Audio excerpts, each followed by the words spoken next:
Because if you're not going to change the definitions, I'm telling you this right now, you will be an absolutely crystal clear, amazing looking Muslim, but you will be the biggest cancer in Islam. Now you tell me, Palestine is going on, now Iran is going on, tomorrow, God willing, Pakistan is going on. They've actually officially stated it. While Palestine's machine is still, being grinded and Muslims being killed every single day. It is not our hijabs or our beards. No one has a problem with that. It is the definitions of the Quran that they have a problem. That your book calls success something else. That's what it means when Allah says, Ya ayyuhallazina amanu kunu ansar Allah. You gotta be amongst us. Have you seen the Palestinian girls grabbed by the IDF? Not just their hijab, they're thrown down, beaten, raped, killed. And Muhammad in Lebanon and Sahil in Pakistan. We're protesting.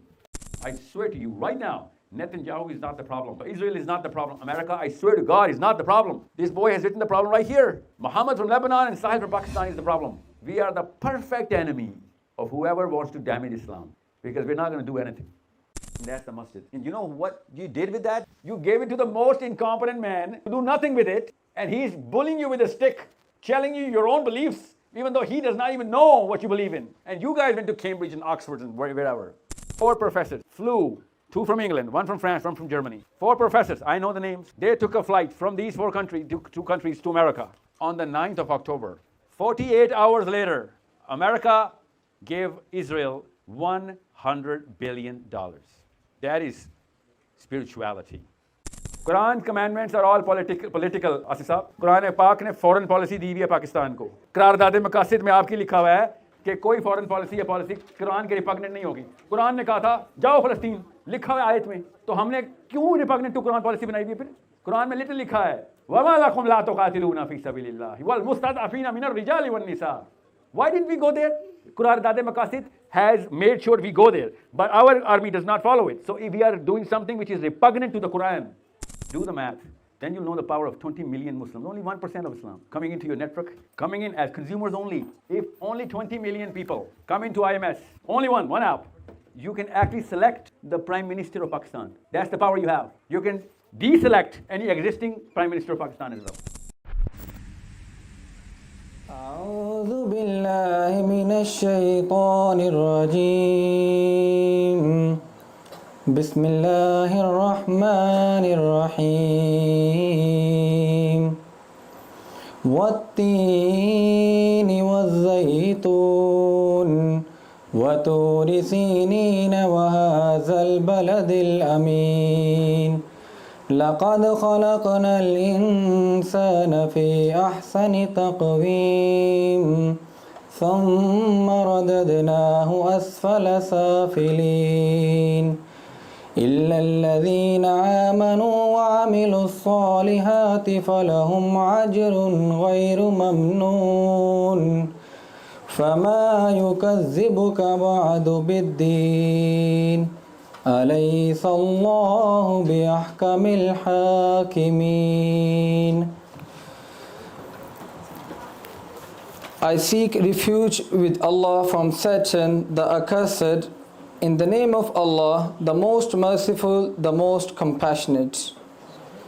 By the fig and the olive, and by the Mount Sinai, and by this city of Makkah, a heaven of peace, surely we created man in the best mold, then we reverted him to the lowest of the low.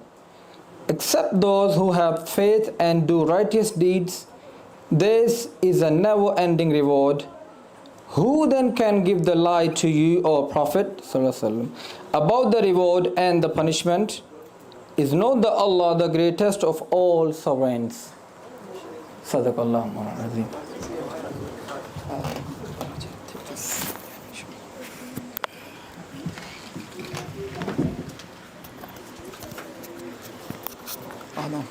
Do you want it? Let me introduce you to obviously he doesn't need any kind of introduction. So today's guest needs no introduction. We look forward to his transformative and revolutionary talk, which is sure to leave a lasting impact on the generation to come. Without any further ado, let's welcome Mr. Sahil Adeem. We need a mic for the kids. Guys, give the mics for the kids for now. This one is for kids. Okay, is it? Okay. Assalamu alaikum, sir. Alhamdulillah. How are you? Yes, assalamu alaikum. This is strictly English, eh? Now give me a cue. English only? Anybody here who does not understand Urdu? You don't understand Urdu? Everybody understand Urdu? You do not? What's your name? Yeah. Mohammed, where are you from? Lebanon, okay, English only then. This is for me? Thank you. Okay, so Bismillah, Rahim. Let's begin. What's the process here? You guys are gonna break the. You have some. There's a reason why we're on the stage, right? Okay. Okay. Donuts. Okay.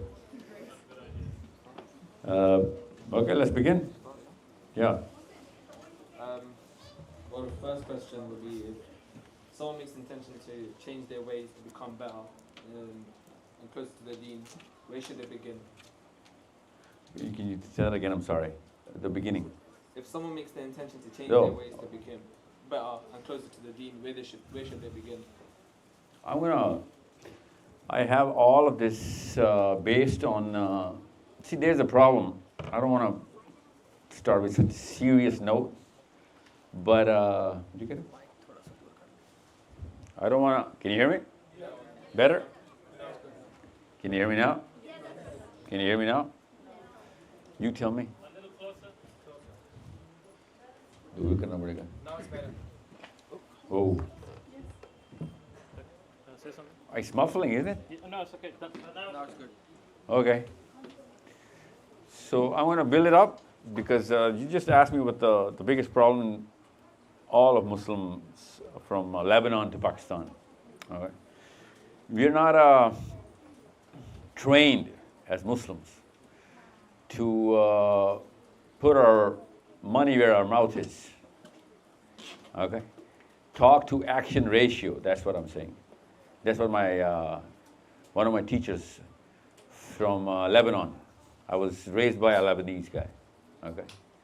I was a Jordanian guy, but his mother was Lebanese. So he used to say that if there's no talk to action ratio, then please change your name. Even if you want to be a Muslim, do not call yourself a Muslim in front of other people. Because then people will think that Islam is about the heart only. Islam is not about the heart only. Islam is about actions. Islam is not a noun. Islam is a verb. So intention is something that every Muslim in the world, especially the people who are in positions that matter, people in power, people with money, people with influence, they have found this as an excuse that since I am a Muslim by heart, that is enough for me on the day of judgment. And they keep quoting this hadith of إِنَّمَا الْأَعْمَالُ بِالنِّيَّاتِ, especially the women, our sisters. I'm telling you, what's your name? Ali?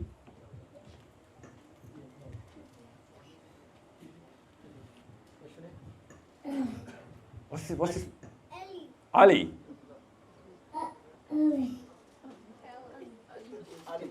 So I think he's three. He's three? Who's the mother or father?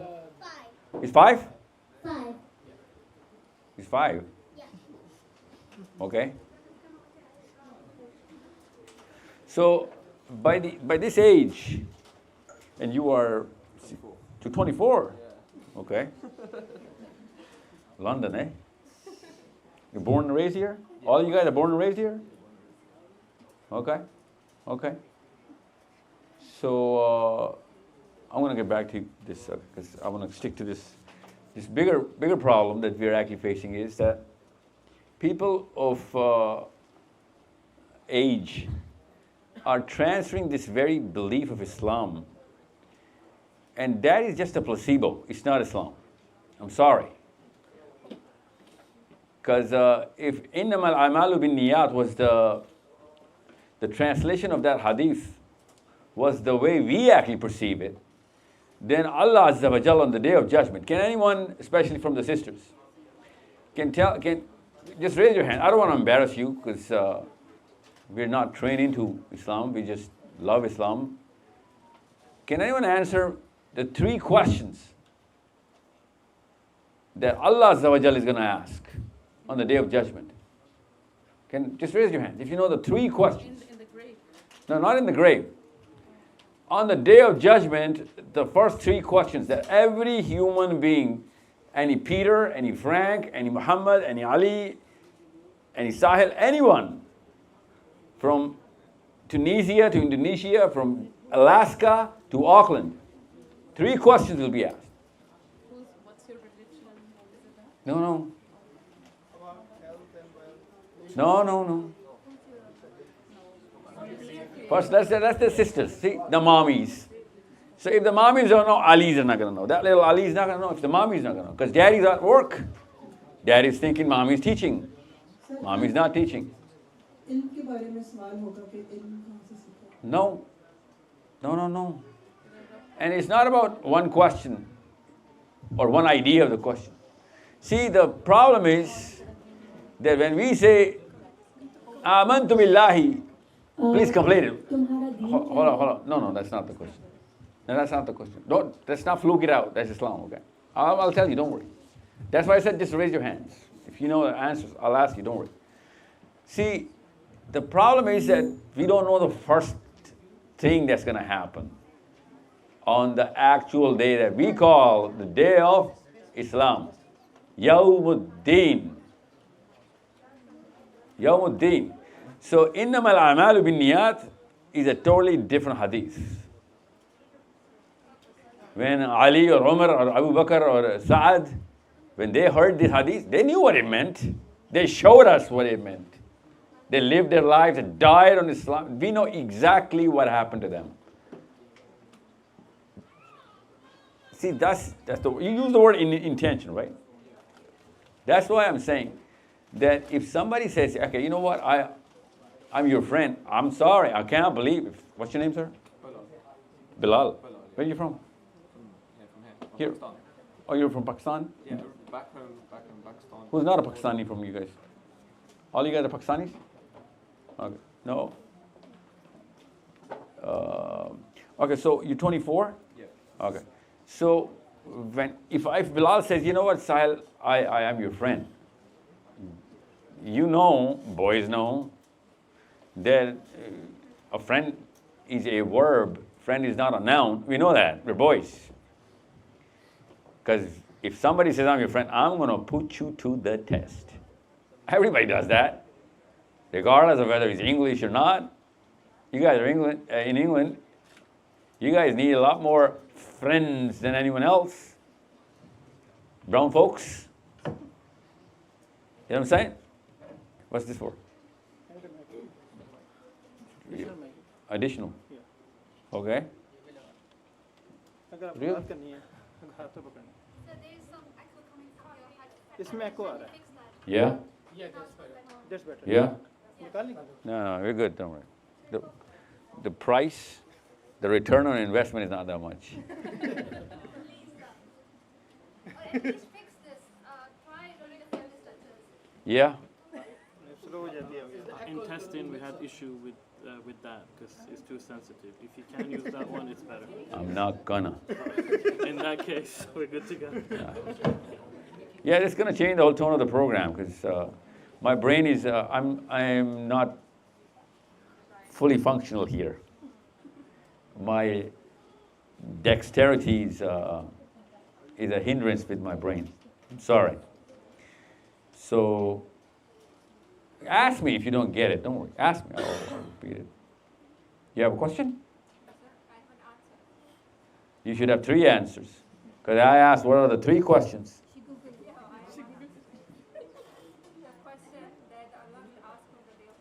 You know the answers?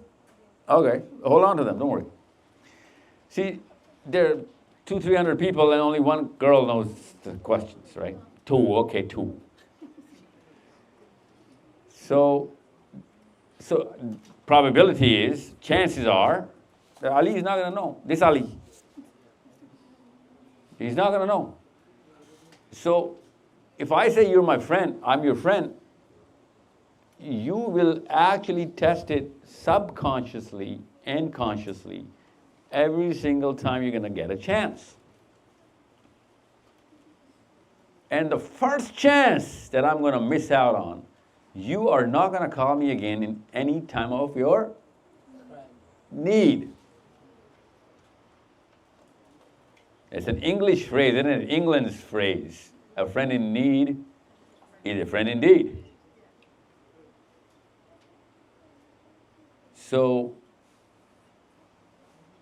when we say that just a little thing as a friend, because we have many friends, but we keep relying on our friends. Allah Azza wa Jalla in the Quran reminds Muslims that, and I'm going to give you an analogy of the friendship, okay? Because Allah does not use the word friendship just so casually. He uses the word friend, you know that?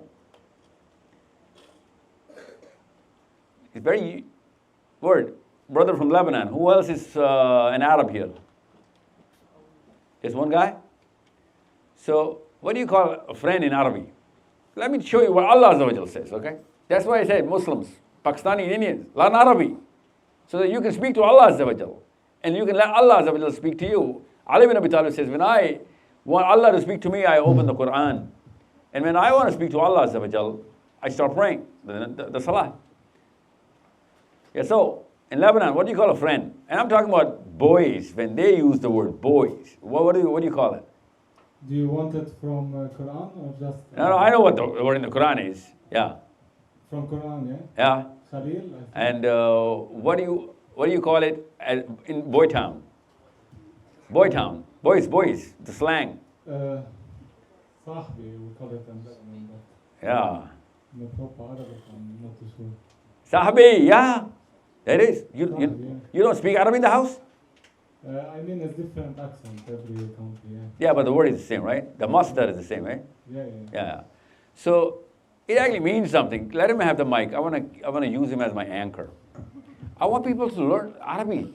This guy is my asset. What's your name, sir? Muhammad, Allahu Akbar. may Allah make us like very close to Him, inshallah. So Allah Azza wa Jalla in the Quran says, Ya ayyuhalladhina amanu kunu ansar Allah. So Muhammad, what does that mean? Just follow what Allah told us to do, like. Yeah, follow see, the commandments. English is not your first language. No, Yeah, that's why. struggling. I wanted a guy who's Arabic and English at the same time. He would have given me the real English of what real Arabic is. You're still, learning the ropes. So, Allah says, Ya ayyuhalladhina amanu kunu ansar Allah. Kunu means be. Okay, be. Ansar Allah means be the helpers. That's the English word. Some dude who did not know English or he did not know Arabic at the same time wrote, be the helper of Allah. Do you think Allah needs help? Do you know if any Muslim who believes that Allah would require help? Then who would translate Kunu Ansar Allah as be the helpers of Allah?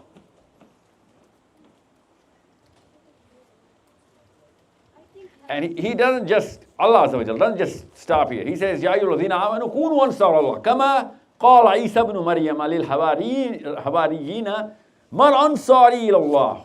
Just like Isa ibn Maryam said to his friends, his followers, that who amongst you is the helper of Allah? And what did the Hawariyin says? Nahnu ansar Allah. What did they do? What do you think the 11 disciples of Jesus did when they said, Nahnu ansar Allah? See, the problem is that Christianity in its philosophy does not have that assertion that Islam in the Quran has. And Christians are 3 billion. They did every single Philippines is Christian. You know how far that is from the King James Bible here in England? That's the farthest place on land.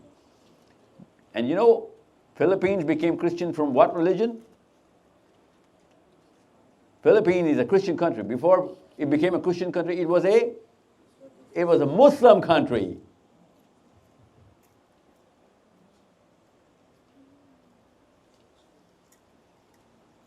You need to understand, the first few generations after our Prophet ﷺ were not just talk, they were action. They knew innamal a'malu bin niyat means action. Because the amal word comes before niyat in this very hadith. But we have no amal but niyat, and we think this hadith applies on us. Allah's Prophet said, innamal a'malu bin niyat. We think we qualify for this because we have a great heart. We want to do stuff. We have good intent. And I'm sorry, we're not qualified because the hadith says, innamal a'mal. Well, we have no amal. So, I'm telling you this right now, like it or not, the IDF is on a higher scale in the very principle, higher scale. Because whatever they believe in, they're doing exactly what their book is telling them to do. They're doing, the word is doing. And whatever our book is saying, we are literally doing nothing what the book is saying. So now ask me this question. If someone makes the intention to change their ways to become better, closer to the deen, where should they begin? So someone intends to Change their ways to become change their ways. So the first thing is to change the definitions. Because if you're not going to change the definitions, I'm telling you this right now, you will be an absolutely crystal clear, amazing looking Muslim, but you will be the biggest cancer in Islam. And on the day of judgment, you will be treated just like Hamza alayhi salam treated the Muslims from Mecca on the day of Badr. Do you know what happened to the Muslims of Mecca on the day of Badr? Bilal, they were your age, you know that? Between 17 and 24. Did you even know that there were Muslims in Mecca on the day of Badr? Do you think everybody migrated to Medina? There were still some boys who were daddies and mommies did not migrate. They couldn't. There were 18 boys. Well, there were more, but 18 of them were dragged into fighting Muhammad bin Abdullah sallallahu alaihi wasallam because their families were fighting against him.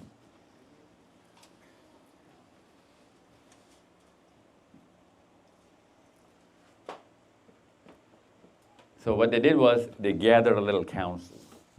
And they said, you know what? We don't want to fight our own Prophet sallallahu alaihi wasallam. Our folks are not Muslims. But we have no choice because they're going to beat us to be in Badr. They're going to beat every yard of the way towards Badr, and they will, and they did, by the way. They were beaten to join the army, and they went to fight the Muslims. They were Muslims. So they held a little council one night before. And boys will be boys. You know what? They were coming out shortcuts and everything, right? So they said, I have an idea. One of them says, I have an idea. What we'll do is, we will go there, obviously, but we will not fight. And we're going to sneak out into the lowest ranks, the farthest from the Muslims, and we're going to keep ourselves there so that we would not have to fight.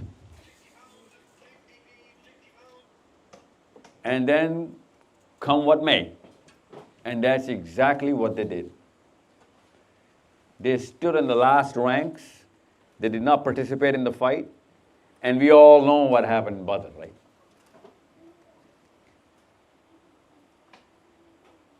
So what happened to these 18 boys? Innamal a'malu bin niyat, right? They did not intend to fight. They did not fight. So what happened? Why am I the first person in your grown lives to talk about this?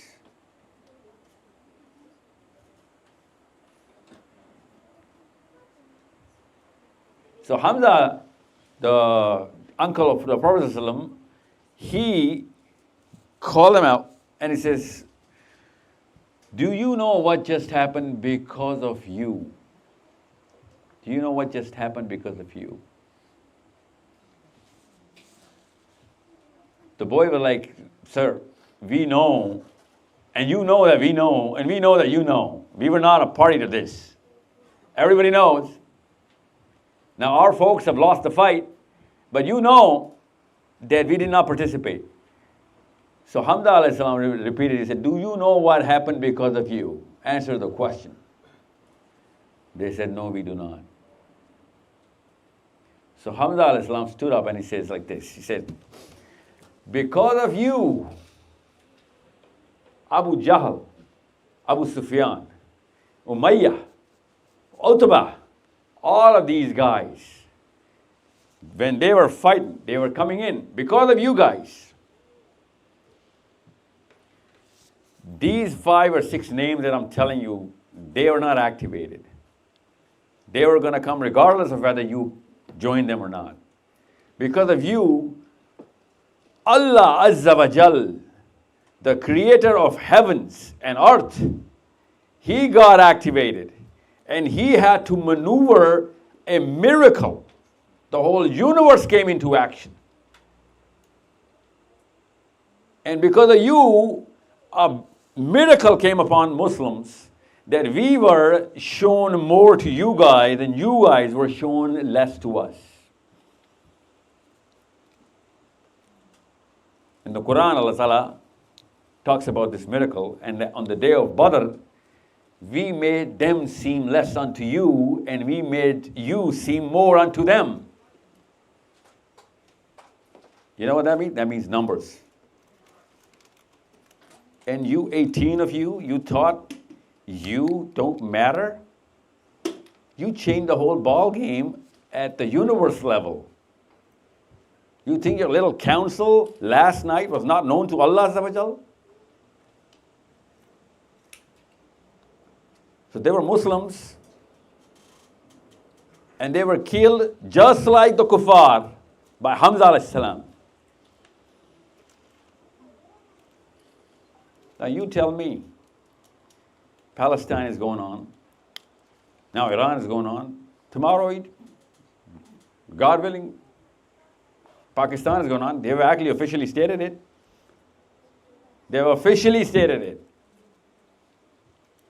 And it's just 1, 2, 3. No, it's not 1, 2, 3. It's 27, 28, 29. 26 of the Muslim, martyrdoms have already happened in front of in the last 2 decades.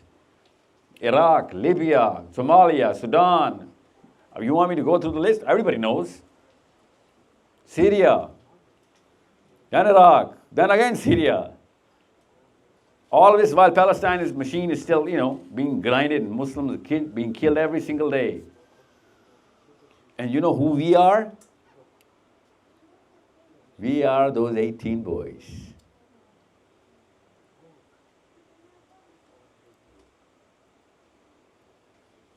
If I only tell you, and you should read, the prayers of those 18 boys, the tears of those 18 boys, during the whole pre-Badr campaign, the true hearts of those 18 boys. And what did it amount to? It amounts to very simple common sense truth. That either you're with us or against us. It's not George Bush, it's Allah Azza wa Jal in the Quran. Either you're with us or against us. That's what it means when Allah Azza wa Jal says, Ya ayyuhallazina amanu kunu ansar Allah. You gotta be amongst us. You can't be around amongst us. Sorry. So Bilal, you need somebody in, what's this word, Slough? We're in Slough? Whatever. I'm sorry. I just do not know what this word is. Feltham, like filthy? Feltham? Or Feltham? Feltham. Feltham. Feltham. So you need somebody in Feltham, boys, it's just somebody's just beating you up. And I claim to be your friend. How close do you want me to be that day when someone's beating you up on the street? How close do you want me to be? This close? Or this close? Is it good enough? How close do you want me to be? Close. This close is good? Close, yeah. And you're going to be safe? No, I won't be safe. You got to make sure that me being close is not good enough, right? Yeah. So you want me to do something else? What is that? Help me. By what? By doing what? Dude, I'm standing right here. Is not help enough? No, but fighting. Oh, you want me to actually do something physically? Yeah. But I came all the way from Pakistan to stand like this close, man. No. That's not going to cut it? That's not. Even just on the street, it's not going to cut it. And you think? So I'm not a friend, right? So if I come close, you know what I'm doing? I am worse than a friend.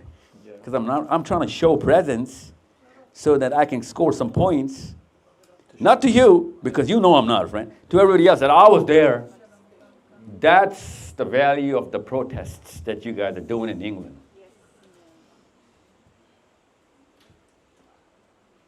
Now you tell me. Now ask this question again, Bilal. The soul makes the intention to change their ways to become better, closer to their deen. Where should they begin? Closer to their deen. Intentions. Closer. It's not going to amount to anything. And I'm telling you, these sessions, this session, million more sessions are not going to change anything. Because you've had these sessions before. It's not your first session. A Muslim man or a woman standing on the pulpit talking about the Quran or common sense. No, it's not going to change anything. So what happens? Why is there no change after a million more sessions? No action taken. No action taken. So what happens what's the difference between changing and attending sessions? What's the difference between intentions and that change that the boy is talking about?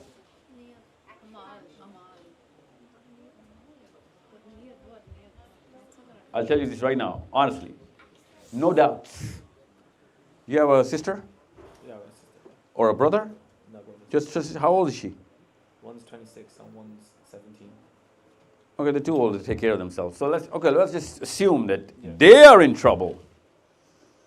And if I am standing close to her and she's in trouble, you think I am safe from you? No. I'm not safe from you, right? No. Yeah. Even though I came close. Yeah. But no, I am even worse than the guy hurting her. Because I had the muscle, I could have at least stopped somebody, but you'd be like, dude, after I'm done with this, you have no idea what I'm going to do to you.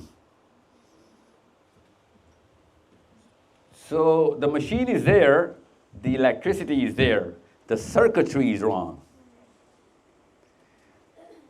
And that's what the Prophet ﷺ was talking about. He says, if this ummah is now one body, and one part of the body hurts and the rest of the body starts aching, then this is not one ummah.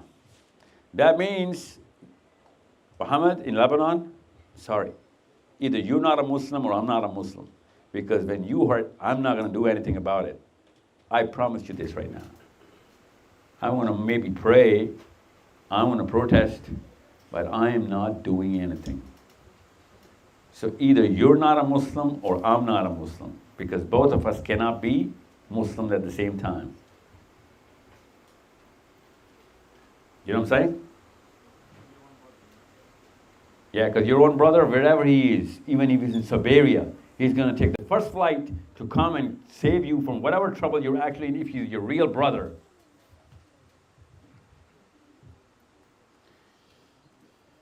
This age of a girl with hijab on, what's your name? Maryam, she was sitting on the stage like this. Not a stage, she was on the sidewalk. What do you call it? Pavement here? Pavement? And this guy from Banu Qaynuqa, a Jewish tribe, okay? What he does is, he takes up a nail and he nails her hijab on the pavement. No biggie. He didn't even touch her. She stands up and the hijab's taken off. That's all.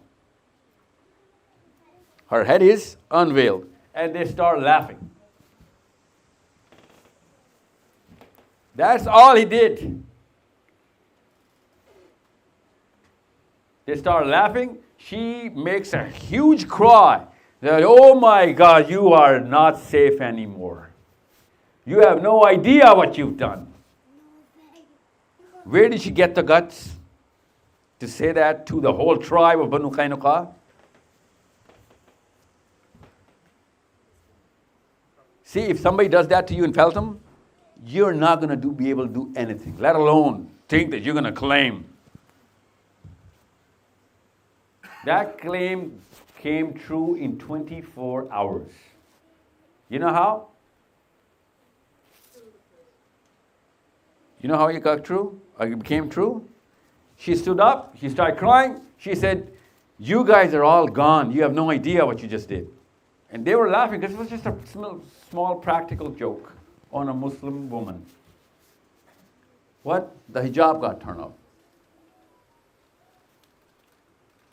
In less than 24 hours, yours and my Prophet sallallahu alaihi wasallam, he stood center of Medina and says, no man left behind. Everyone in Medina was mobilized. And they all went to Banu Qaynuqa. And they chopped off that tribe from the face of the earth. They stood hid in their castle for 60 days. Prophet ﷺ, for the first time, you know what he did? He said, they're not coming out. Burn their trees, burn their crops. They were Jewish, they knew the law. They were like, you call yourself a prophet. You know in the Torah, you know in your own book that you cannot burn trees and crops. Even in the time of war. The Prophet ﷺ smiled and he said, and now you are going to teach me what the deen of Allah is? We're going to call out the rats, we're going to smoke your sewers. All the rats are going to come out. And they did come out. What happened, Maryam? Just a practical joke, hijab off the head? Have you seen the Palestinian girls grabbed by the IDF? Not just their hijab, they're thrown down, beaten, raped, killed.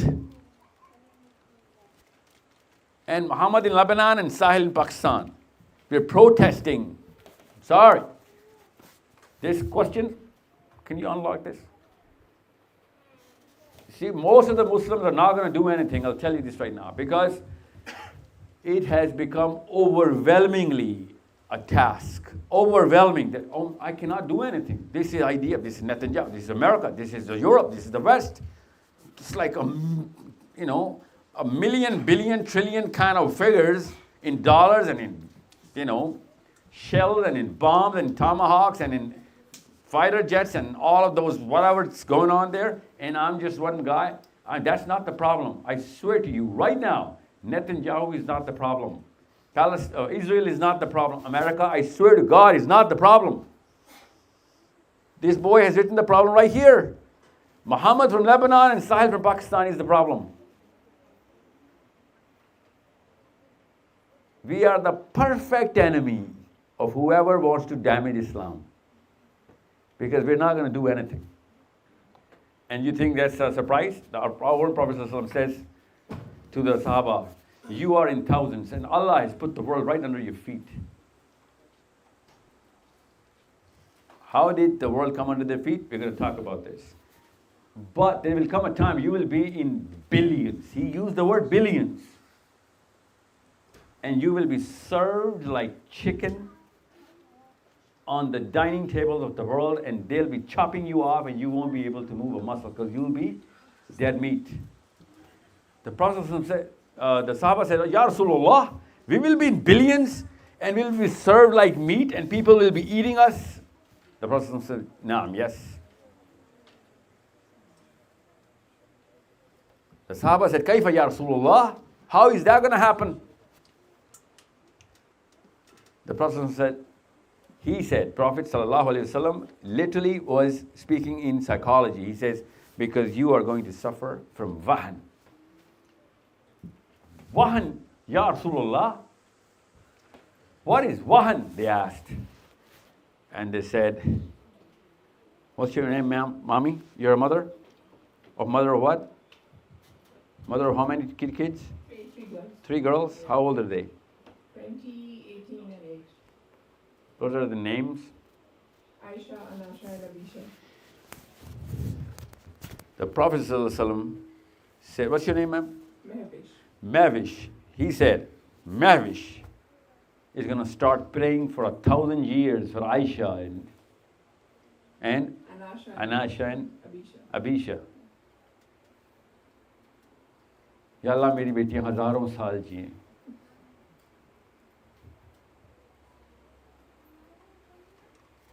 And Prophet ﷺ said, who's the father in the house? Who's got kids? You have kids? What's your name, sir? Usman Ghani. Usman Ghani. Your name is Usman Ghani. How many kids do you have? For now, one. You have, for now, 1. Yeah. The Prophet said to the Sahaba that you will be billions and mavishes are going to be afraid of death.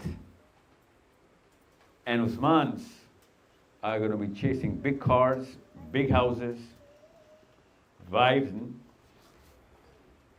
bank accounts. That is wahan. It's not about what the wahan is. It is not, everybody knows what wahan is now. It is not about what wahan is. It is about what Sahabas did not have. This hadith shows the hard wiring of the psychology of the Sahabi. The word you use, Sahabi. Okay? That's the hard wiring. That the Sahabas did not get afraid of dying. That's not naturally possible. No, they were not afraid of dying. They were afraid of dying, but they were afraid of dying useless. They were afraid of dying, but they were afraid of dying without punching some real achievements. Were they not in the love of dunya? Of course, that's natural to love. In the Quran it says you love your boys and your girls and your daughters and your sons and your wives and your whatever you got. Well, it's natural. But the Sahabas, were they hardwired into loving dunya? Well, they were hardwired into loving dunya so that they can spend it, so that they can construct whatever is going to come on the Day of Judgment. And that's, by the way, sisters, the first question on the Day of Judgment. The first question is anti-wahan. The first question is against wahan. So in other words, the first question is, did you have wahan? Of course, not the first question. Because whatever the first question is, that goes literally against what wahan is. Because the first question is, when we gave you power, which means you can move muscles, you could talk, you can walk. When you gave you power, somebody with money, somebody with health, somebody whatever. When you gave, what did you do with that? So I, Bilal, can easily tell you what I do with my power. My wife and my kids. That's what my power's epicenter is. Actually, that's a scope is, not the epicenter. You're being trained to make sure your wife and kids only, even if you have to, whatever, sneak out from or snatch from his wife and kids. Because then you'll be a great father and a great husband. That's our hard wiring. That's the Muslim hard wiring right now. Yeah, I'm telling you this, right? You cannot be, you're not even going to have a friend on the street of Feltham if you don't have enough of a, resource. You're not going to get married. Are you married? No, not Yeah, yet. no, you cannot get married unless you live up to the wahan. I promise you this, sisters.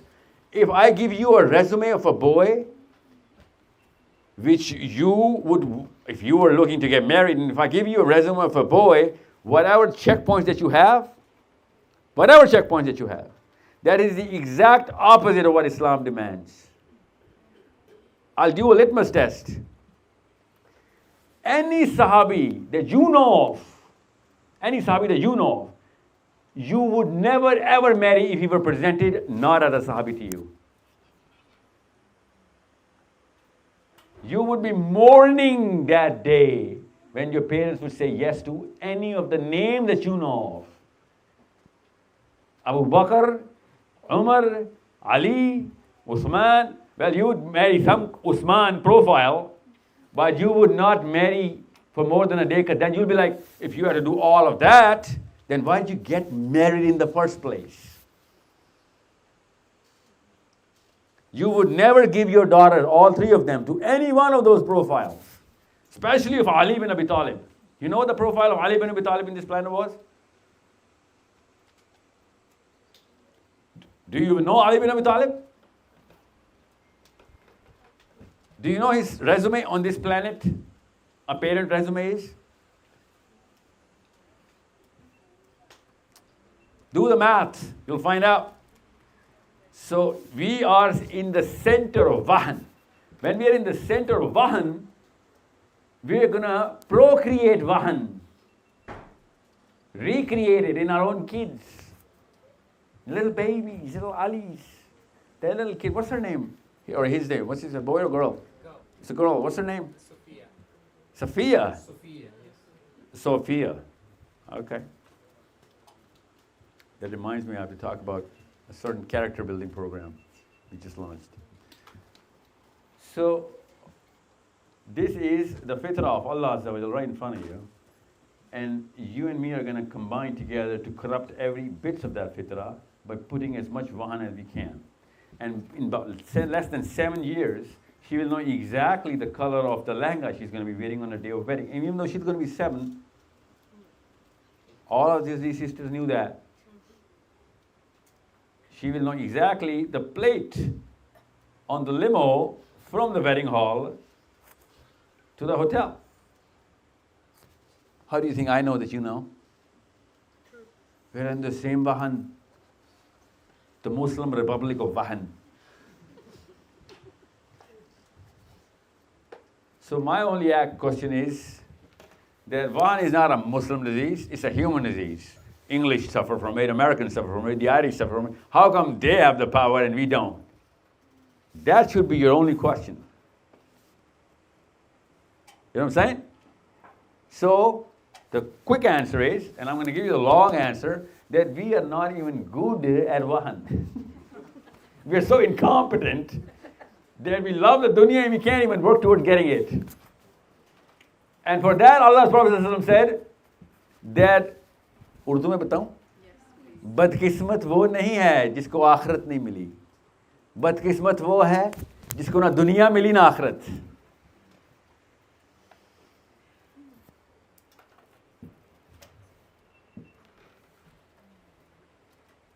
So the Prophet said, whoever does not know Urdu, that the true misfortune is not about just the day of judgment. True misfortune is, in the light of Islam, that you couldn't even perform here, so you couldn't perform there, and hence you're doomed in both. Idhar bhi zaleel, udhar bhi zaleel. Even Abu Jahl in hellfire will be laughing at the Pakistanis. Like, dude, at least I got, you know who I was on the day? I was ruling you guys on that day, and here we're in the same. You were calling me Abu Jahl? You were swearing upon me? Like you used to look down at me? This is what Abu Jahl will be saying to us.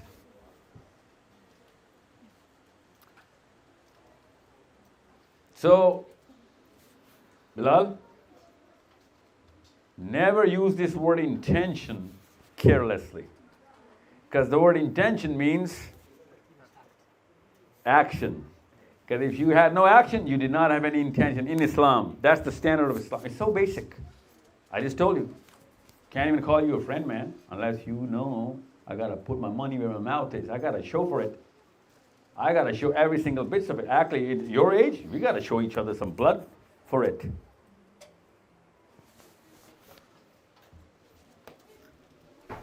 I don't do sign language. Oh, you're not talking to me? Okay. Yes, sir. Sorry. Yes, sir. Quick questions. I'm sorry. I'm going to have to start this. So I just touched a nerve. I'm sorry. I usually take questions pretty quickly. Touched a nerve. Why? Because everyone's playing the intention card in Islam. Sorry. If it were your daughters, you'd know whether my intention is good or not. If they were in trouble, and I wouldn't do anything about it. Okay? Ta'ziyah is not enough. Ta'ziyah is not enough. I need your blood. I swear to God, I need your blood. You need my blood. I need your money. You need my money. Allah in the Quran says, who's going to give money to Allah? Abu Darda said when this ayah came, Abu Darda says to Prophet ﷺ, Ya Rasulullah, Allah is asking for money. The Prophet ﷺ said, yes, Abu Darda, na'am, Allah is asking for money. So you got to give me blood, you got to give me money. Ya ayyuhalladhina amanu, hal adullukum ala tijaratin tunjikum min azabin alim, tujahiduna fi sabilillahi bi amwalikum wa anfusikum. Take your money out. You know why? Because that's going to take vahan out. Then anfusikum. What's going to take out? Vahan out. Amwalikum wa anfusikum, love of dunya and love of fear of death, both of them mitigated. Mitigated. That's the only way.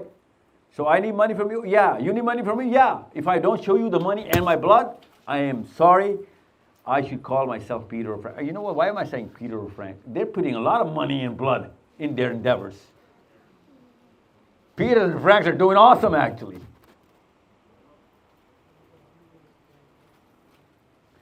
So, next question, sir. My question would be, what's the role of Muslims in the West toward global change? Yeah, that's why I'm here. That's actually why I'm touring the West. I only have hope from you guys. I'm telling you this right now. Pakistan, the masjid has fallen. Okay. The masjid has fallen in Pakistan. Because you're saying Muslims, right? So that's why I'm saying masjid. Masjid has fallen in Pakistan. The masjid has actually officially declared, that it is Islamic duty not to do anything for the global ummah. So the less you're going to do for the global ummah, the better Muslim you're going to be. That's where the masjid has fallen. I'm going to repeat that in Urdu. कि फ़लस्तीन का कुछ भी नहीं करेंगे, तब भी आखिरत में आपको कोई सवाल नहीं होगा. You are a better Muslim अगर आप ना करें, बस दुआएं किया करें. ये फतवा आ चुका हुआ है. Okay? ये हमारे चीफ ऑफ आर्मी स्टाफ पे भी और हमारे नवाज शरीफ पे भी, हमारे इमरान खान पे भी और हमारे ज़रदारियों पे अल्लाह ताला ने he put all of them through the test. And all of them said, it's nothing to do with us. Okay? Because we put these people to do stuff, not to say stuff. अगर नवाज शरीफ भी दुआएं करने के लिए है तो फिर उसको वज़ीर आज़म किस लिए बनाया हुआ है? दुआएं करने के लिए तो मेरी अम्मी है.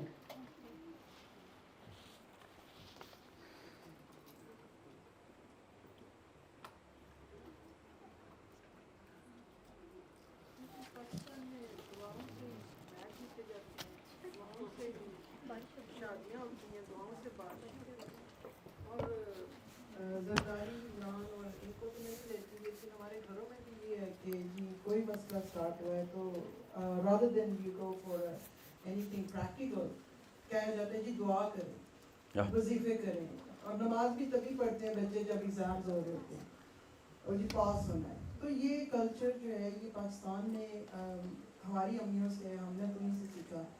लाइक हमें प्रैक्टिकल करने के लिए ये नहीं कहा गया कि जी go and do this practically, क्योंकि इससे प्रैक्टिस से ही कुछ होगा. तो वो फिर जैसे सद्दाम हुसैन ने बड़ा अच्छा बोला कि अगर दुआओं से सारा कुछ होता तो पुराने बात में जहाज का जिक्र ना था, बददुआओं का जिक्र कि जी बददुआ करें और दुश्मन आपका. किसने बोला? सद्दाम हुसैन. सद्दाम हुसैन. अच्छा कॉल था. You okay? I did not know that. दुश्मन को को मारना है तो सिर्फ बददुआएं करो। जिहाद का जिक्र भी कुरान में क्यों आया? यानी ये बददुआओं और दुआओं के वो सिलसिले हैं जो हमें दिए गए कि जी ये पाकिस्तान में जहाद का मतलब क़िताल नहीं होता। जी पाकिस्तान में जहाद का मतलब होता है मैं अपने ऊपर बर्दाश्त किया करूं। Okay. नहीं सबर नहीं, सबर नहीं। Sabr is a word that has been most misused in Muslims. Sabr has a condition in Islam. The word sabr, okay? Hamza alayhi salam went to the Prophet right before the Badr, of course, in Makkah, and he was like, being persecuted. We've been persecuted every single day. Ya Rasulullah, tell us to fight now. Tell us to fight. Prophet said, Isbir Hamza, Isbir. What is Isbir, Muhammad? Be patient. But that same Hamza did whatever he did after Allah's commandments had come down to now fight. Now, we in Pakistan or India or even in the Arabs, we think sabr means that if I'm hurting you and you taking it, that's sabr. That is not sabr. Okay? All the Muslim clerics that I've ever heard, exceptions are from some age that I was trained by, some Arabs. But all the Muslim clerics right now that you know of are giving you the wrong definitions of sabr. Because they're not putting the conditions in. You cannot do sabr if you cannot do anything about it. Okay? Sabr is when you already have a choice between sabr or something else. You need to understand. Meaning नहीं इसकी psychology गलत है, ये meaning नहीं। इसकी सब्र की नफ्सियात होती है कि मैंने पहले सारी प्रिपरेशन कर ली हुई है, उसके बावजूद अल्लाह ताला की मदद नहीं आ रही, तो सब्र। अगर आपकी प्रिपरेशन नहीं है तो आप सब्र के लायक नहीं हैं। वतवासौ बिल हक इज फर्स्ट एंड देन वतवासौ बिल सब्र। What did you do for वतवासौ बिल हक? Nothing. Then you cannot qualify for sabr. Sabr is a very high degree for the mighty and the power, the people who've done their homework. Okay? So, you cannot do sabr unless you have a choice to do something else as well. And you make sure that, you know what, I'm not going to do that because I know that there's a lot more complication there and I could be wrong there, so I'm going to do sabr. But we are not on haqq. We cannot be on sabr. If you're not on haqq, you cannot be on sabr. Okay? You need to understand, especially girls. Sisters, most of you sisters are on sabr psychology. That's not, I'm sorry. That is not sabr. That's just cowardice, timidity. You guys are timid and coward. I'm sorry. You're my sisters. I can say that. Okay? One black dude can call another black dude. Just like one Pakistani Muslim can talk to his Pakistani sister and say, आप लोग हक पे नहीं हैं, हक पे आ जाएं, मेरी बच्चियाँ ये सारी जो बेटी, क्या नाम है बच्ची का? ज़ारा, इसकी आखिर स्टेक पे लगी हुई है।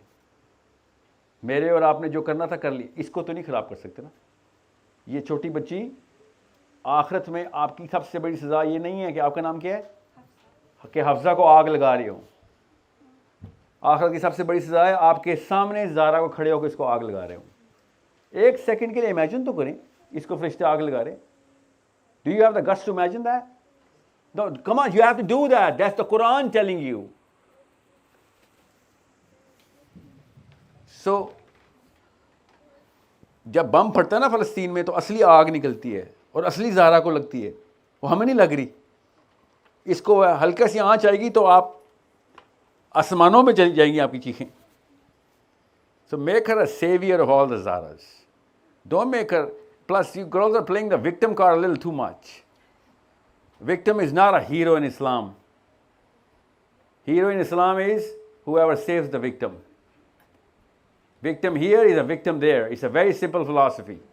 Victim here in this planet is a victim there in that planet. Yes, ma'am, you have a question?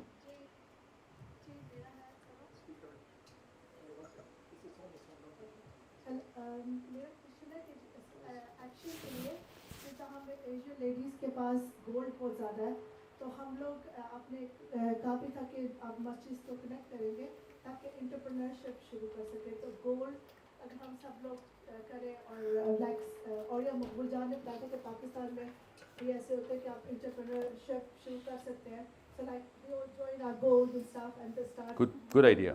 Yeah. I'll tell you what you guys are going to do. Because I'll give you an idea right here. The masjid idea, that Hayya al Falah project. Yes. The first thing you're going to do is you're going to convert this masjid into a giving building, not a charity begging building. Masjid in Islam is not a beggar. You need to convert your masjids into business centers and make sure Muslims are being fed by the masjid, not the other way around. Invest. We need financial capital. We do not need your money. We need your profits. We need your strength, your muscle. You're not going to give us anyway. We're Muslims. We're not beggars. No, I'll tell you. I'm answering your question. Listen. Your gold or whatever you have, you should know where to put it. You know how much real estate England has in masjids? The number one, bar none. There's a daylight between number 1 and number 2. Number 1 real estate in England is owned by Muslims, and that's the masjid.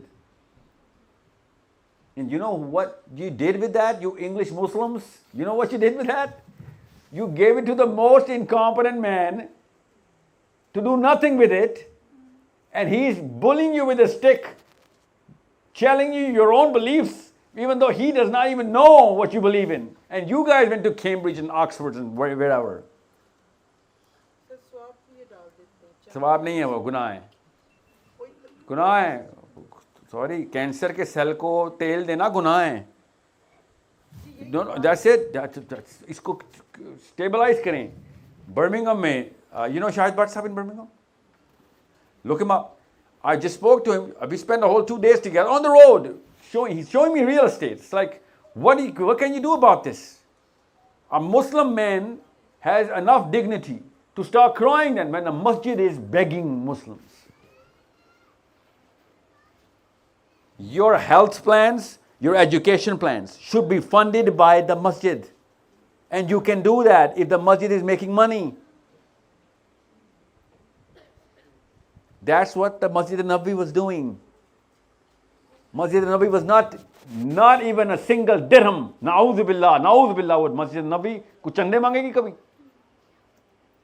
Masjid al-Nabawi was feeding the Muslims, educating the Muslims. How? Because Muslims were taking up all of those challenges जो आप लोग नहीं कर रहे हैं। आपको पता है, the biggest, you guys are Pakistanis now, come on, you guys should know. Pakistan से top 3 contenders इंग्लैंड आने के क्या कैटेगरीज हैं, आपको पता है इस बात की? जो वीज़े लगवा रहे हैं आप लोग, वर्क वीज़े, top 3, इलीगल की बात नहीं कर रहा हूँ, लीगल वर्क की बात कर रहा हूँ, स्टूडेंट नहीं। Listen to me. All of those healthcare industry plans can be hosted from your masjids. King Charles is going to start coming, hugging and kissing you guys. Right now, you know what he thinks? He thinks you're pests. You know how I know that word? Because they made a whole movie about us. The English church made the movie called Pest. Look it up. I don't know why you haven't seen that movie. Have you not seen that movie? It's called The Pest. Starring me and you. That's about Muslims, especially the Desi Muslims in England, of what they're up to and what they're doing. Real stats, real figures, real numbers, real scenarios. हम तो पाकिस्तानी हैं, हमें तो पता है हमारे पास अफ़गानिस्तान उस तरीके से, हम अफ़गानियों को ऐसे देखते हैं जैसे किंग चार्ल्स हम सबको देखता है यहाँ पे।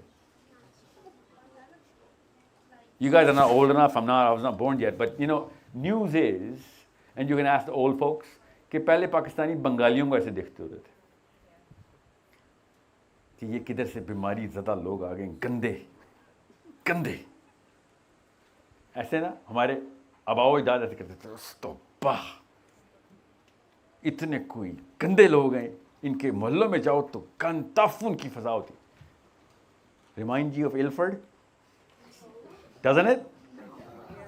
Yeah, it does. I went to Ilford. I was there yesterday. It's not that bad? You mean not as bad as the sewage system? Yeah, maybe not. Come on, we're Pakistan mein koi nahi sun raha, fikr nahi kare. The police, the council, no one's listening. What do you think? It's a joke? You think it's a coincidence ke sara ka sara gora bhag deta jahan pe Pakistani enter hote hain? What do you think they run away? They don't like the way we look? Come on, at least be honest with each other. Yes, our standards of life are pungent. ज़्यादा दूर जाने की बात नहीं है. अफगानिस्तान की बस्तियों में इस्लामाबाद जाके देख लें. इस्लामाबाद में क्या हूं ना मैं. We cannot cross those areas जहाँ पे अफगानी आगे सेटल हो गए. मुस्लिम ब्रदर्स हैं मेरे वो. They're my Muslim brothers. Actually, they 5 वक्त की नमाज वो नहीं कभी मिस करेगा. पाकिस्तानी फिर मिस कर देगा. So everyone's wrong, but we're right. Arabs treat us just the way we're living there. You know the biggest. Give me the slider. I'm going to show you the stats. Fikr na kare. I brought the homework. I have the numbers. You know the bottom performing community in England, number 1 is, you know what number 1 is? The best performing community is? The Jewish. Jewish is not a community, it's a religion. Pakistani is not a religion, it's a community. You cannot say Pakistani and Jewish. You can say Muslim and Jewish. Okay? So when you say Pakistani and you want to put a Jew on the other side, you got to put some community there. So in other words, 22,000 professors in England, real professors, registered. Half of them, 9,500 of them are Jewish. Not from Poland, not immigrate from Romania or Germany, they're just Jewish. You know how many Muslims there are? Muslim professors in England? Boys, focus. What's your name? Who's the youngest of them all? You're 12? You're 12. Finally, I spot a 12, a real 12-year-old who looks like a 12-year-old. What's your name? Zayon. Oh, Zion. Zion, okay, Zion. 22,000 professors. Google it up right now. I'm speaking to you with updated statistics. Google them up. 22,000 professors. Half of them are coming from a single book. The Jewish. How many Muslim professors in England? Google them up. 109. They 10,000. We 109. You know how many Pakistanis there are? 3. No, hold on. They're 9. Somehow we call them Pakistanis. They don't. You know, Jamil the Jimmy ho gaye na. Yeah. Sumaira thi Sam ho gayi wo. Yeah, there is a Sam. उसका नाम ही Sam है. उस Sam को मैंने double click किया तो नीचे सुमेरा लिखा हुआ है. She was a Sumaira converted into Sam. She didn't even look like a Sumaira. The reason why I was double clicking was to find the ethnicity, right? The full name. And you know what are the faculties of the Muslim professors? Imagine that. That's where the cherry on the top is. Make sure you understand your question. That's the change. That's where the action is going to be. Muslim professors are in gender studies. So Sam is not a girl anymore. The Muslim professors. And Jimmy is not a boy anymore. And you know what their professors are? You know where their professors are. Mathematics, physics, political science, law. Okay? About 800 of them, business. Rest of them, these 4 categories. That's what the Quran was telling us. وَأَعِدُّ لَهُمْ مَا اسْتَطَعْتُمْ مِنْ قُوَّةٍ. And you know what, Zayan? Pakistanis are the bottom 2% of England. Bottom 2%. I am coming from Edinburgh to every city, and this is my second or third last session in England, this tour. This is my third tour. You name a city, I've been there, spoken to parents. I've been in gatherings, in circles where uncle बैठे होते हैं ना, uncle cigarette P रहे होते, halal चाय के साथ. You know what they're aiming for? Uncles are aiming for ज़्यादा welfare कौन secure कर सका है.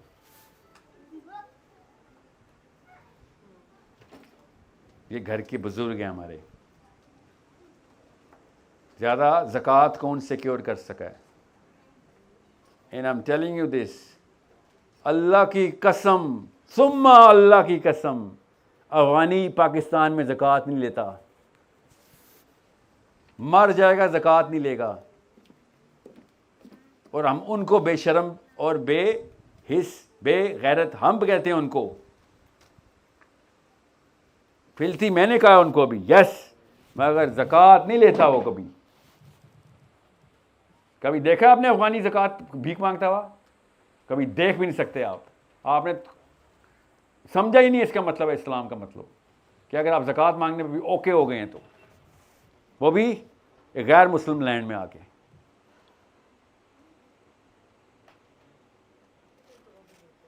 So I respect that cab driver in England. I love that cab driver. Who knows? खून निकालो मेरा, मैं 12, 14, कुछ ना 20 घंटे टैक्सी चलाऊंगा ताकि मेरा बच्चा कैम्ब्रिज में जाए, ताकत में आए, पॉलिसी बनाए. एक नस्ल कुर्बान करूंगा, अगली नस्ल ताकत में लाऊंगा. मगर ये काम नहीं करूंगा कि अपनी डिग्निटी जो है ना वो अपने बच्चों के अंदर ज़ीरो कर दूं. It's okay to aim for it. I'm not doubting those people जो कि genuinely needy. But I'm not going to respect that man who's aiming for it. He is actually designing his life around this.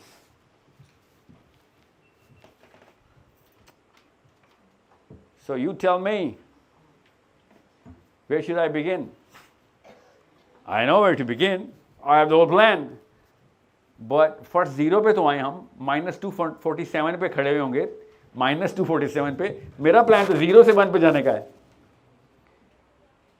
0 is okay right now. ये हालात हो चुके हुए हैं कि sir अभी तक मैंने कुछ ऐसा नहीं किया जो आप बोल रहे हैं. मैं हूँ 0 पे अगर कुछ ऐसा नहीं किया. ये क्वालिफिकेशन हो चुकी है हमारी. Every lawyer that I've actually, because I had to speak to a lot of lawyers here, solicitors you call them, right? Solicitors. 13 solicitor से बात हुई है मेरी. And I am not saying कि हर ऐसा है, मगर 13 का सैंपल मैंने लिया बिकॉज ऑफ व्हाटएवर रीजंस. और 13 के 13 ने कहा था लॉ को छोड़ें सर, टेक्निक बताता हूँ. टेक्निक तो मुझे आनी चाहिए, लॉ तुझे आना चाहिए. देसी सोलिसिटर्स लॉ ही नहीं, जुगाड़ लगाने की कोशिश करते हैं. And they think that they are better than the white lawyer or the Jewish lawyer or the this lawyer or the African lawyer. Are you kidding me with this? You're the only man who should know the book. But no, book sir, law Shaw कुछ नहीं, मैं बताता हूँ चलता क्या है इधर. So that's the problem that you and I are going to change in Zayan. Zayan, you need to be disowned by your own elders if you do any of this. But your elders, if they recognize and respect you for it, they are the problem for you. Netanyahu is not that problem.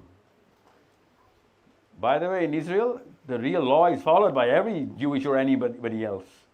It's us who break the law in our own lands. That's why they rule us.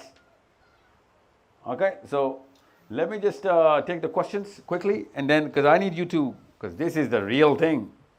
This is not intention slides. These are action slides. And I need that action from mothers especially.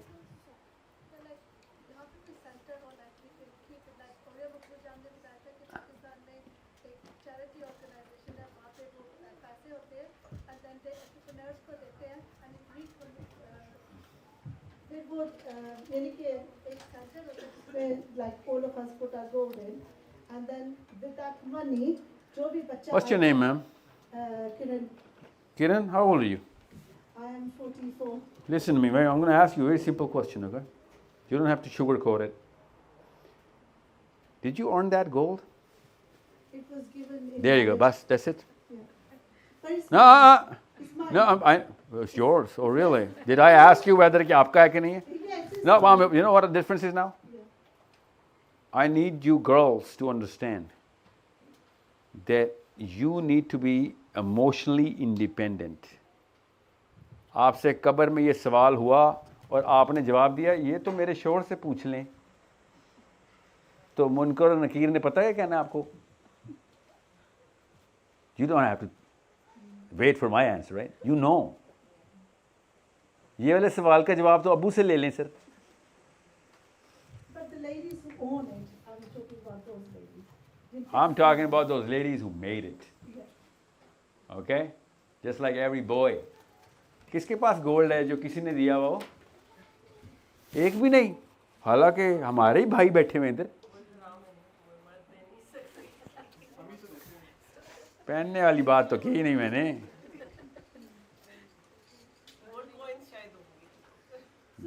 किसी के दिए हुए कुछ नहीं होंगे, सबके अपने बनाए हुए होंगे. You understand me?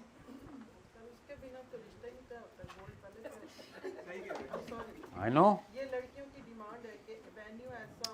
ओहो, बात कहीं और चल जाएगी, बात कहीं और चल जाएगी. तो किरण, you need to understand that Oriya Maqbool Jan is talking about financial independence of Muslims. Okay? Because आपने कहा था कि आप कह रही हैं सर क्यों ना सारी लड़कियां शादी कर लें, गोल्ड आएगा, गोल्ड फिर मस्जिद में डाल दें. That's what you're saying. No, I'm saying the ladies. The ladies Own who own how? gold. How? But, Whatever. Really? But whatever. तो चोरी भी कर लो खैर है ना? no, through Hakmer Through Hakmer. or through work. So our plan is to work. Your plan is to marry. No, what I'm saying is Kiran, through inheritance, through daddy dying, husband dying. खुद भी बनाया हो. Do you get what I'm saying, right? Oh, come on, Kiran.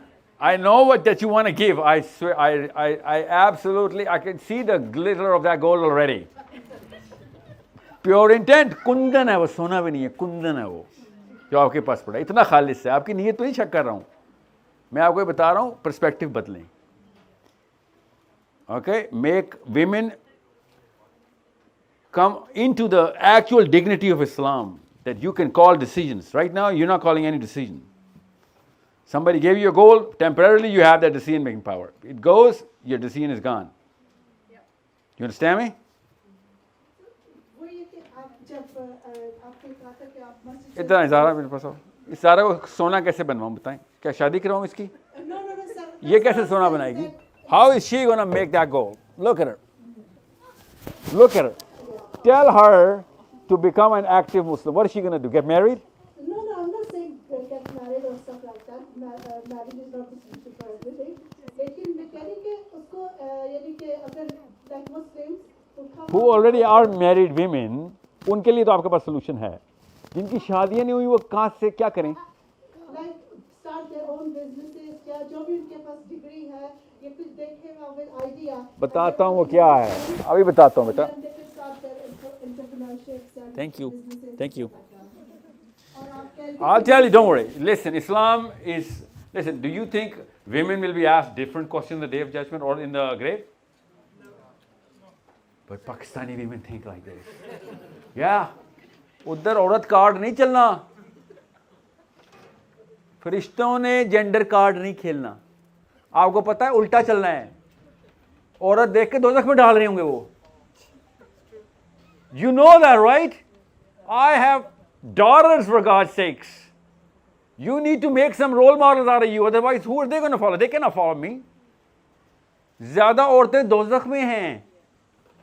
औरत card नहीं चला उधर. साफ समझ आया? क्योंकि औरतें औरत कार्ड खेलने गई थी, वहां फेल हो गई. परफॉर्मेंस थी नहीं, सीवी थी नहीं.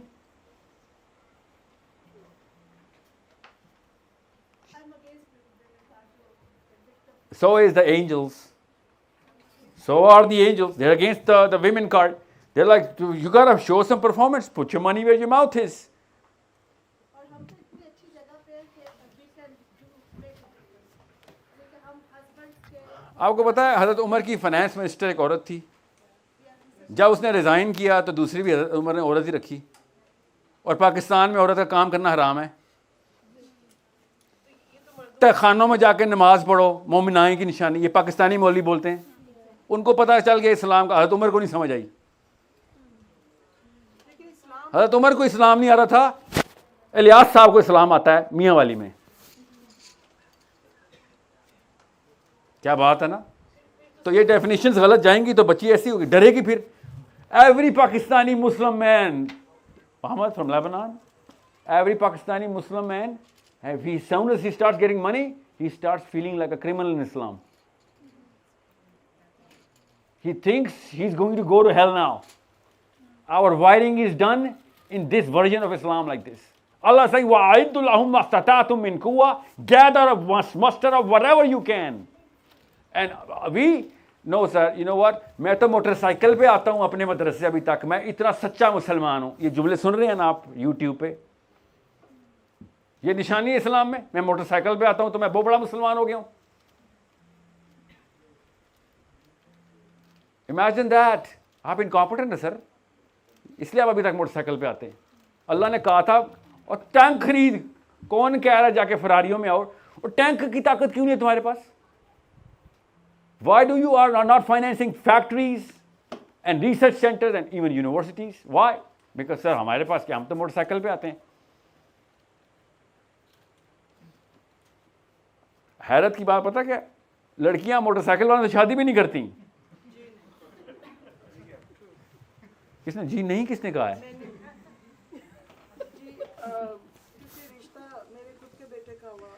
आपके बेटे एक्सेप्शन है, मैं रूल बता रहा हूँ। क्या रूल बताए ना। पहले गाड़ी पूछी गई कि गाड़ी कौन सी उसके पास? आपके बेटे से? बेटे वाली तो मेरे सामने भी ना आए ना, क्योंकि जब बेटे वाले पूछने पे आते हैं ना तो वो पूछते नहीं हैं, वो नापते हैं और उसके बाद खींचते हैं। आप नहीं है ना, आप एक्सेप्शन हैं। आप रूल क्यों नहीं मान रही हैं? आप सब जहेज दे के नहीं आई हुई? आपके अब्बों की नाक नहीं कटी जब जहेज नहीं दिया था? तो नाक की सलामत है? देते नहीं। और आपकी सास ने आपको छोड़ दिया। एक्सेप्शन है आप, एक्सेप्शन। और बेटा मुकाबले को आर वी इन डिनाइल? आप लोगों को पता नहीं आप जहेज के मतलब, एक मिनट रुक जाएं, hold on, turn the cameras off. सच बात करते हैं। ये कौन, ये कोई रूल, ये नॉर्मल बात है जो कर रही है? मेरी शादी थी, सुन लें, दूर कहाँ जाते हैं, और मैंने कहा भाई जहेज अंकल जहेज नहीं होगा, एंड दे सेड बेटा फिर शादी नहीं होगी। ये लड़की वाले थे, एंड ऐसे क्यों? कि तो बेटा आप ना जितने मर्जी बड़े मोहम्मद अली जनाब बन जाएं, ये एग्जैक्ट जुमला है उनका, हमारे अपने ख़ानदान में भी हमारी बेटी की ना इज्जत मेंटेन हमने करनी है। ये आपका डिसीजन नहीं है। You understand me? So you know what I said? I said फिर आप अपने ख़ानदान में शादी कर लें, क्योंकि ये हमारा कल्चर नहीं है। कहते आपके अब्बा ने जहेज नहीं लिया था ना? ऐसे मेरे अब्बा तो अभी ज़िंदा नहीं है, मगर लगता नहीं है कि उन्होंने जहेज लिया था। और मेरे अब्बा से थोड़ी शादी कर रहे हैं वो, उस लड़की की मेरे से कर रहे हैं, तो मुझसे पूछे ना।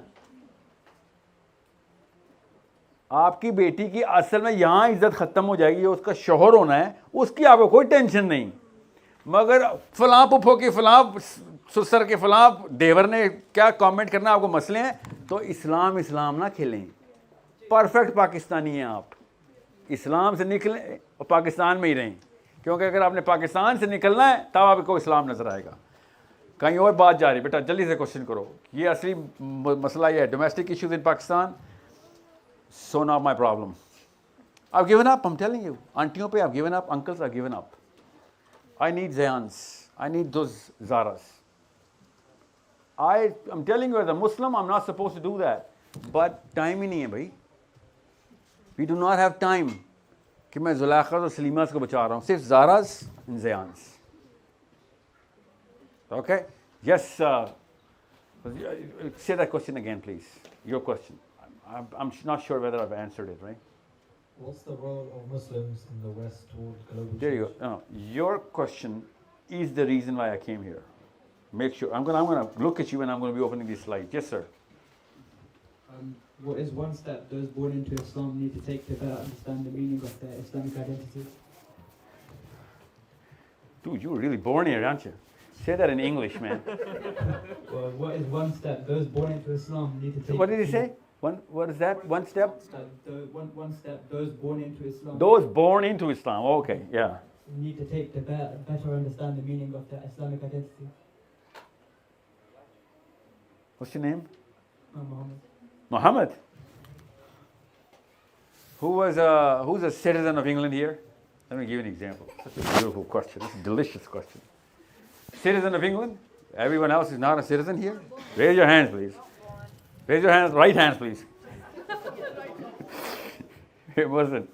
Raise your right hand like this. Yeah. Yeah. And now say, God save the king.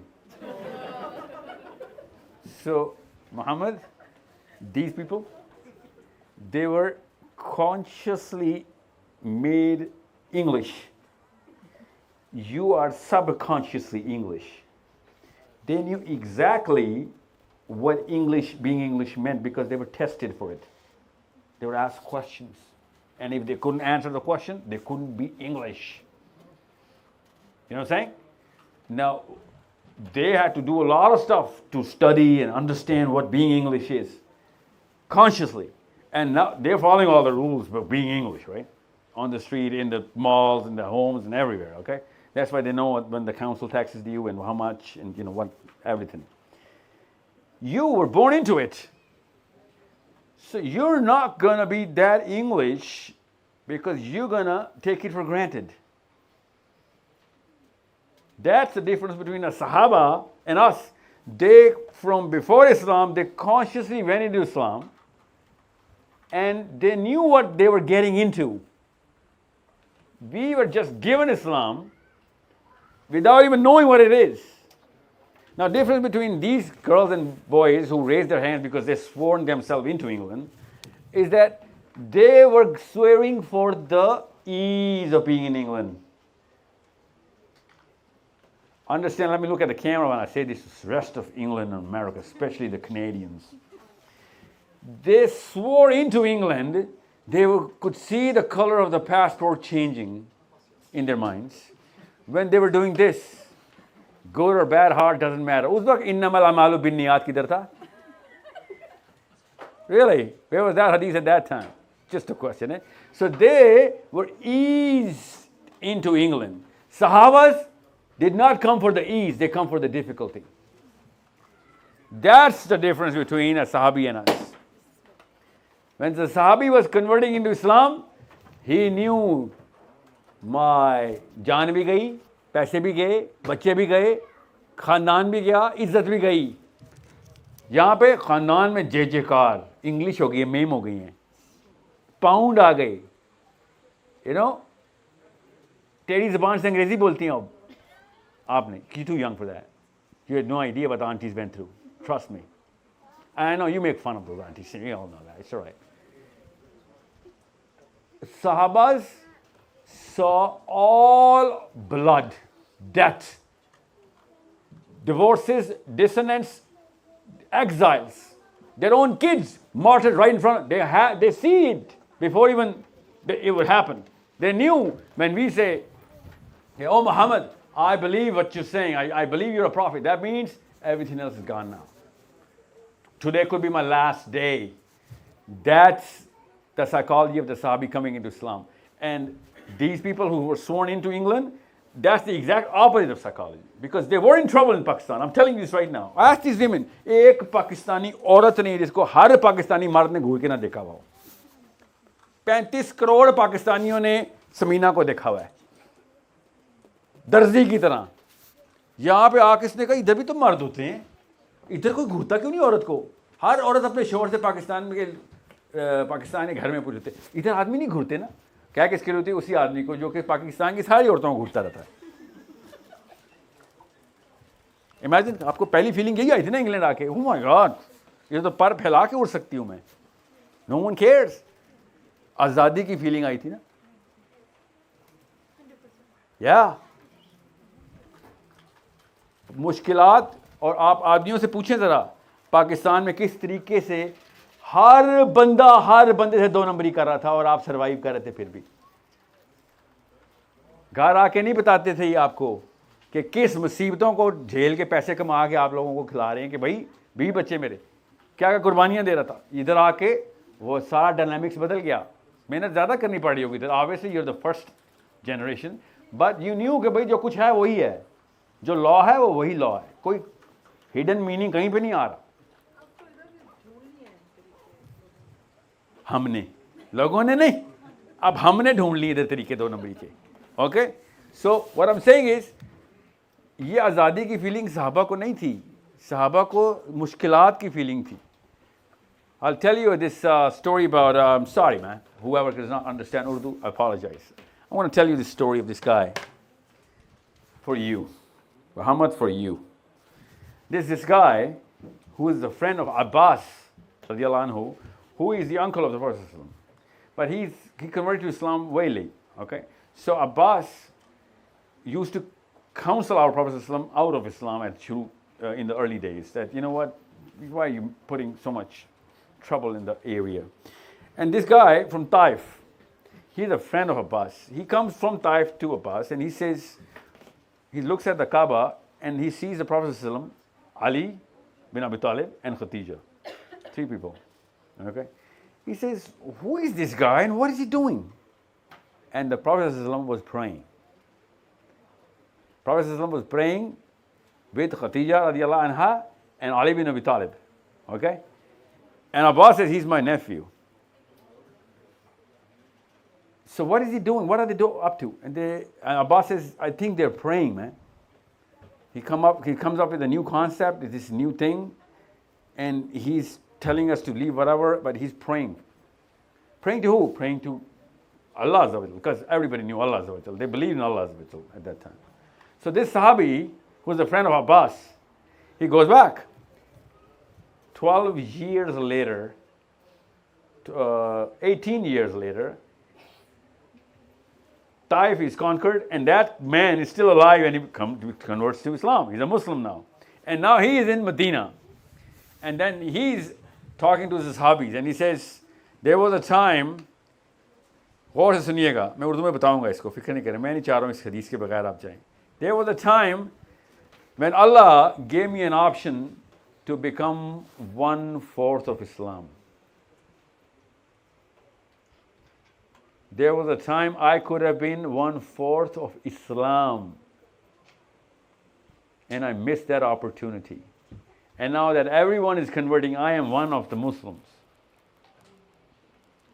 It doesn't count for as much as 1/4 of Islam. You know what that means? All of Islam in the universe, I'm 1/4 of it. I am the 4th part of 4 of 3. I'm 1 of 4. This is how the Sahabis looked at Islam. कि अगर मैं उस वक्त मुसलमान हो जाता तो 1/4 इस्लाम मैं होता, 1/4 इस्लाम होता मैं. मगर चूंकि वो ट्रेंड नहीं था तो ट्रेंड, अब मैं ट्रेंड में आ गया हूँ, ट्रेंड सब मुसलमान और मैं भी हो गया हूँ. यही हो रहा है यहाँ पे, ट्रेंड में आप मुसलमान हैं. You are a Muslim because everyone is a Muslim, man. If everyone was a Christian, I swear to God, you would have been a Christian. If everyone was a communist or an atheist or whatever, you would have been that. So you tell me, how old are you now? 17. You're 17 now, for God's sakes. Come here, stand up. This is, ladies, who's your mother and father? He's not here? That's your father? Okay. This is how old Ali bin Abi Talib was when he was fighting Badr. This is what he looked like. You think Safed Dadi wale Buzurg, Ali bin Abi Talib? No, this is Ali bin Abi Talib when he was fighting Badr. Imagine the real Islam and experience.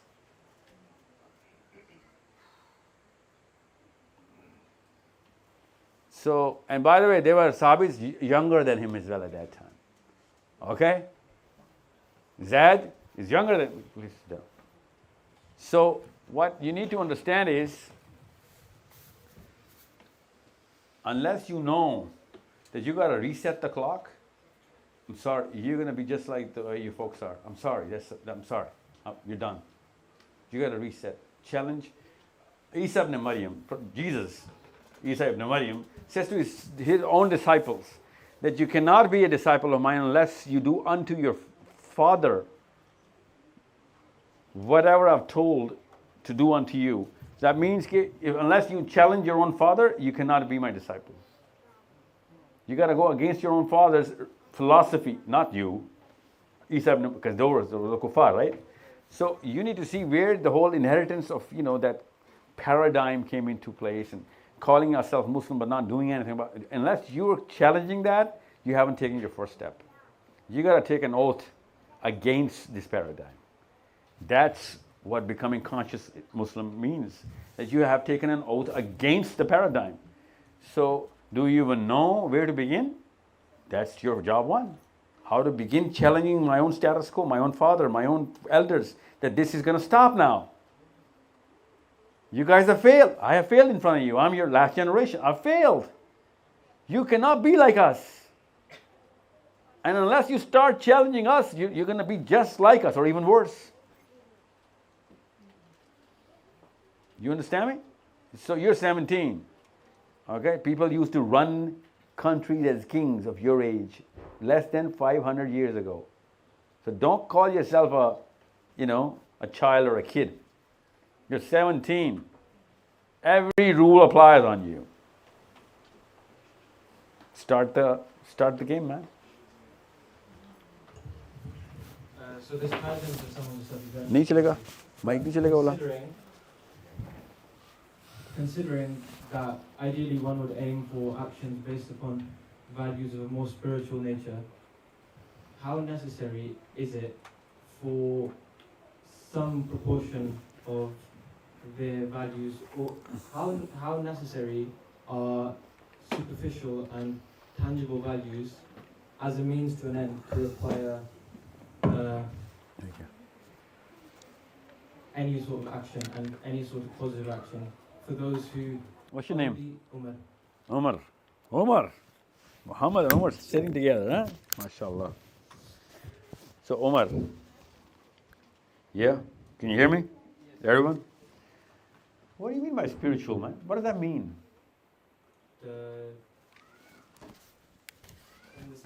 In the sense of what? Prioritizing internal... Internal, what does that mean, internal? Like a doctor going into my body? What does that mean? Values that you don't base upon materialistic things. You think that's spiritual? It's spiritual comes within something that's not materialistic. I'll tell you why I'm asking, Umar. This is the one word that the whole Muslim nation is pivoting around. They pivot their incompetence around spirituality. They think we're spiritual people, we're spiritually correct. Ruhani tazkiyah. We're not spiritual people, man. Umar bin Khattab was a spiritual man. Current day Umars are not spiritual. Okay? One time Umar bin Khattab was, and since your name is Umar, so it's going to hit you, that's why I'm giving you. Umar bin Khattab is Amir al-Mu'mineen, the Caliph. And spiritual clan comes to Masjid al-Nabawi. A spiritual clan, mutawakkaleen. They used to call them mutawakkaleen. So, this word in Arabic, mutawakkaleen, Lebanon. What does it mean, mutawakkaleen? Yeah, higher power, spiritual. Okay? So this whole jama'ah of mutawakkaleen is traveling from one place to another. They're stationed into Masjid al-Nabawi. So Umar Khattab, he goes to visit them and he says, I want to know why you call yourself mutawakkaleen. You're pretty famous around town. So they said, we're mutawakkaleen. And the Umar Khattab says, so what do you do? He said, we do da'wah. Remind you of anyone? We do da'wah. Da'wah, ilallah, yeah, naam, ilallah. So Okay, so that's what you do? That's all you do? He said, yes, that's all we do. We travel, fi sabilillah, and we do dawah. And he says, so how are you making your ends meet, man? Who's feeding you? How does that work? This is Umar Khattab asking. They said, Allah feeds us. Umar, you do not have any tawakkul, Allah feeds us. It's like, yeah, oh yeah, Allah feeds you, but do you do anything about it?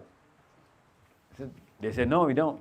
So Umar Khattab grabs his stick and says, come here, oh mutawakkileen, come here. This is the kind of Islam that my Nabi has taught you? Or did he forget to teach us the real Islam? They said, oh, Umar Khattab, what's going on? And he started beating them. They said, you better get to work now. I'm going to tell you what mutawakkileen actually looks like. And then he showed them how to work. He put them to work, to the real work.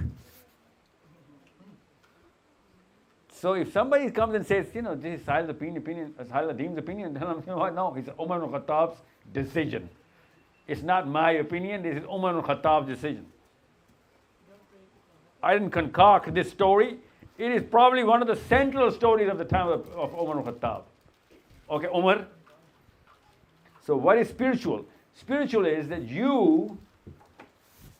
do you have a whiteboard here? I'll draw spirituality right in front of you. No? Okay, I'll use you as props. This is my 10-year objective. This man has a laptop. This man can write an article. This man has influence over the right people, even if they're wrong people, in the right places. This man has a degree in political science. This man has a degree in law in 10 years. Okay? This guy is known as probably the finest lawyers in Europe. Okay? This man is a consultant to countries, not companies. Okay? Because United Nations is all about law.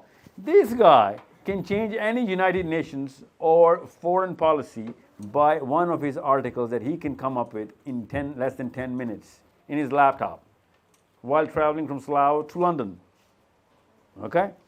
This man is 5 years from now. This guy has a degree aiming to be this guy, aiming to help this girl in Palestine. You understand me? Now, if you're not on this track for her, you are not spiritual. This is also not tangible, right? You cannot see it. It is being done. Okay? A policy influenced by a man's article is not tangible. It only is tangible when it's done, right? But he knows he can do it because he's created that influence over professors and statesmen and chancellors and senators in different countries there which matters. That is spiritual. I'll show you from Umar ibn Khattab. Oh, Umar ibn Khattab is holding a prayer in Masjid al-Nabi. And the whole Masjid al-Nabi is filled with Sahabas, right? Abdul Rahman bin Auf is right behind him. And Umar ibn Khattab, after the prayer, he says, Assalamu alaikum wa rahmatullah, and Assalamu alaikum wa rahmatullah, and then he turns back like this. And he goes back and he says, oh, Abdul Rahman, I think we've sent 1,000 less troops in Yemen, the Rabat of Yemen.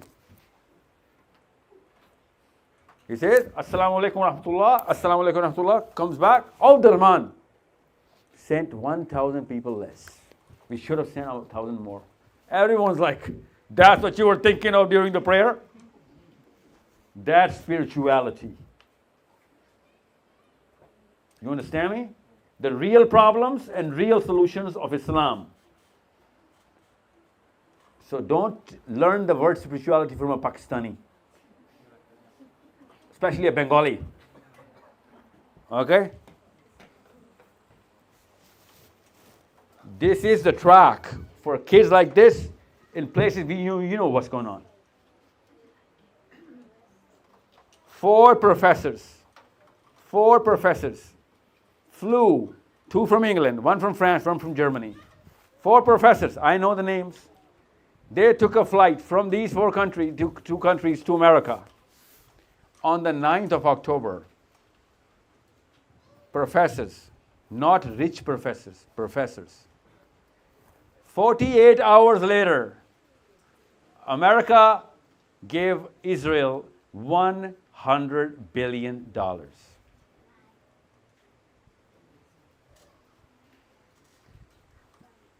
That is spirituality. Okay? The whole work, पूरा काम जिन्होंने पूरी life गुजारी है वो अपने एक दीन के मकसद के लिए गुजारी है उन्होंने। उमर बिन खत्ताब पीछे मुड़ते हैं और कहते हैं नमाज के फ़ौरन बाद उसी सेकंड में वो अब्दुर्रहमान 1000 बंदा कम भेजा यमन के रबात में, और आगे से अब्दुर्रहमान बिन औफ क्या कहते हैं? कहते हैं उमर बिन खत्ताब तुझे अल्लाह ने ख़ास नवाजा है, तुझे नमाज में भी उम्मत के मसाइल के सलूशन मिलते हैं।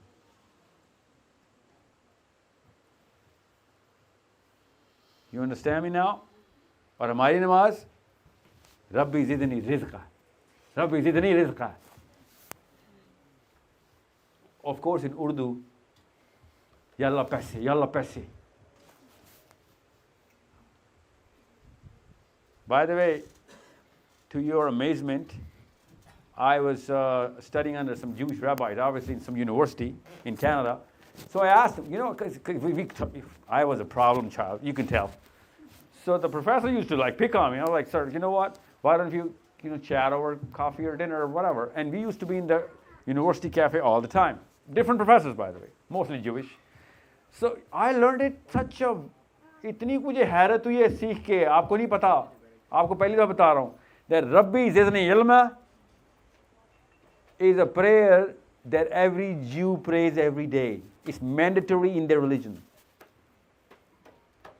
Rabbi Zidni Ilma. I found that out when I spoke to someone. You know what? That's a mandatory thing for Islam as well, but we just choose not to do it because we want to say Rabbi Zidni Rizqan. And he said, did your prophet tell you this prayer? And I'm like, no, he didn't. He taught us Rabbi Zidni Ilma. We just took the words out and we used it for our own convenience because we know the word rizq is in Quran. And we think we're speaking Arabic to Allah. He's going to be heard better. And they said, but you know, it's part of the Jewish faith. Namaz hoti nahi hai unki, jab tak Rabbi Zidni Ilma, जिस तरह हम दुरूद पढ़ते हैं, इस तरह रब्बी ज़िदनी इल्मा पढ़ते हैं। इसलिए वो 22,000 में से 11,000 प्रोफेसर प्रोड्यूस कर लेते हैं। So, you got the spirituality thing? Khana khana hai, sir. Yeah, that's the one thing about Pakistan. Eh? In Lebanon, you have no idea. You know? You have no idea. You know, I'll tell you something.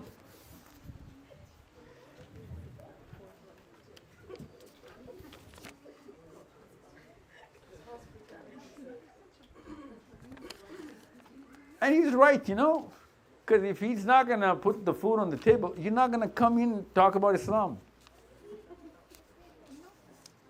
Remember that table, dinner table, Muslims being feasted upon? Remember that? Yeah. Muhammad from Lebanon. 12 people died in 2025 by their own parents. 2024, sorry. Because they were stampeded down on their own parents' feet on the wedding days. 12 kids died. Because when they went to eat, they didn't realize that their kids are being stampeded under. That's how hungry we are. We can kill our own. And that's 2024, by the way. Since 1947, yeah, I think more Pakistanis have died than Palestinians. So when? The question is when? Right now? No, I cannot. Just two more questions. Can I point out one thing? One more? Yeah, on the same question. Sure. Yeah, so what you said about... Did you say put something on top of it? Did you say that? Did you use that phrase? Yeah. Nice. So, okay. So on that note, with what pathway you said, that was similar to what I was sort of... Planning on? The kind of thing I wanted to hear, essentially, yeah. And with that, I wanted you to highlight the pathway itself. Like you said, it's not tangible. I'd argue that to an extent it's. What's not tangible? What you said, the pathway to. Oh, it's super tangible, the way you're thinking about it. It's not tangible as in that a laptop has an article and a policy is changed in Norway. You don't see the connection like that. Otherwise, yeah, you're right, it's tangible. It's as tangible as it can get, man. But the values behind it, how important is that pathway when it's independent of the values behind it, in the sense that when someone is going on that pathway, part of their motivation towards it will be superficial. I'll tell you what superficial is. How important is that part of it? Someone who wants to. Oh, मेरा बच्चा करोड़ रुपए का सवाल है. The best question of the year. I'm telling you, bar none, the best question of the year. You're 14, 13, 15? 19. You're 19? Okay, so you're in the bracket.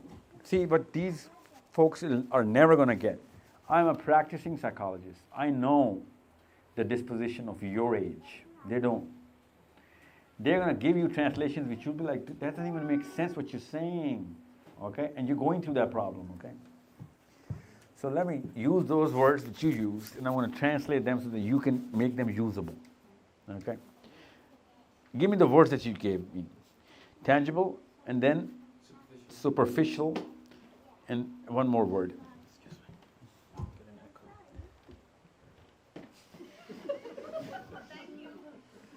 Okay. Is it better now? Yeah. So, Umar, गौर से सुनो. उर्दू आती है? Okay.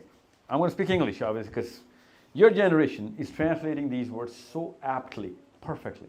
Last generation failed to. That's why they couldn't perform. Now, what you need is that, sir, this is very tangible. I become a competent student, then a competent teacher, then an influencer, and then I influence countries and I change policy. Very tangible. For you, it's totally not tangible for the last generation. Okay? It's all right. You're not from that generation. But you use the word superficial. Because I said something. What did I say? Well, sorry, what's your question again? Ask me, because I wanna use your question. The original question? No, the one that you put on top.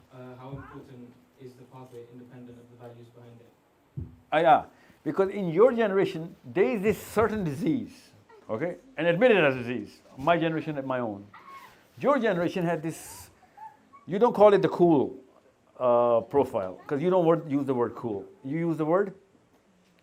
What's the new word that you guys are coming up with? Doesn't matter. But what matters is, you know what cool is, right? You will think that you're cool, and it is so cool that no one knows that I am behind the whole change. Your brain is going to make you come out of the whole bubble, and you're going to go in some dungeon, and your brain is going to portray this picture that you're writing on your laptop, some policy, and no one knows that you're behind this. You're like that Sigma male who no one's aware of, and you're making the big change. You're the puppeteer. No one can see the strings, and everyone's being changed, okay? That uniqueness, that what's the peculiarity has become cool in your generation. By the way, it was cool in my generation too, okay? But we had grown out of it because being part of the gang was the thing, right? Forget the gang, man. I want to play the gang without even them knowing about it. That's something only unique to your generation now. And your folks don't know about this. And I know the disease because I work with kids of your age, okay? You're not kids, okay? You're adults. So what I'm going to tell you is very, very important. Very, very important. Do not be cool alone. Do not be cool in isolation. I'm telling you, you're going to lose the grip on Islam and the bigger objective. And on that day, you might be cool here and you might be cool there as well, but you will not get anything. That was the one thing the Prophet ﷺ actually came in, and no one's going to get it. What are you talking about? I'm telling you, no one's getting it. Only you and I are talking about this, and your brain knows what I'm saying. That you going in that dungeon, in that basement, in that backseat of that car, typing that article or that email, is only going to matter if some other people know that you're doing it, and they're also on the plan. Okay? It takes a gang to make that movement. A gang, not like a street gang, a lobby. And they should know what you're writing. It's a coordinated community effort. I'm telling you this right now. That's the difference. And you're going to have all the temptations for the rest of your life to make that cool thing happen. No one knows. Even my own lobby, my own gang does not know that I'm the guy behind this. And I'm just going to go quiet down on this. And I'm going to sulk in my own, achievement alone with some landscape behind in your mind, the backdrop. Okay? Don't do it. I'm telling you, don't do it. You're a part of a certain lobby or community.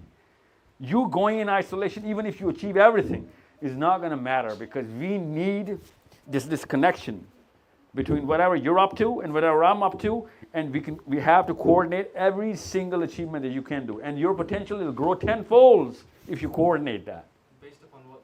I do not know what your life is going to unfold in front of you, but based upon the fact that more heads are better than one. Okay?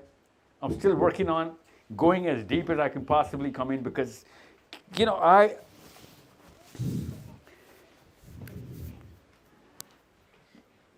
19? So you've gone through a certain time in your head, because you're 19 now, where maybe you have started to give up on going in your room alone, and instead you've taken that track back in the living room and talking to the family. That, no, you know what, we're not done yet. I'm not done yet. Have you done that? Have you taken that journey yet? Have you? Really? So I know. So you gotta confront that inner demon, because they don't even know about this, man. And I'm telling you, we're gonna cut this out of the video as well, because no one knows about this. Only a 19-year-old, 15, 14, 19, 20-year-old can get what I'm saying right now. Because there's this archetype of cool that you guys have defined. Every one of the men has gone through this. You just don't remember. My profession has enabled me to remember that. I've worked with so many men to know that, you know what, this is that crossroad that we took a left, we should have taken right. And we would have been part of a way bigger force. But every man chooses to be that Sigma man, that cool man, that, you know what, I'm going to be that shadow with that hat on my face. No one can recognize me. Don't be that guy. I'm telling you. I swear to God, it's cool. I know it's cool, but don't be that guy. Because it's not going to amount to anything, because we need a lot more coordination, connection, sync between a lot more competent people together. So somebody in Melbourne should know what you're up to, somebody in Milwaukee, somebody in Manila, and they would be doing the same thing for the same effort, same cause. Okay? You want to be cool, just be cool with the rest of the world, but not to that lobby. Not to your own people who you're actually prepared, okay? So if it's important to have people on that cause, is it important even if they're with you because of money or something superficial? Money is not superficial if the cause is real. Okay, a lot of things that you're going to go through because of the failures that our generation has, a lot of times you're going to need a lot more money to make anything happen than just influence and just degrees and just competence. So it's justified as a means to an end? If the end is Islam, yeah. Well, it's a mandatory thing. It's not just justified. I just told you. Is money. Okay? Yeah, but it's about you whether you're going to buy a Ferrari or a tank, man. Because if you want to buy a Ferrari, then it's a totally different end. Okay? You understand me? Yeah, you got to make that distinction between where you're being selfish or self-serving and where you're cause-serving. Because if you're cause-serving, yeah, I need a lot more. You want to be a billionaire? No, I swear to God, I want you to be a trillionaire. Because my cause requires that money. You want to buy whatever you want for your own self during the whole thing? It's all right, man. It's totally fine. Actually, you should spend more, but on yourself. But your aim shouldn't be less. Our generation was the most mediocre generation in the history of Islam. My father and his father and his father, my God, man, they had high standards. We just wanted to be cool. That's all we wanted. We wanted to be cool. That's mediocrity at its peak. Don't fall for that, okay? Do not fall for that. Okay? This was just about you and the 19, 16-year-olds. I'm telling you, ask them. No one's going to get what we're talking about. Okay, so change it. You're gonna see that day, inshallah. And you're going to see the two roads splitting. You're going to see Yeah, one is you're going to satisfy your whims. You're going to be a hero of your own movie. And the right path, you're going to be a hero of a very big movie. And by the way, in that place, in this world, you're not going to be called a hero. That's the day of judgment, right? Yeah. Because if you're doing it for yourself, then it was not worth it for anybody anyway, right? Gee, sir, so I'm going to give you the 15 minutes. I'm sorry for this session. This is a necessary thing. Because the difference between parents and sons right now, fathers especially, that they're not transiting a language which is speaking to the inner psychology of the current boy.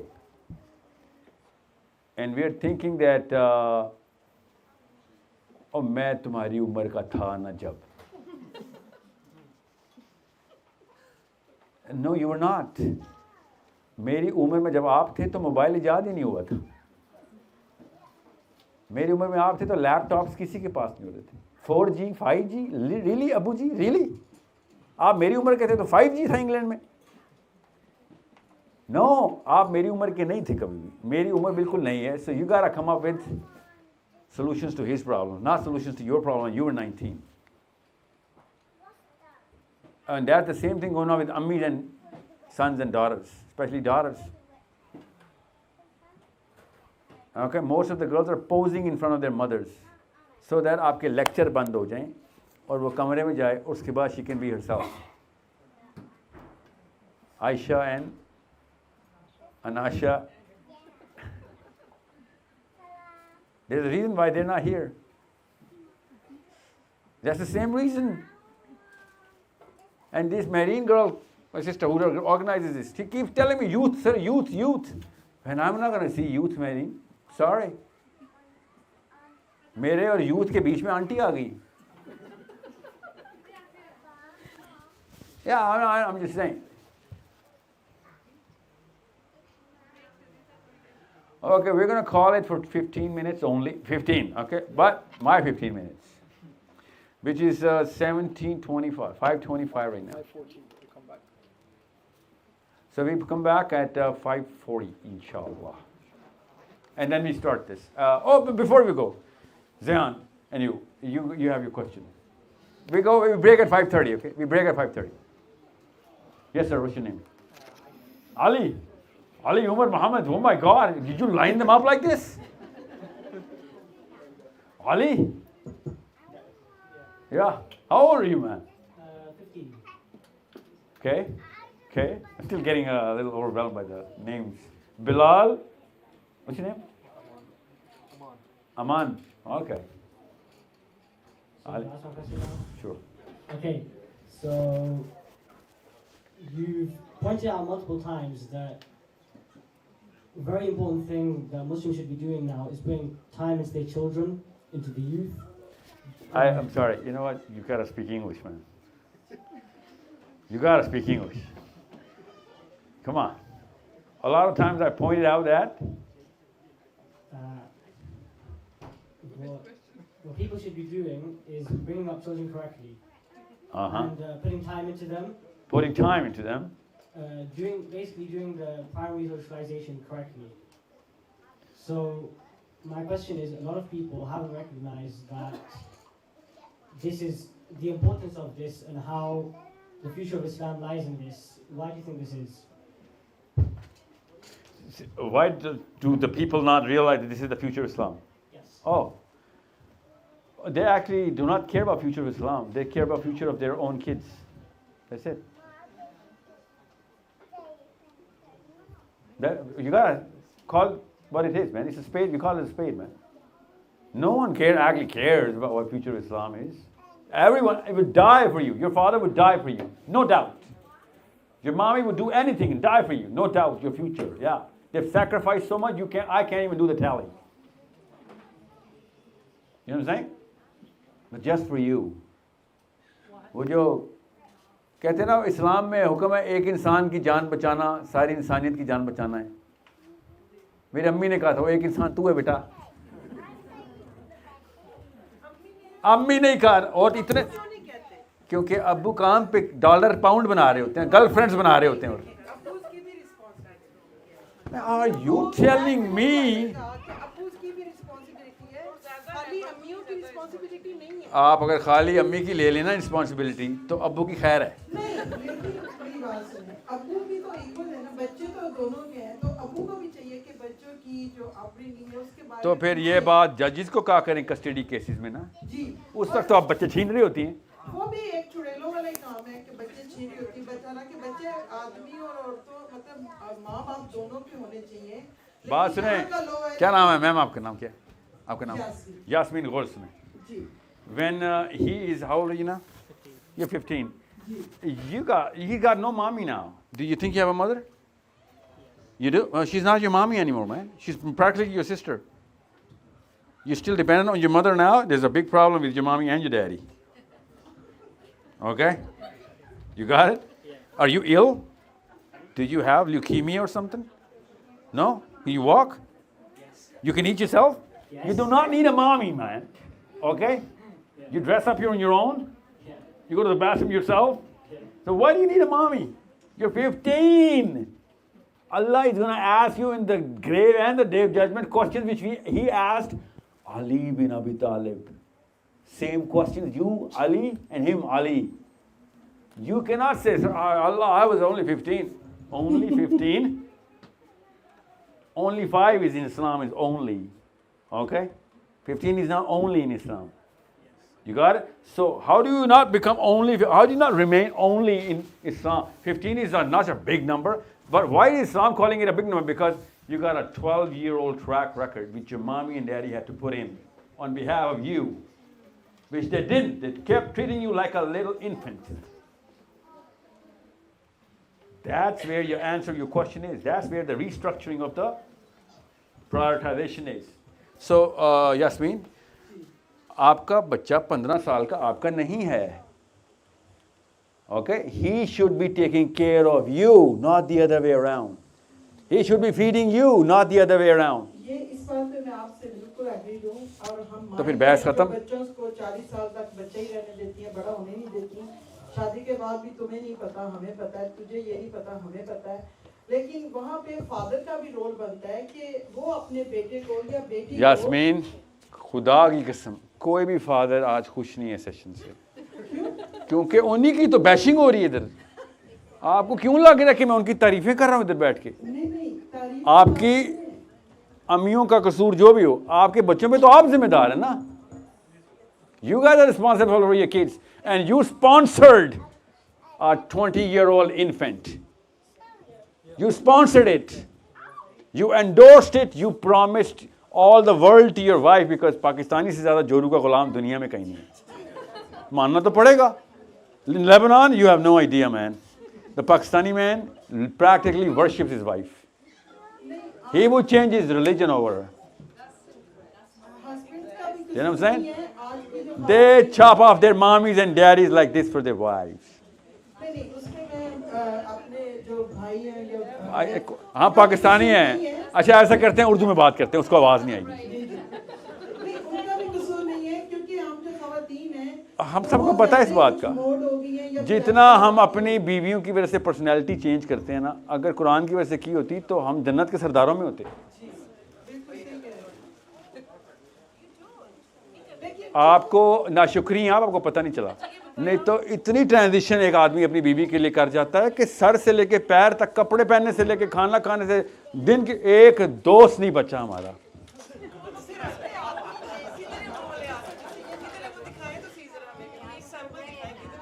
ये sample नजर आ रहे हैं, अकेले तन्हा बेचारे. हाँ हाथ उठा के बताएंगे. No, we can't, because Ali, you got the answer? Yeah, can I have one thing, please? Of course, you're not going to stop if we never want you to. Go on. How do we spread it that, basically, how do we tell more people that making sure the future of Islam is secure is the first priority? Oh.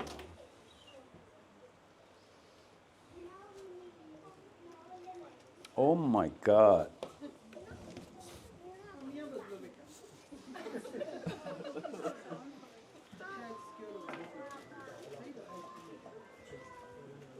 I'll tell you, Ali, a little course. I'll tell you a course. I've been saying this to my students and my actual school. Every morning you wake up, don't do anything before you do this. Only for 5 minutes. Not for 6 minutes, but for 5. But not for 4, for 5. Is it too much to ask? No. And it's not a physical effort. You don't even have to get out of the bed. No money spent, no nothing. 5 minutes, not 6, but 5. Not 4:30, 4 minutes and 30 seconds, no, 5 minutes. So you need a stopwatch for this. Every morning you wake up, you do not get out of bed. Okay? Preferably it's Fajr time. But you wake up and then you envision. And every time you're going to envision, it's going to get in better pixels. And every one time you're going to read more hadith about it, it's going to get better pixels. Every one time you're going to read the Quran about this, well, I'm telling you what this is. It's going to get better pixels till you get a 4K quality. That's the only 3 ways of doing it. Quran about this subject, hadith about this subject, and keep practicing this activity. What's the subject? You open your eyes, okay, and then you consciously envision that you're standing in the day of judgment. You need to look on your left and see the fumes and the angels trying to control, literally control, with strings, hell, trying to break loose. You envision you standing up on your left, you have to see the 7 million angels trying to control hell from picking out human beings and swallowing them. And on your right, you have to see those clouds with those planets, with those, serenity with that, of how people are going to go through a certain path. That path goes under the Arsh of Allah. That Arsh of Allah is an opportunity for us to get cleansed. But right between me and Arsh of Allah, are billions of people standing queued. It's not going to be a little crowd. It's going to be all queued up. You will see millions of queues lining towards a certain wall. Okay? Envision that.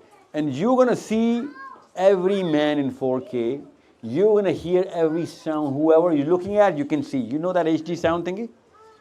My phone has that HD sound, man. If I point that phone towards you, you're going to hear that phone. This guy cannot be able to hear it. That's HD sound. On the day of judgment, it's going to be the same thing. Whoever you're going to look at, you're going to be able to hear him. No one else will. Okay? You need to understand. And on those cues, you need to see what are they asking. And Ali, in those cues, you got to know how many people are ahead of you. And you are preparing the answers. But whoever you're looking at is saying the same thing. I want you to read the hadith about what they're saying to their own selves. People will be trying to kill themselves. Literally, by bashing their head on the ground, kill themselves. You will see people being made to wear molten copper gowns. You will see people who do not have half of their body. They will be tilted towards this. Their body will be open. They'll be still walking. Okay? Those are the guys who did not treat their wives properly. Okay? You will see people with crowns on their heads. You will see people in different shapes based on whatever they were doing. You will see people with their intestines coming out and they're trying to put them back in, crying with pain. But they still have to walk because the queues are going forward. You need to see all of this. Just 5 minutes, man. Not 6. I told you not 6. If you go 6, you're going to overwhelm yourself and you're going to quit. But for 5, you're not going to quit. What was your question to which I'm answering right now? Hear the question. What's the question you just asked me? Obviously, how do we spread the fact that, apart from obviously believing in Islam, the first priority should be looking after and securing the future of Islam, as in like the youth? Yeah, there is no other way. There is no other way to secure the future of Islam. No other way. In psychology, I've studied it for decades, no other way. In science, no other way. So how did I learn this? I'll tell you how I learned it. The Prophet ﷺ taught me. Allah Azza wa Jal taught me this. You know how? The Prophet said that in the first 8 years, in the, Aisha radiallahu anha says, our mother, Aisha, okay, bin Abi Bakr, she said that the first 8 years, Allah Azza wa Jal did not reveal any ayah. The wahi was all about the day of judgment. Every ayah is akhirah, akhirah, akhirah. On the day of akhirah, this is going to happen. On the day of akhirah. Every ayah on the first 8 years of Arabia is about akhirah. Once everybody had the picture, then came the ahkam. And in matter of seconds, Arabs changed. Only if you have akhirah. Now what's going on here? I promise you this right now. I guarantee you this. As an academic, as a man, as a Muslim, and common sense. The only problem we're facing is we forgot on the day of akhirah. So 5 minutes only, man, and I make sure you don't do 6. I'm forcing you, don't do 6. Because if you start doing 6, you're going to go somewhere else. I don't want you to go that in your age. Okay? I need you to follow what Umar was talking about and we were talking about. Okay? Because once you establish this, because you do not have enough hadiths right now, read them. Or ayat about the Day of Judgment, read them. Once you got the whole details, and there are more than 5,000 hadiths about this. So you got to put some time in, okay?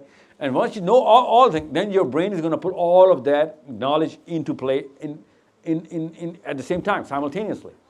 Once that happens, you have no idea what's going to happen next. I know what's going to happen next. You do not have any idea. On that day, you call me. Once that day comes, you call me. You're going to find my number. Don't worry about it. You don't have to put an effort. You're going to find my number. You call me. That day has come. Tell me what to do. Okay? Ali, you call me. If I'm alive, you call me. That's how Allah has trained the human being. And that's the only way to train. That's the only way to get trained. Otherwise, any Ali or any Zara is going to take me out of Islam. Because we love them so much, we change our religion for them. God knows my parents did it. I'm going to do it for my kids unless this goes on. Okay? I'm going to break for your 15 minutes now. Before that, I'm going to just tell you a little story about a girl whose husband came to me and he says, because I take those sessions, one-on-one sessions, and he says, Meri bibi psycho ho gayi hai. My wife is a psycho. And I said, so what's new, man? I'm kidding. So, I'm kidding. No, I was just, that's a guy thing. Listen, so I said, what do you think, what do you mean your wife is a psycho, man? You can't just use this word. You got to tell me what does that mean? And he says, he put my kid on fire. And I said, oh, that is a psycho. Did you take her to a hospital? And he said, of course, but she wouldn't go. And I said, not your wife, man, to the child. Did you take your kid to the hospital? And he said, no, she didn't get burnt. And I said, how did that happen? Listen to what he says. He says, my wife wakes me up, psycho aurat, fajr pe utha rahi hai mujhe. That's his words, not my words. And I'm so tired, I didn't wake up. So she's like, theek hai, mat utho. And then she wakes my daughter up and goes to the kitchen, turns the gas on, lights up the stove, picks up my daughter, and then I run to save my daughter. And I said, was she on the stove? And he says, no, she was not, but she was gonna. And I said, listen, was she on the stove? And he says, no, she was not on the stove. But I'm telling you, she was gonna put the daughter, because he had picked her up. And I said, what did she say? She said, तुम्हें उस दिन की आग से डर नहीं लग रहा इसको डालने में, तो इससे क्यों डर लगेगा? So I said, dude, she's not the psycho, you are the psycho. You need to understand, if you do not think you're a psycho, God save your daughter. Okay, don't do that to your husbands. No, I mean, don't do that to your husbands. That's a special case. I'm just trying to tell you that unless you know what's actually the truth, Allah's Prophet says, Al-Jannah haqq. This is the actual truth. This world that you live in is not the truth. This is an illusion in front of you. You just can't see through it. You can't even see angels right here. There are 2 angels right here. You can't see them. So that means this is the truth? No, this is the truth. Did you know the Prophet ﷺ told us the technology on which the angels will be recording data and presenting it to the world? These two angels? We use that technology now, by the way. Okay? So, not that technology, but I don't know, an analogy of that technology. So, Zayan, I want to take your question after this. You're going to stay with me because you're the youngest. 15 minutes right now. The time is, what's the time? Oh, 45. So, we see each other at 6, inshallah. What time is Maghrib here? Oh, it's England. Yeah, I get it. Yeah, I know, but the general perception about deen and dunya in Arab is the same as two different isotopes. I think they related to each other, but we should do action in dunya to achieve good deen. So Zayan, are there two planets that you can live in? Are there two lives that you have? So this dunya, where did this word come from? Think about it. This dunya word, the word dunya, where does it come from? What does that mean, dunya? Is that your own question? You read it? Okay. Dunya is a word in Quran. Okay? The word is dunya. That's how we know the word dunya. Okay? So, in the Quran, Surah Baqarah, Allah says, رَبَّنَا آتِنَا فِي الدُّنْيَا حَسَنًا وَفِي الْآخِرَةِ حَسَنًا. You know what I'm saying? So, if your dunya is not hasana, the best of this planet, then your akhirah is not going to be the best of akhirah. You understand me? So, if we have only one planet, one life in this planet, if we had two different planets and two different lives, or one life with two different planets, then deen and dunya could have been two different things. But we only have one planet, one life, so the deen is this dunya. This dunya better be on the deen. Otherwise, if you had two planets, I'll be like, you know what, this is dunya, and that's the deen planet, this is the dunya planet. But we have deen for this very dunya. In Pakistan, we don't use the word dunya, we use the word zameen. We even call this thing zameen. Okay? And if two Pakistanis were walking if the Pakistan moon mission, if there was such a thing, and if they had made it to the moon, the two Pakistanis would have been saying to each other coming down on the moon, zameen pe utar niche. किधर खड़े हो? मैं ज़मीन पे पहुंच गया हूँ, तुम अभी तक सीढ़ी पे ही हो. Yeah? And that would have made sense in Pakistan, eh? Even though that's not Zameen, that's Chand. You know what I'm saying? So, on the moon, we don't say, oh, you're walking on the moon, man. We say, हम ज़मीन पे चल रहा हूँ. Even though Zameen is the name of a planet. The third rock from the sun is Zameen in Urdu, right? But any kind of plane or ground, we also call Zameen. Yeah.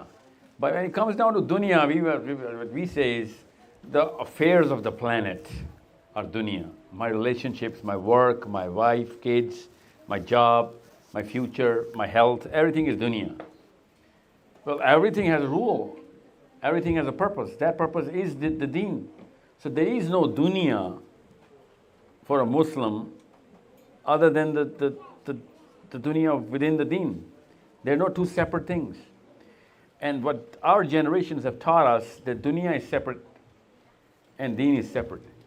So Imran Khan or Zardari or Nawaz Sharif or the army or the bureaucracy, what they say is we're leaders of dunya, and Maulana Tariq Jameel or Maulvi Saab, and all, these are the leaders of deen. You see? That's the problem. Because they thought deen is separate and dunya is separate. Muhammad bin Salman should have been the leader of deen, but he's the leader of dunya. And Imam Kaaba is the leader of deen now, even though he should have been the leader of dunya. You know what I'm saying? So they're separate. They're not. We just made them separate so that our hungry, greedy, selfish people who just want to serve their own selves and their own power, they want to call deen separately and dunya separately. We didn't invent this philosophy.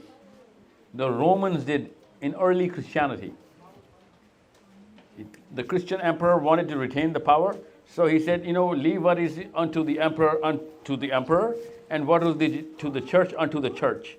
You keep your deen, I keep my dunya, we shake hands. Whenever I need the deen, I'll come to you. Whenever you need the dunya, you come to me. That's when it started, in 285 years after Jesus, alayhi salam. We've taken the same thing. It's called being secular. We seclude the deen from the dunya. It's called secular. You heard the word secular by now? Those are the secular people. That's the basis of being secular. So all Muslims right now, all Muslims that you will ever meet are secular people. And Islam came in against secularism. And every Muslim scholar or politician or mommy or daddy, they're all secular, designed to be seculars. So deen and dunya, they've separated. So I could be an amazing guy of the dunya and zero in deen. And that guy, whoever, could be an amazing guy of the deen and zero in dunya. And that's what's going on right now. So you see all the scholars of Islam, no power, no influence, no intellect, no acumen, no nothing. And you see scholars of the world with no deen. And they're Muslims. They call themselves Muslims. You know Usher, the singer? Not, who's the singer right now? Taylor Swift. Yeah, you know Taylor Swift. She wears a cross. She calls herself a Christian. She's doing great in dunya. She calls herself a Christian.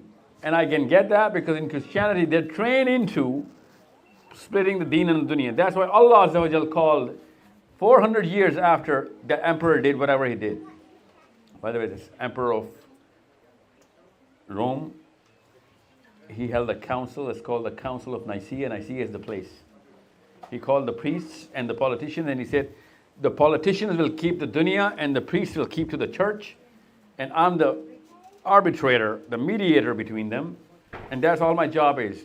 Do not come into power, O priests. We will respect you if you keep your boundaries. Otherwise, we'll kill you.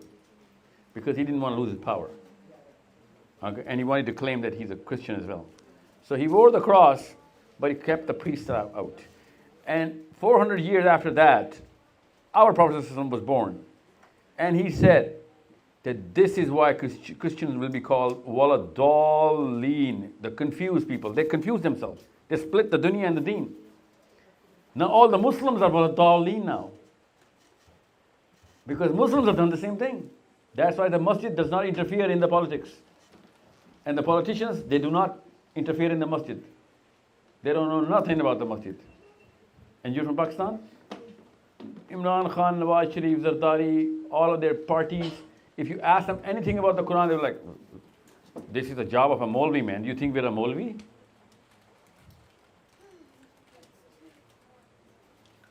You know what I'm saying? Yeah, that's the problem. So do not fall prey to that trap. Deen is for dunya, and dunya is for deen. You separate them, you're not a Muslim anymore. You're just a secular, confused, waladallin, afflicted by the disease that Christians got afflicted by. Did you know that Christians are called waladallin in the Quran? Yeah. See, the Jews are not called waladallin. Did you ever think that Jews were never called waladallin? Even though Allah says, أَفَتُؤْمِنُونَ بِبَعْضٍ وَتَكْفُرُونَ بِبَعْضٍ, that you believe in some of my word ayahs and do not believe in some, but they're still not called waladallin. Allah says to the Jews, you use your own pen in my book. That means you invent more ayahs and call it God's word. But they're not called waladallin. And Christians didn't do that. Christians didn't use their own pen. Actually, Christians never used their pen. That's why you don't see, you can see the book of John, Matthew, Mark, Luke. You can see Paul all over the Bible. You do not see the book of Jesus. You see the book of Paul. Actually, you see 14 books of Paul. Out of the 23, 14 are 27 books in the King James Version. 14 of them are written by St. Paul.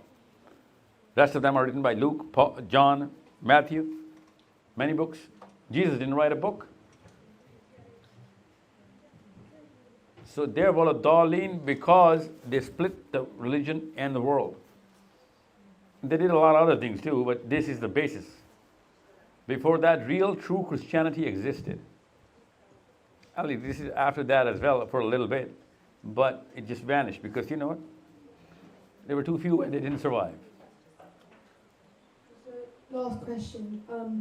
When we pass away from this world, I think no one is in Jannah or Jahannam right now. I'm not sure. So when we pass away, where do we go? Like what happens?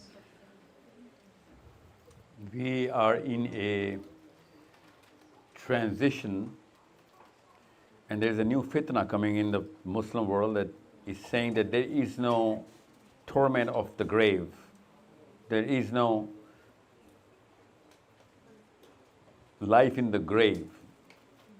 Okay? Because they somehow think that they know physics, and they think, oh, since now you're out of time, so how can you be waiting for the day of judgment? You're either going to be in hell or on the day of judgment, and everyone else is waiting up on it.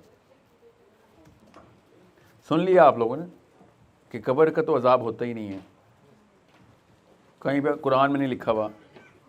So to all of those skeptics who think they're intellectuals, it's just a common sense answer that if I die right now, then, and my son who I taught Islam is still practicing Islam, he has not died yet. His son, who in turn he'll teach, he has not died yet. People who I wrote a book, I taught somebody, that book is teaching other people, they have not died yet. That tally up is still upon free will of the people. And if they keep choosing the good out of whatever I taught them, I'm still going to keep getting credit, right? So that whole tenure is not going to be able to stop until the last boy is or girl is born.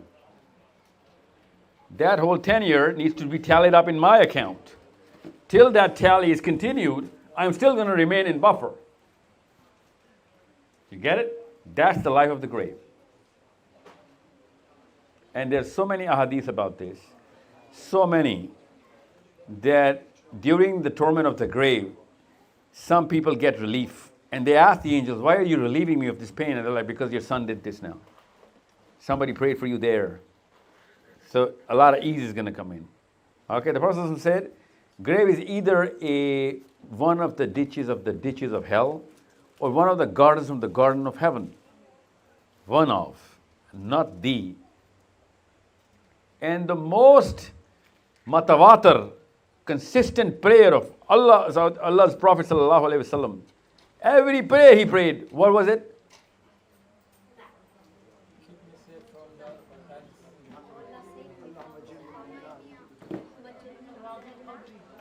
Adhab al-qabr, a'udhu bika min adhab al-qabr. So if this is not there, then you have to delete the life of the Prophet sallallahu alaihi wasallam. Because this is not in any doubt in any human being's mind. But now you see those pseudo-intellectuals trying to come up with weird definitions, because they haven't studied, because you know, scholars, Muslims, they don't study physics, right? That's why I keep telling you to go into physics. And then the Quran. For example, I'll ask you something. In Lebanon, A'udhu billahi minash shaitani rajim. What does that mean in Lebanon? Everybody knows, right? You know what it means, right? Qul a'udhu bi rabbil falaq. What does that mean? In Lebanon. I know it's hard, but it's the easiest thing in Pakistan. You know what we believe? Say that I seek protection from the Lord of the sky. That's obvious, no? Yeah, but that's not what falak means in Arabic.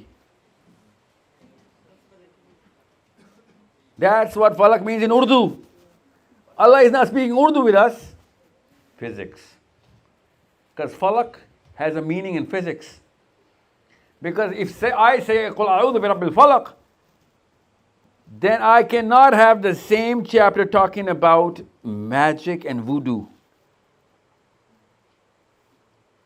This chapter has magic and voodoo description of what women keep doing.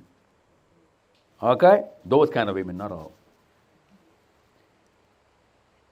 What does that got to do with falak? Well, the original meaning of falak in Arabic actually has all of what it means. But that meaning can only be understood if you know physics and mathematics. Do you know what falak means? Falak means the splitter. The splitter. You know what a splitter is? Have you seen a nuclear split? The uncles and aunties haven't. That's why they went to the Molvi Sahib and said, Sir, jadoo ho gaya, sir. If they only studied physics, they would not have gone to the Peer Sahib.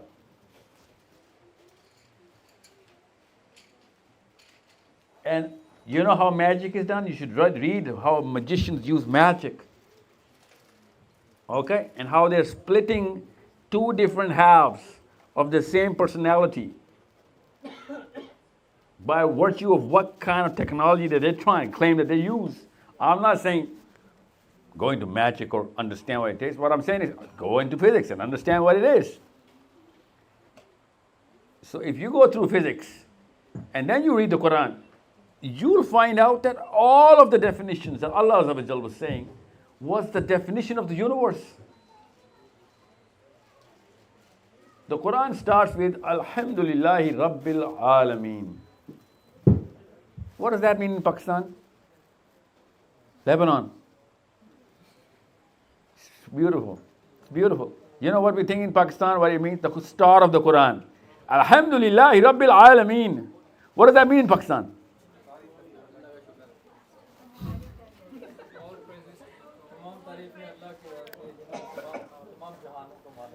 Oh, and the word Jahan doesn't even exist in any mind and any psychology.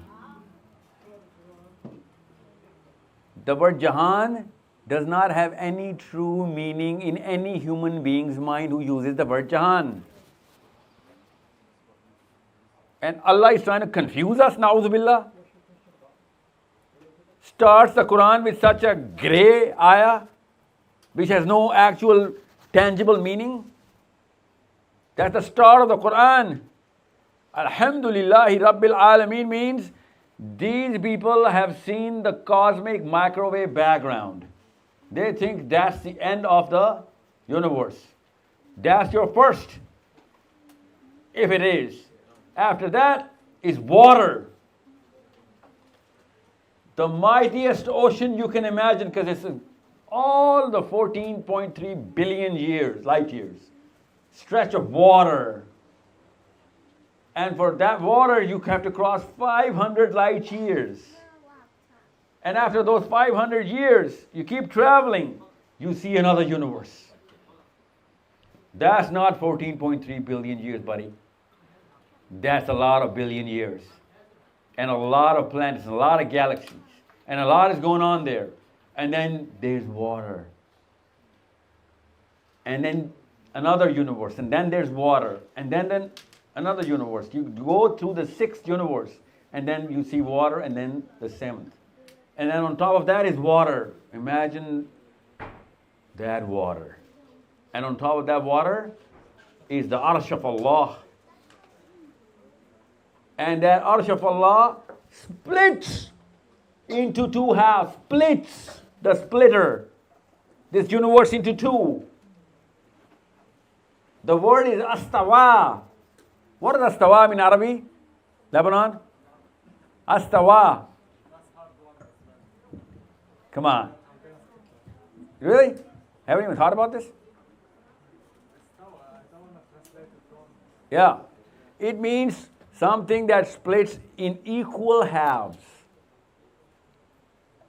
And in Pakistan, you know what that means? Sat down. In the Quran, we're translating it as Allah sat down on the arsh. Even though the word is astawa, then Allah splits it into two halves. The splitter. You understand me now? How are you going to understand this whole geometry? The first ayah of the Quran is demanding you to go through all of this. Study it, learn it, so that you can understand not what Allahu Akbar, how Akbar Allah is, no, but how Asghar we are. So Allahu Akbar does not mean Allah is the greatest, because we cannot imagine how great that greatest is. Allahu Akbar means how small we are. So understand how to look at the Quran at your age, and you're going to find treasures over treasures, and people will follow you by the billions, not just hundreds of thousands and millions, because you'll be leading them to the real knowledge. And every time anyone is going to go up to Europa, the Jupiter's moon, or wherever, they better be saying, this is what Zayan was telling us. Because they are traveling through whatever Quran told us to do. Can't you see up and see? Can't you look up and see? You know what Allah is saying this to the people of Nuh alayhi salam. How can they see, look up and see through the heavens? Do they have telescopes at that time? So what was Nuh alayhi salam teaching them, and how was he teaching them? That they could understand what was going on.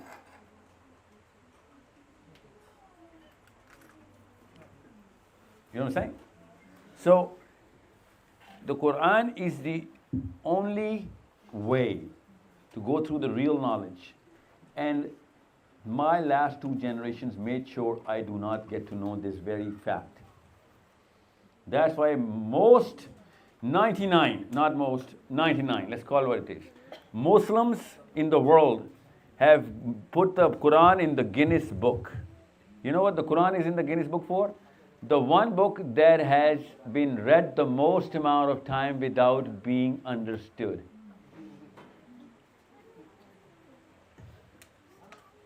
All the Muslims can read the Quran without knowing anything, any alphabet about it. फिर कहते हैं अल्लाह का अज़ाब क्यों आ रहा है हम पे? आपकी किताब के साथ मैं ऐसे करूँ ना, और आपसे कहूँ मैं आपका बहुत बड़ा फ़ैन हूँ, रोज़ आपकी किताब रट के सोता हूँ, और आप कहीं कुछ समझ आई, कक समझ नहीं आती सर, बल्कि मैं आपका बहुत बड़ा फ़ैन हूँ. इसको हम कहते हैं हिब्बुल्लाह, इत्तक़ुल्लाह, कि हम तकवा कर, मोहब्बत कर अल्लाह से. You think this is मोहब्बत of Allah or taqwa of Allah? That I'm not going to understand a word you're saying, oh Allah. I'm going to keep kissing your book, reciting it without understanding a word. That's exactly why you wrote it, na'udhu billah. Imagine me doing this to any of your book.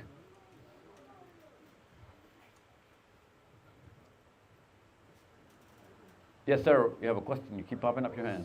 So you mentioned earlier about taking action by fighting. How, as a Muslim in the West, can we do that? This is how. I'm going to get to that. This is how. Okay? Don't worry. I'm going to give you a plan. This is how you start. This is how you end. Okay? Don't worry.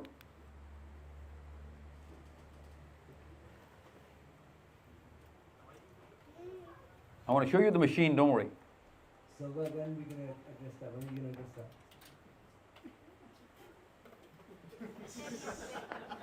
How old are you? I will guess. How old do you think I am? Why would I guess, man? What, it's like a game now all of a I sudden? mean, 23. 23. You're born here? What part of England are you born in? Slough. Slough. Slough. What does Slough mean? No clue. Is it Gaelic? No clue. Did you ever think? No, what did you even know it? Yeah. So you think you're going to get this? Why? 23 years, you didn't pay attention to the name of your own town. Why? You think I expect you to do this? Why is it that my town is any relevancy to No, it's not about your town. It's about your brain. Thinking about what's the name of what's the word? Right now, as Muslims, our biggest concern is the Ummah. Am I correct? No, our biggest concern is the brain of the Ummah. Right. So we see every day on our phones, on the news, we see Muslims being slaughtered everywhere, correct? So why is me asking a question regarding that specific thing have anything to do with the town? I'll tell you. It's not about the town, man. It's about your brain. You want me to repeat that? The fact that you didn't think what it means something to me. What's your name? Muhammad. Muhammad. What does that mean? Muhammad is the name of our prophet. I don't know what it means. What? I don't know what it means. You never even thought about it? I've thought about it, but I haven't given myself that time to understand it. That's the problem with the Ummah. There you go. We're not just giving enough time. So that's why we're here together, to learn that. Yeah, not just to learn that, but to change the perspective first. Because I'm telling you, I can make you do a lot of things, but I'm not going to be able to make you do. I'm not going to be able to make you do stuff. That's something even prophets can't do to their people. Doing something you got to do on your own. Right, but we have to understand what we need to do. Not just that. I'm going to give you more than that. I'm going to give you a strategy. Inshallah. Right now. I just showed you, man. The strategy. Okay? Don't worry about it. That's why I came here. Yeah. And since you're 23, I'm going to build up a little more now because I know your dopamine is killing you right now. Okay? We have been waiting for a very long time. I know. Longer than most people. It's been a few hours now. I know. It's not just a few hours. It's like a year for you. I know. That's what YouTube is doing to you. What was that, sorry? That's YouTube and fast cars and microwaves and fast life. What's the relevancy there? Because you're more impatient than anybody else. That's the pressure from within yourself. You know what I'm saying? It's called instant gratification. Hold on to it, man. Again, I'm struggling to see the relevance, but inshallah we see. Instant gratification, you know what that means? No, can you explain? You need it right away. Have you heard the phrase patience is a virtue in England? Yeah, I'm sure it's not hard to understand, but yeah. Oh, but you heard it, right? Yes. Patience is a virtue. Why do you think it's a virtue? Explain it. I will. Yeah, I will. Don't worry. See, the 20-year-olds and 15 to 30-year-olds, you guys are going through a lot of pain because I show you this and then I change it. Inshallah. Yeah. I'll tell you something. You know what dopamine is? Yeah, you know how it works? not so much. It's a pain, man. It's a pain. Okay. It's a pain. It's a pain. Heroin has dopamine, most amount of dopamine, heroin. And cocaine, descending order, okay? Then marijuana, okay? Then cigarettes, okay? Heroin. And more than that, more than heroin, more than a shot of heroin, is in 2 minutes of FIFA on your PlayStation. Right. I'm still struggling to... Yeah, so if you're a heroin addict, and I'm telling you, you know what, I'm going to give it to you, don't worry, I'm going to give it to you. What are you going to do to me? You're going to come and bite me. That's where the phrase comes from, bite me. Because it says, be patient, okay? So, just like that, 20-year-olds, you've gone through this whole fast life so much that you want everything coming fast to you, okay? And you cannot wait, and it's all right. You'll have to train yourself into a little more, what's the word? Cruise control. Cruise it in, okay? Yeah. All right, inshallah. I'll tell you something. I went out for a break because I had to work with the little equipment thing with Mohsin, my teammate. We went outside. And on the way back, when he took a right turn, there was this red bus coming in. And on that top bus, you know what was written? Which was like the most astonishing thing. Everybody stopped. This red bus, which is a regular London bus, eh? But the most weird thing in Urdu was written. Everyone in Slough stopped. What the hell did this driver do? What did he say? What was something about? Nothing, I just made it up. I just wanted to show you what dopamine looks like. That's what dopamine is. Everyone's like, what the hell? Yeah, that's dopamine. It's flowing through your blood. To me, it just seems like the question that I asked doesn't want to get addressed. Dude, I'm trying to do therapy as well as training. That's dopamine, man. That's impatience, curiosity coming in. Somebody even sore at me right now. But दुआएं दी आप लोगों ने कि ये क्या बकवास की तूने अभी? इतना बड़ा तूने मेरा पूरा क्यूरियोसिटी का पूरा मैंने तस्वीर बस के नीचे आ गई थी वह तो. But as Muslims, all of us are gathered here to learn about the deen. And the Did I speak about anything else but the deen today? No. I'm coming. Don't worry. Don't worry. I know you're worried, but be patient. So, I have more questions from the boys back. Okay, here's the thing. Here's the deal. I'm going to keep. Where's the mic? Yeah. So quickly. Then you get that now? There's a slide just for you. Wait for it. Go. You can go now. You want to stay? You stay. Okay, stay. I like that. Get used to these stages. Get used to looking at public from this angle, okay? It's the easiest thing to do is to sit there. Even easier is to sit right in the back. You feel safe. The toughest thing to do is sit here, facing everybody. Even tougher is to start talking about it. Okay, that takes guts. You got to train yourself into it. How? Just start doing it. Okay? Just start doing it. But always speak with your homework done. Yeah, otherwise you're going to make a fool out of yourself. That's why nobody wants to be here. You understand me? There are two things missing, homework and guts. You got one thing covered, guts. The rest is homework. You just have to do homework. Whatever you want to talk about. Have a purpose, you'll never get nervous. Okay. Yes, sir. Quick ones. English only? Still English only. Okay. Ali, you already had your question, man. This is another question. But there are so many people waiting up. I'm going to take your question. Don't worry about it. Just because I love your name. Should I answer now or should Anybody else has a question? Otherwise, we're just going to give it to Ali. Okay. Ali? Aaron, because I'm going to take you, because I want to take at least one. Walaikum assalam. So my question is, if we look at other religious communities, so for example the Jewish community, we see that the money within that community stays in a circular flow within them. So for example, the business leaders, they hire Jewish people to essentially carry out their work for them.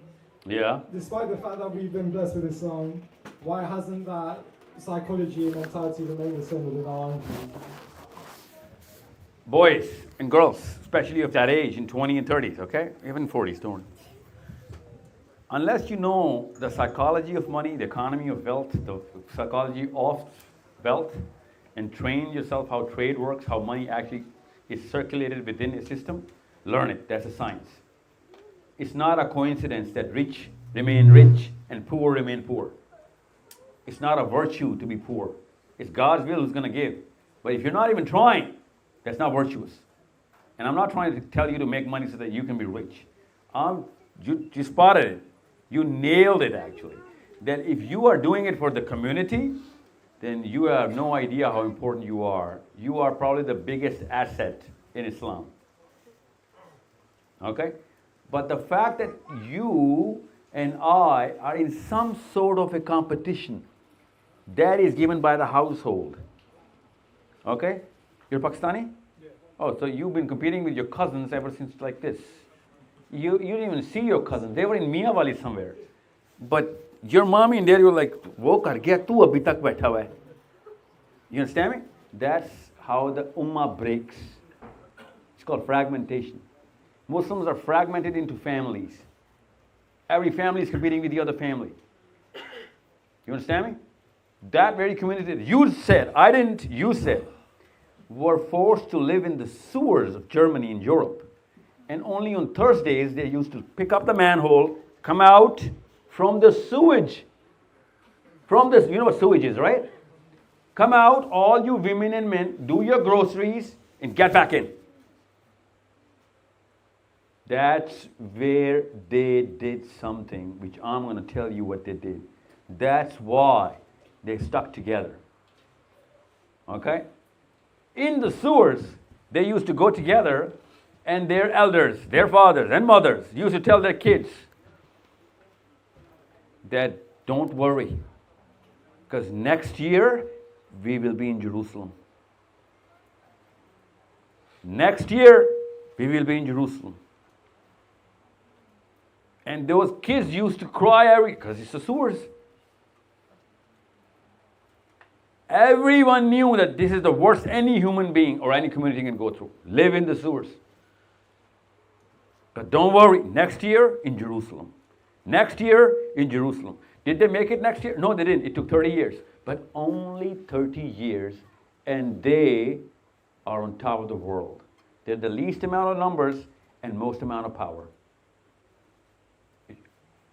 I swear to you, somebody asked me in Pakistan, कि और क्या कर सकते हैं ना? I said sewers. हमें भी गटरों में बंद कर दो, शायद कोई उस वजह से इकट्ठे हो जाए हम. You need to understand, the word Gentile became a thing because those Gentiles put them in the sewers. And one of those boys out of the sewers stood up and he wrote a 60-pager only called the Jutenstadt. And he says, listen, you men and women, it is not their fault, these Christians, these Europeans, it is not their fault that they always do this to us. Because when a cell within the body has its own philosophy, on its own doing, its own mechanics, it becomes a cancer and the body has to kill it. Our philosophy is for the day of judgment. Our philosophy of the covenant of God. These people are not of God. So they need to kill us. It's not their fault. It is us who has a different philosophy. That's why we are a cancer to Europe. We are the cancer to wherever we've been in Africa or Spain or in Andalusia and in England now or in Germany. So what do we need? We need our own homeland where we can practice our philosophy. That man's called Theodor Herzl. That book is called the Jutenstadt. What does that? The Jutenstadt means? You guys got taught German in here? No? Obviously not. This is England. 300 kilometers down, and of course, German is the first language in North Europe. The Jutenstadt, look it up. Read that tiny little pamphlet that changed the world for them. From sewers to next year in Jerusalem coming true. That's what Muslims need to do. Not because they did it, because we are the cancer to the rest of the world. You know why? We have a book that guides us. That book does not recognize the success that they call success. That does not recognize the failure they call failure. It is not our hijabs or our beards. No one has a problem with that. It is the definitions of the Quran that they have a problem with. That your book calls success something else. We call success something else. Your book does not harmonize with us. So obviously, what's your name? Zakaria. Zakaria, even though your name is from the Bible, but you are a cancer to the people who follow it. Because you have a different, the philosophy that counters theirs. So they're naturally going to take you out. It is not their fault. We would have done the same. We call them murtad. No, we just call them murtad. He's gone against it. Kafir is the guy who doesn't accept it. You understand me? So we got to come together, man. I'm sorry. You got to change that philosophy that was brewed in my blood, in your blood at the same time. That you are on your own and your wife and kids are the center of the universe. No, it's not. 2 billion people are. Okay? Let them sit there, right?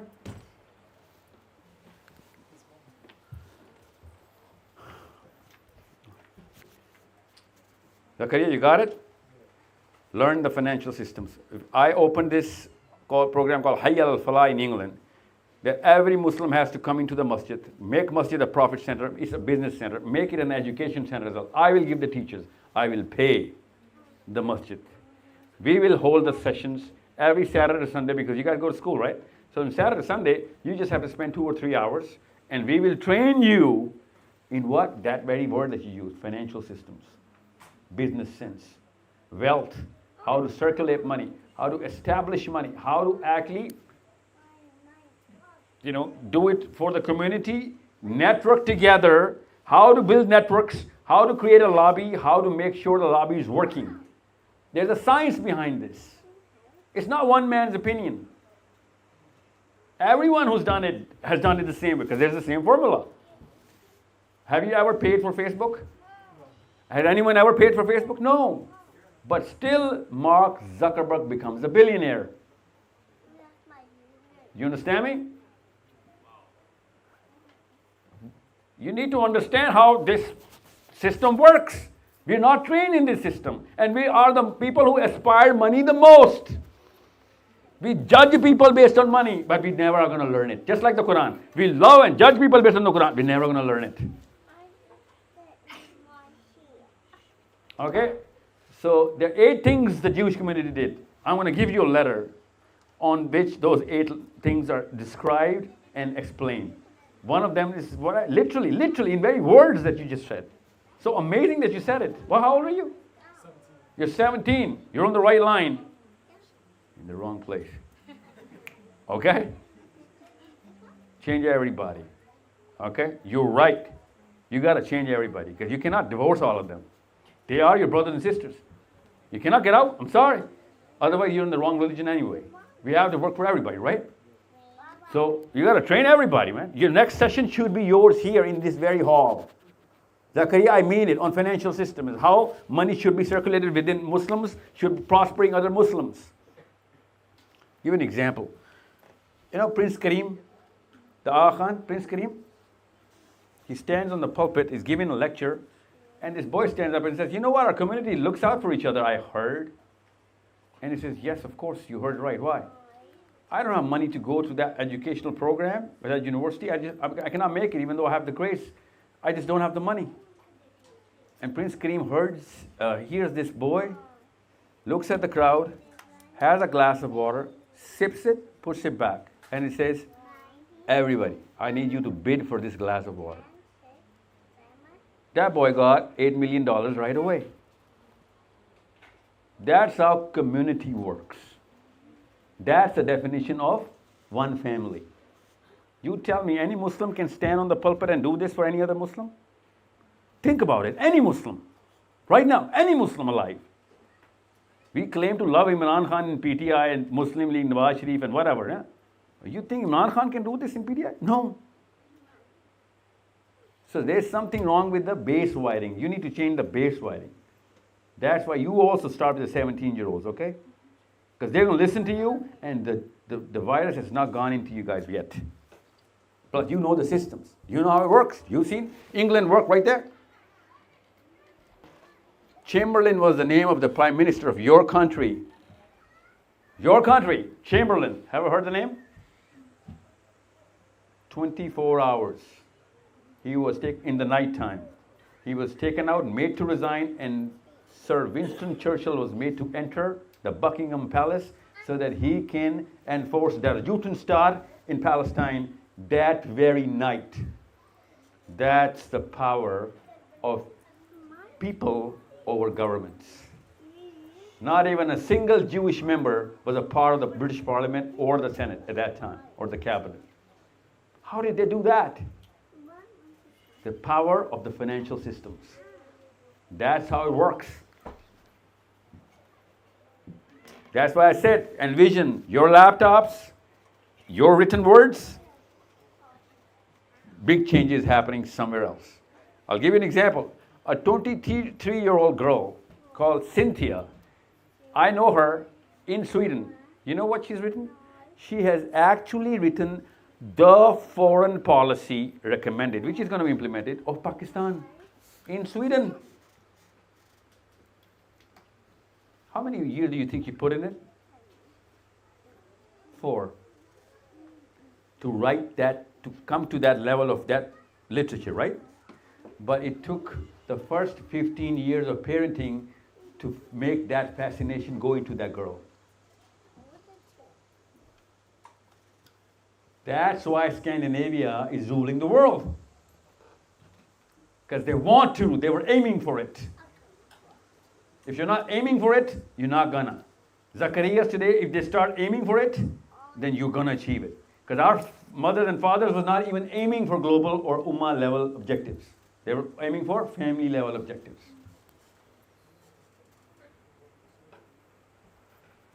Why do you think there's such a disconnect between the two communities? So, like, for example, Disconnect between which and which? between the two communities. So why does Which is the other one? the Jewish community and the Muslim community? Disconnect. We're the most. Like psychologically, because the Jewish community seems to be very community orientated compared to the Muslim community, who seem more. Dude, we were Gentile to begin with. Secondly, the Second World War didn't really help. Before that, Muslims and Jews lived the finest of their lives under Islam.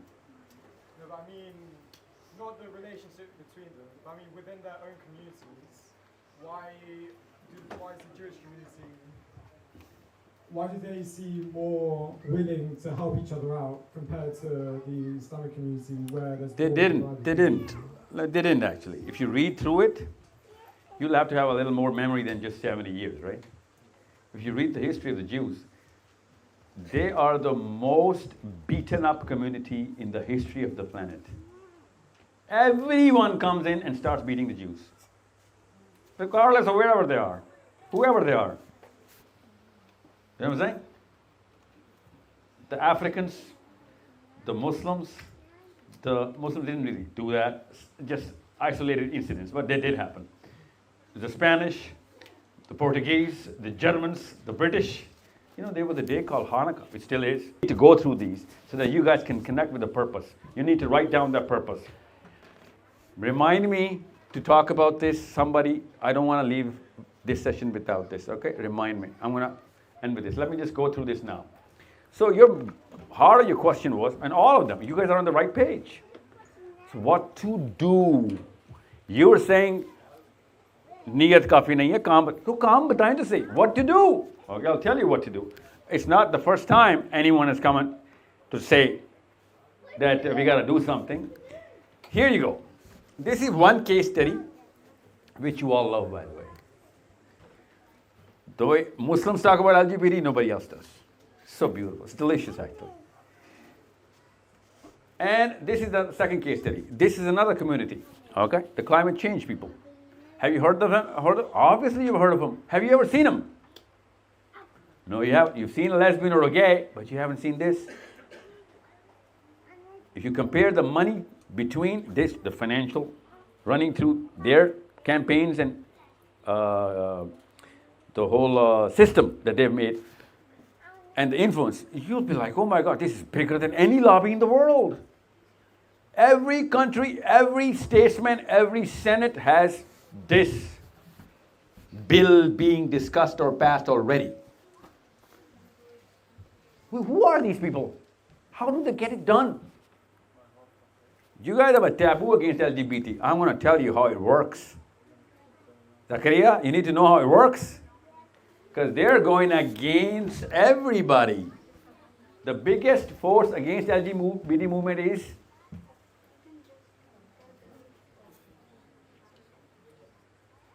who are the biggest enemy of LGBT?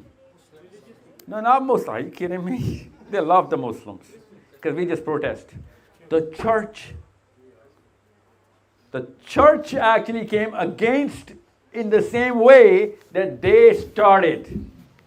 Church started doing this, and this.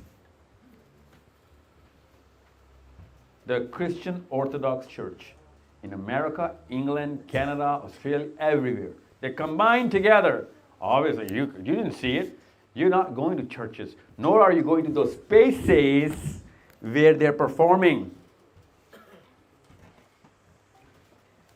Muslims, you know what they did? They started talking bad about it to each other and crying about it. Mera beta gay ho gaya idhar. Meri beti lesbian ho. That's it. या वो भी नहीं किया, वो तो छुपाई देते. उसकी बेटी ऐसे हो गई. उसके बेटे को देखा. That's all. That's what Muslims did. Now, how did they turn into a movement? How did they turn into a movement? This is how they did it. This is what you're gonna do. This is what I want you to do now. This is the only way to do it. But Zakaria pointed out the first and probably the most important part of the core, that if you do not understand the system, you won't be able to do any of this. I'm going to take it one step at a time, okay? First, You need to understand. There was a time not too long ago that in England, your king's England,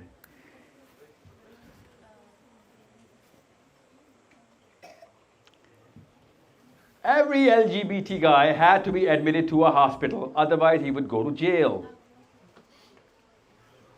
In your England, if somebody associates themselves as L, G, B, or T, or any of the alphabets, he will be treated with medicine and electric current. Who started it? England started it. What? The therapy and the treatment. And then England, from this, comes to this. Mandatory. How many years? 1990, Zakaria, to 2024. That's 34 years.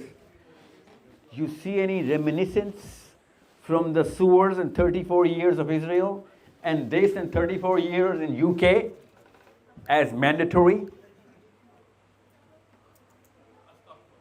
Imagine how things are envisioned and put into action. This is the only way. Muhammad, if you're not going to listen to this, then why did you ask a question, man?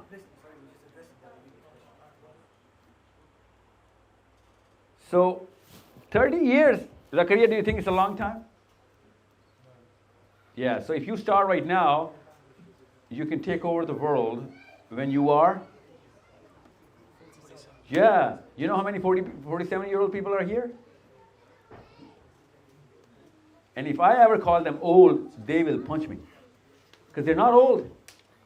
47 is the peak of their life because their brain is fully developed, their career is developed. Now they're enjoying, the fruits of their whole tenure of sacrifice and struggle. 47 is your peak. But their definition of success was their own selves. Their definition of success were not their own selves. No one's fighting on his own.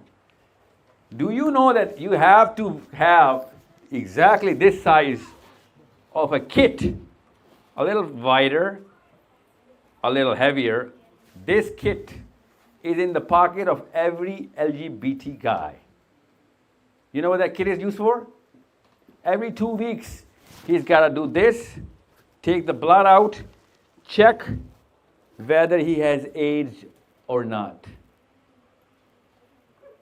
Every 2 weeks he's got to, and you know why every 2 weeks? Because it's so expensive that you cannot waste it. So they have to wait 2 weeks. Otherwise you have to get tested every day. That's something they're not going to tell you because it's not cool that you are a carrier at all times. And still, with this kind of a threat and risk, they managed to make it mandatory in UK. Now, let's change the landscape altogether. Let's change this climate change, because this is climate change, okay? Instead of Prince William going into climate change, let's think it's Islam. Islam being taught mandatory, Quran being taught mandatory, Sira being, taught by Prince William, because there's going to be some William in his lineage, right? So that's okay. His first grandson, okay, or maybe his son. What? Does he have a son, by the way? Prince William? Okay. So, where did the other prince go? Canada. He's in Canada? Okay. So, Zakaria, focus. Prince William led Islamic movement in UK. Can you envision that? You better start, because it takes a moment to envision. Because if you're not getting a vision, you're not going to be able to do any of these. And even if you're doing it, no one's going to join you. Zakarias, Muhammad's, and Ali's, and Omar's. Where's Omar? Wait for people to come in only if you have the vision. If you do not have the vision and you do not have the ability to describe it, do not wait. No one's coming. I'm going to give you a little example so your age you'd understand. An airplane takes up takes off, and there are 200 people in there, and crashes on an island. Everybody survives with some injuries, okay? This guy stands up, like me, okay? And he says, listen, ladies, gather up. See those leaves? It's going to be nighttime soon. I do not see any kind of signs of help coming in. So please gather the leaves. We're going to stash up some leaves. Sir, you go to the airplane, get the ration out, try and see what kind of ration we have. We need to measure everything so that we can see how many days of whatever it can do. 10 people from the back, go on rendezvous, the whole, spread out, check out, rendezvous right here, give us a report of what kind of resources we have. Everybody starts listening to me. Huh, Ali? I am leadership material. Everyone's like, whoa, this Shukara ye banda jahaz mein tha. He's like, he's the dude, he's the guy. And everyone starts doing whatever I'm telling them, because my confidence, my tone, my stature is right for the moment, and I'm doing the right, I'm actually saying the right things. Everyone should do whatever I'm saying, right? Muhammad? Makes sense? And I'm feeling, yeah, you know what, now I got this. Somebody says, Sahil, do you know what you're saying? Dude, I got this. Don't worry, I got this. People are listening to me. Please take care of the sick. See whoever has any kind of medical conditions. Any doctor, any nurse in the house? Yes, sir, you are the doctor. You two are nurses. Please make sure you make a tiny little hospital right here so that we can actually attend to the ill. Emergency taken care of. We have to do the right thing. All of a sudden, Zakaria, what's your name, sir? Sir, what's your name? Come here. All of a sudden, no, you don't need the microphone. I need you to see this, Zakaria. Stand up, come here. What's your name? What's your name? Abdul Hadi. How old are you? I'm 8. 8. Omar, listen to what I'm about to tell you. That's the power of vision, okay? That's the power of vision. I'm doing all of this, and Abdul Hadi says, Bakro, mujhe jacket ko pakro. Uncle, I need something to say.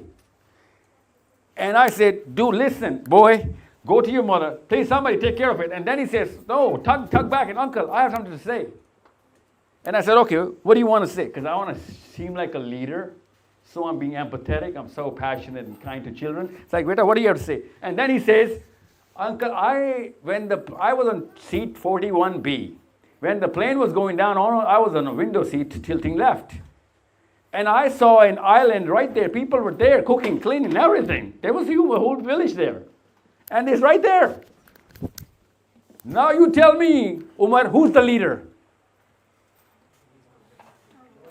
Because this dude gave a vision. All of my skill is worthless now. I have to follow him. He's going to lead the way or wherever. He saw the vision, saw that village, and everyone's going to follow him. Umar, that's the power of the vision. So generate a vision. That's what it means. Next year in Jerusalem is a vision. Everybody was told about what Jerusalem looks like and what's there and what God promised us, what's going to happen there. People drew the picture. That's what they did. That's what they did. This is what they said in 1969. This is what they said, that we will make it mandatory that you recognize and accept and embrace our identity. In 1969, they gave their lives for it. And now it came true. So much so that a lot of your friends cannot be addressed because you do not know what to say to them, because you keep evading using the word he, she, they, or whatever. It's like, yeah, let's talk about me, man. Let's not talk about you. You know some. A lot of people know a lot. And they are generating their worldview and life objectives based on this because they had a vision and this was the execution. How does this happen? This happens very simply. This is how it happens. You start here, you go here, and then you end up here. Which you call the Jewish lobby is called the command room. There are so many books written about that lobby without that lobby ever being seen. People keep guessing. We've come up with a new word called deep state now. Heard the word deep state? You haven't heard the word deep state yet? A lot of you guys have. Some of them even guessed what deep state is. A lot of people are guessing, but it does exist. This is how you start. How do you start? You start by creating Zakaria, Omar, Ali, smaller groups and clusters who can listen to you when you talk with arguments which make sense, with solutions of problems people actually have. Not random topics, not stand-up comedy, not movies and dance and dramas and whatever. Talk about problems and talk about solutions. How are you going to talk about solutions? You got to read, open up books, study real facts and numbers, and start arguing, telling people that, you know what, we're suffering here. We're suffering. And then you start training people. Get people to get trained. I have a platform. It's for free. It's called IMS. Use that platform. Become a cluster member. Go start training people. We are actually getting you real professional teachers for free so that you can get those skills of financials and economic and mental programs, raise IQs. You know what the average IQ of a Pakistani is? 81. Zakaria, do you know what is IQ of a boy when he's born into the Down syndrome? 72. You know what an average IQ of the Ashkenazi Jew is? 159. You think you can ever compete with a guy who's got one more point on the IQ index? No, you can't. That's how powerful 1 point is on the IQ. You know how you raise IQs? Not by giving birth to smart people. Smart people are not born. Smart people are made smart. You train them into it. You train them on things which actually raise your IQ. Mathematics raises your IQ. Quran is mathematics. There is a subject that I teach in school.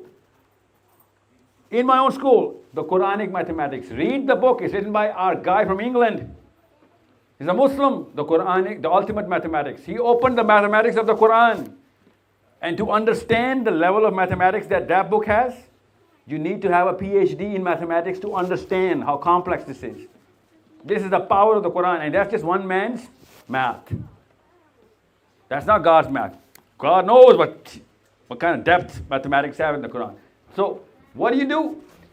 You go into teaching people how to network together. It's called a network. This is why it's called a network. We have more than 600,000 Muslims from 119 countries coming in together to make small clusters. We call them field rooms. They discuss, debate, argue, learn, raise the IQ. Without any homework first submitted, you cannot even speak a word. So they submit their paperwork. This is my research work. I want to talk about this. People come in and rate the speaker. He knows the rating system. So he's got to be on top of his game.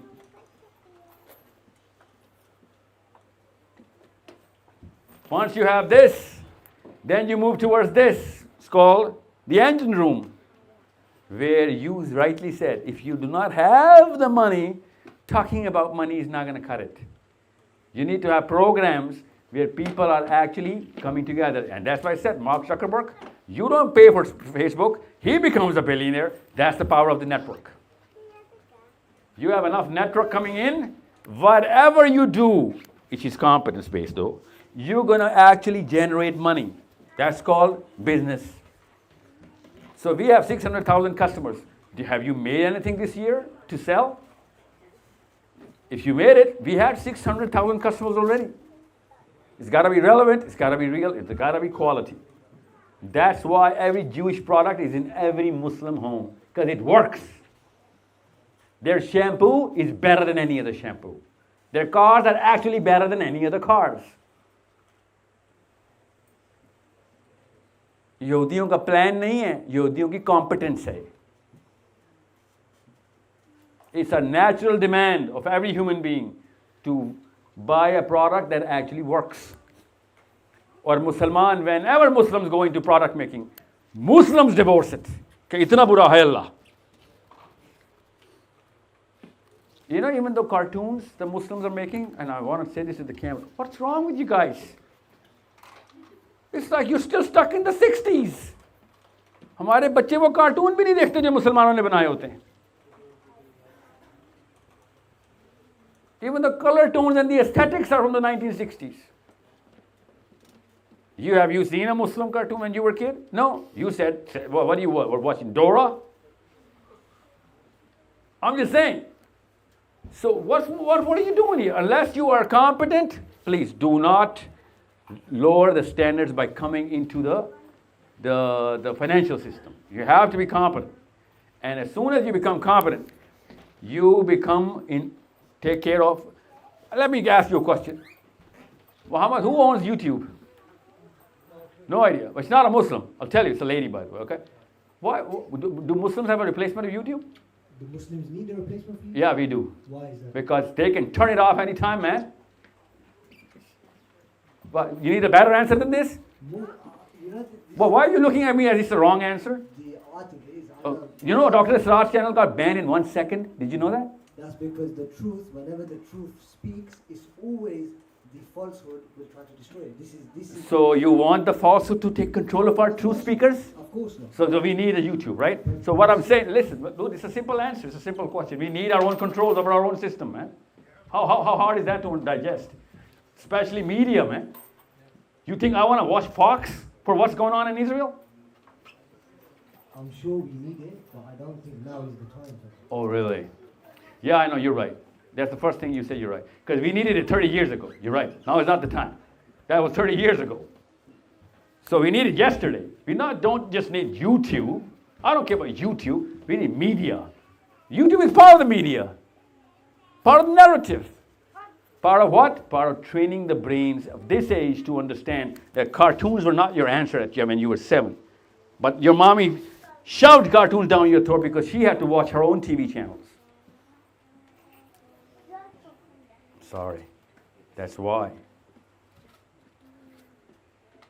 So, you need to redo the curriculum. You cannot do that, Zakaria. Your network can. They did the curriculum. They did the curriculum really well. It's part of the curriculum. You've been to schools. Have you actually been through the school at the time when the sex ed program had LGBT in there? No, but it's in there right now. Grade 3. That's part of the curriculum. It's called the education system. So this boy, when he's going to be in 3rd grade, he will know what and how this works more than you and I combined, because he'll be institutionalized into it. So I'm not saying it's going to happen tomorrow. 30 years, still worth it. But it's going to happen way before 30 years. You know why? Because these folks did not have social media here. They did not have smartphones here. They did not have the kind of network power that we have now. Hell, they did not have the kind of money that Muslims have. Only, if you only played the numbers, we are 2 billion. Even if you take 1% of it, you're still doing better than most of the Jewish entrepreneurship in England. But you're not even going to have 1%. You know what 1% of 2 billion is? Zakaria, come on, man. Who's going to tell me 1% of 2 billion? I want to ask Muhammad, do you know what 1% of 2 billion is? Google it up, man. I'm still stuck on the first bit. My brain can't get past off what you're saying. So, listen, first get the answer of 1% of 2 billion. That's the second question. 1 million? 20 million. So, do you know how many subscribers Microsoft has? Do you know when Bill Gates became a billionaire, how many customers Windows had? Do the math. Then you'll know the power of 20 million Muslims. Only 1% of Islam coming into your network, coming in as consumers only. only 20 million people come into IMS, only one app, you can actually select the Prime Minister of Pakistan. That's the power you have. You can deselect any existing Prime Minister of Pakistan as well. Is it juicy enough for you now? Or Lebanon? Actually, way less in Lebanon. It's way less. Actually, 1% of 20 million can do that in Lebanon. But it has to be global. It has to be people with enough money and enough acumen coming together. And we've done the math, by the way. We need a little less than 25,000. We've done the math. We list about 20 million. We need less than 25,000 people who have already entered the engine room. Here to here. Once they go here, this is going to come naturally. What is this, by the way?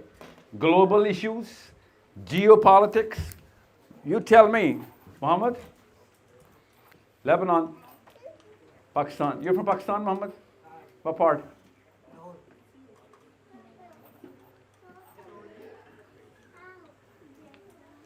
Why is that shocking?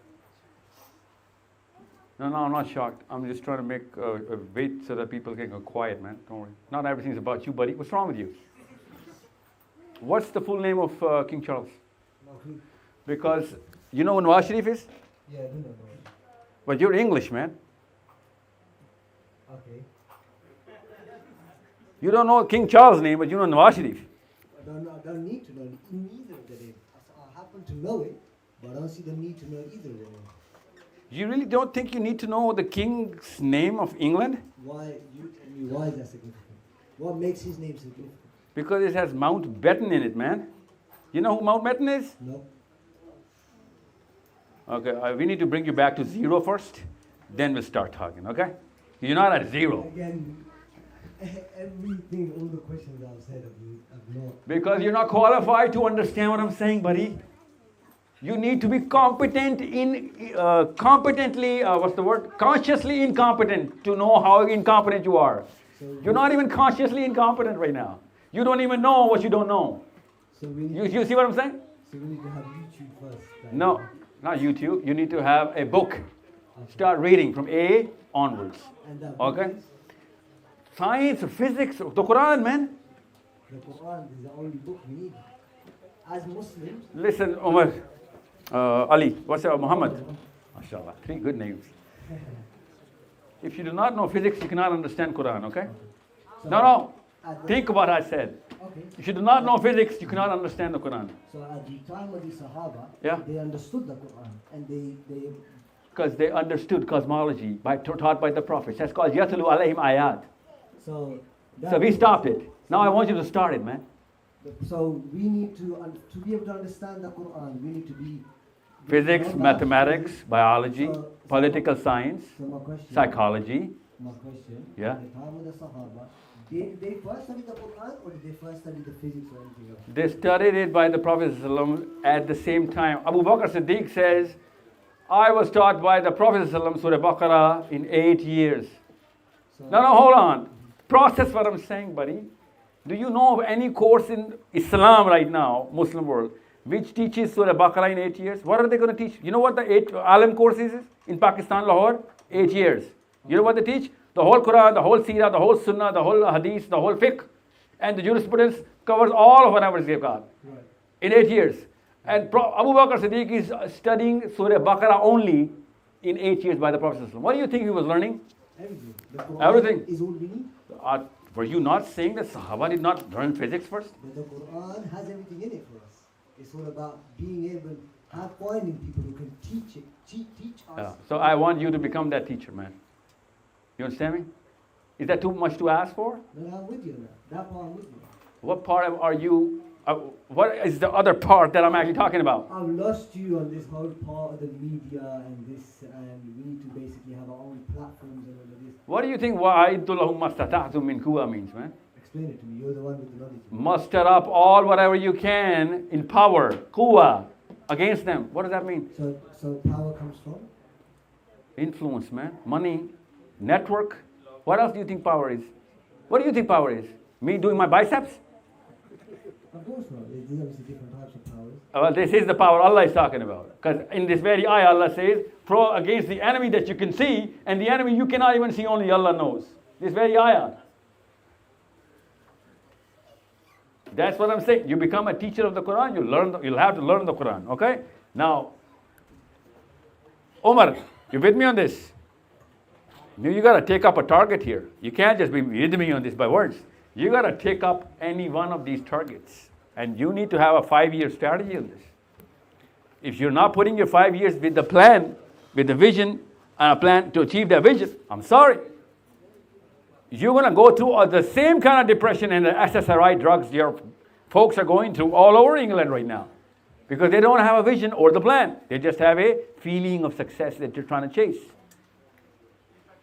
That's all what's going on. And this is the problem with Muslims right now.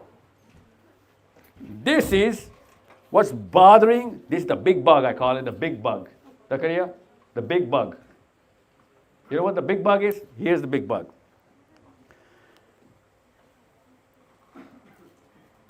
Unless mummies and daddies are grabbing Zakarias when they're this age. How old is this boy? 5. What's your name? Afan. Afan is 5. Afan is 5. Mommy and daddy come together. Yes, sir. I just got one question. So you know how you were explaining the LGBT community, for example, they've got a movement and that's the name of their movement, isn't it? And then you've got the structure that you're showing us, the pyramid, and how to build up the Muslim community. LGBT didn't do it like that, but yeah, recipe is the same. They're a movement, and that's their name. And now talking about the Islamic community and the movement, what do you think? What type of movement should they be under? What should the movement be called? The LGBT or the Muslims? As the Muslims. It's called Islam, man. No, but Islam is a movement. Yeah, but there must be some sort of governing body in Islam for the people, no? Yeah, we have one. His name is Muhammad bin Abdullah sallallahu alayhi wasallam. Yeah. The body is the Quran, the Seerah and the Sunnah is the process. Yeah, but... By the way, this is exactly what Seerah tells us to do. You want me to show you events from the Seerah in this pyramid? Yeah, but Blue to green to yellow, all events in the Seerah. Let me narrate to you if you want me to. But that's not your question. Go on. What I'm saying is the name of the movement for the LGBT community, their name... Well, they don't, obviously, because they did not have a... What's the word? It's just a manifesto without a vision, right? Because they came up with, because they keep adding to their name every single day. It's all right. That's what they want to call it. Who cares? So as Muslims, should we not have a khilafah that is the governing body? Khilafah is an instrument, buddy. Khilafah is not the purpose of Islam. Not the purpose, but as in to unite us all and to make a change for Palestine. Should that not be the main governing body for all? Listen, Muslims? what do you think is more important? The ability to choose Khilafah or Khalifa or the Khilafah itself? What is more important? Khilafah. Really? So somebody can just change it?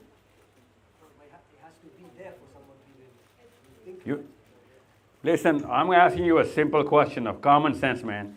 Khilafah is more important or the ability to create and change Khilafah? No, it's not, buddy. But it needs someone to... I know, we'll put a Khalifa, man. Don't worry about it. We want to call it a Khalifa, who cares? Point is not Khilafah. That's not the purpose. Khilafah is the man, right? Islam is the system which creates the man, puts him in the place. So why we want to put a name which is less than the purpose? Islam is the purpose. So we don't have to come up with new names, man. Our Prophet ﷺ gave it a name. Allah gave it a name. Qulu aslamtu. Who said? Ibrahim alayhi salam. That, okay, I'm going to do whatever you tell me to. This is the manifesto. Okay, I'll take the manifesto. That's what Musa alayhi salam did. That's what our Prophet ﷺ did. Right? So what do you think? Ibrahim alayhi salam is the most widely followed man in the planet right now. Ibrahim alayhi salam. From Siberia to Chile, Everyone is the follower of Ibrahim alayhi salam. From Auckland to Fairbanks, Alaska, everyone is a follower of Ibrahim alayhi salam. Such a global name, isn't it? You'll have to make sure you become global instruments. Because our Prophet ﷺ was global, is global, will remain global. That's not something that anybody can change. Alhamdulillah. وَرَفَعْنَا لَكَ ذِكْرَكَ is going to be there. But are we an instrument to that agency? No. We're just a local instrument trying to pull Islam down to my own household only. And it's not going to work. Islam does not work on a single household for the sake of working for the household. You know what I'm saying? It's like you go to the Pacific Ocean trying to put all the water in your home. It's going to destroy your home. It's not going to work for your home. It's not designed for tiny little capsules like me, my wife, and my kids only. That's too less of a capsule. If you want your house to survive with that kind of flow, you gotta make sure you are for the flow. The flow is not for you. You understand me? It's rather simple. Everybody gets it once you get to this. This is the problem. Now, a lot of people are going to object. It's not just object. Actually, people are going to fight against you about this. Quick question. You just said the cartoons built by Muslims, they still have 60s graphics. They're not very attractive. I'm just going to. At the same time, the system that you have made, the IMS, it just looks like another WhatsApp group. It's not like we probably need a bigger or a state-of-the-art platform, which you know what I mean. It looks like a WhatsApp group. It's not look like, it actually is a WhatsApp group. It should look like a WhatsApp group because it is a WhatsApp group. It's not a WhatsApp group, it's thousands of WhatsApp groups because that's what it is. One guy comes to Ali bin Abi Talib and says, you know what? With the same philosophy, same context, it's very context. He says, in the time of Umar al-Khattab, there was peace and prosperity. People had rights, people had serenity. Everybody was happy. And in your time, it's just turmoil. Everyone's fighting. No one's getting whatever they deserve. Ali bin Abi Talib says, because there's a big difference, man. The guy says, what's the difference? Ali says, the difference is that I was the soldier of Umar, and you are the soldier of Ali. So my IMS looks like this because I'm relying on Muslims right now. I can outsource it to American Peters and Franks. They're going to make such an amazing product out of it. You know what I'm saying? I gave it to Muslims, and they're dragging it. They're keying my car. You know what I'm saying? Instead of putting it in ignition, they're keying my car, every inch of my car. You have no idea. I have lost count on the kind of Muslim software houses I've given IMS to be built into an app. Every single one of them took the money, ran away. Yeah. That's why I rely on Zacarias now. Zakaria, you're my only hope. Only if you have this. Because I'm telling you, I'm sorry, I apologize. I'm not talking about your daddies or mommies. I'm talking about my daddy or my mommy. So you won't get offended, okay? I have to be in Canada. I have to be in Canada. Okay, here is the problem. Self-esteem. You know what self-esteem is, Zakaria? No, that's called self-confidence. Self-belief. Yeah, of?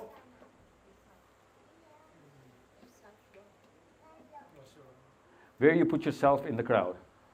For your age, that's what I'm going to tell you.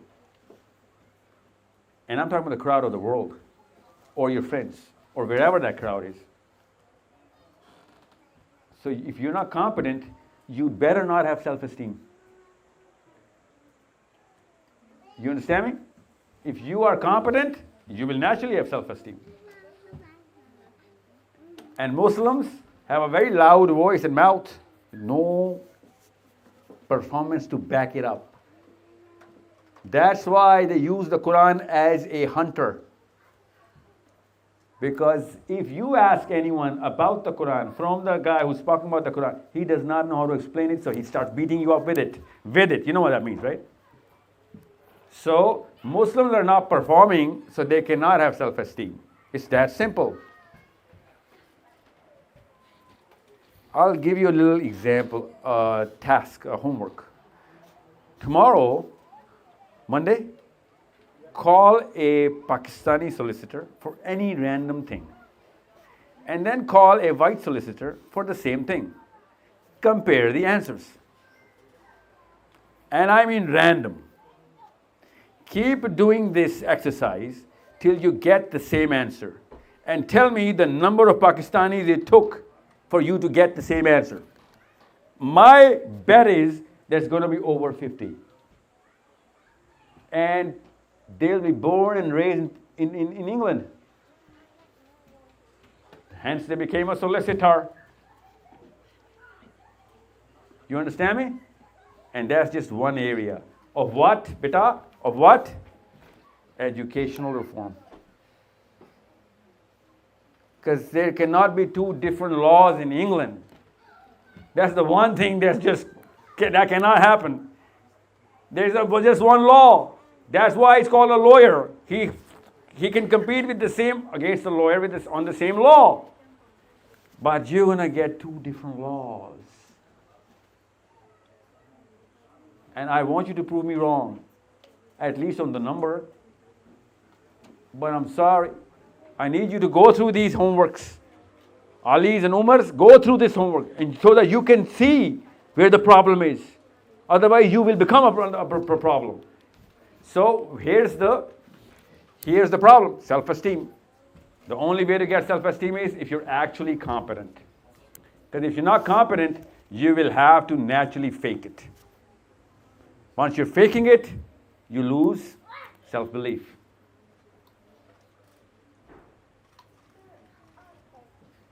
Okay? So this is the problem. Self-esteem and purpose. Now, the second problem Islam is suffering from right now is Muslims with a local purpose. Muslims with a local purpose. They will never go global. Praying and protesting Muslims only about things which they're not going to do anything about. They do not have a local purpose. So, a global purpose. So these two things combine to make the actual recipe. How are you going to combine two these things? I'm sorry, you're not going to. I know that. You don't even have to say that you're going to. So only you can. Only the boys in the 18, 20, 25s can. You combine these two things. How are you going to do that, Zakaria? I'm sorry, I apologize. You'll have to train your own self on it. You can get some support from your family, but you got to train yourself on it. If you're not global, you are the problem. You have low self-esteem, you are the problem. So, once you got a bigger purpose set, which is Islam, once you have your own competence going up and up, you're going to have self-esteem. This is the problem you need to be very, what's the word in English? Wary about, wary. Here you go. If you have low self-esteem but a high purpose, which most Muslims do not even have, okay, because they don't think global. If you have low self-esteem but a very high purpose, all talk and you want to feel and you start feeling the Palestinian pressure and everything, you're going to go nihilist. Because you'll know the truth and then you'll be like, oh, I can't even do anything about it. Nihilism will seep in, depression, guilt, and you see what's going on, especially in women. Because they can feel whatever a man can feel, especially looking at the Palestinian thingy. A woman naturally is going to feel 10 times more. Allah has given you guys the ability. So you feel it, while you cannot do anything about it. And that's where the depression comes in. And I'm just talking about conscious Muslims. Those Muslims who don't even care, I don't even care about them. So they don't even count. Then, Zakaria, hold on, okay? Forget this, listen to me. If you have a low self-esteem and a high purpose, you will have nihilism. You know what nihilism is? You know what nihilism is. What is it? It's like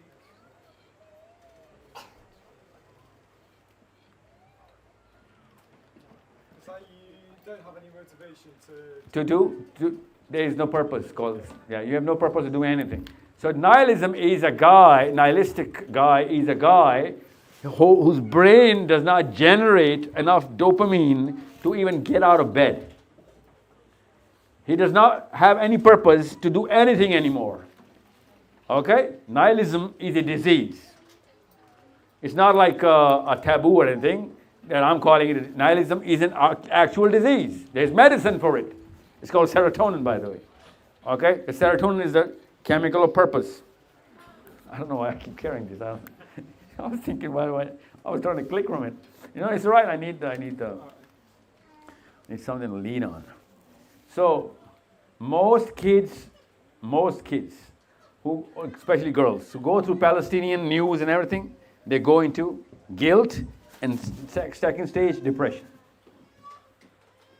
So if you're training kids on Islam and you're not giving them enough power to do something about it, they're naturally going to go nihilistic. Because they'll know right from wrong, and they'll be like, hum to kuch kar hi nahi sakte, we can't even do anything. And then they will lose their self-worth.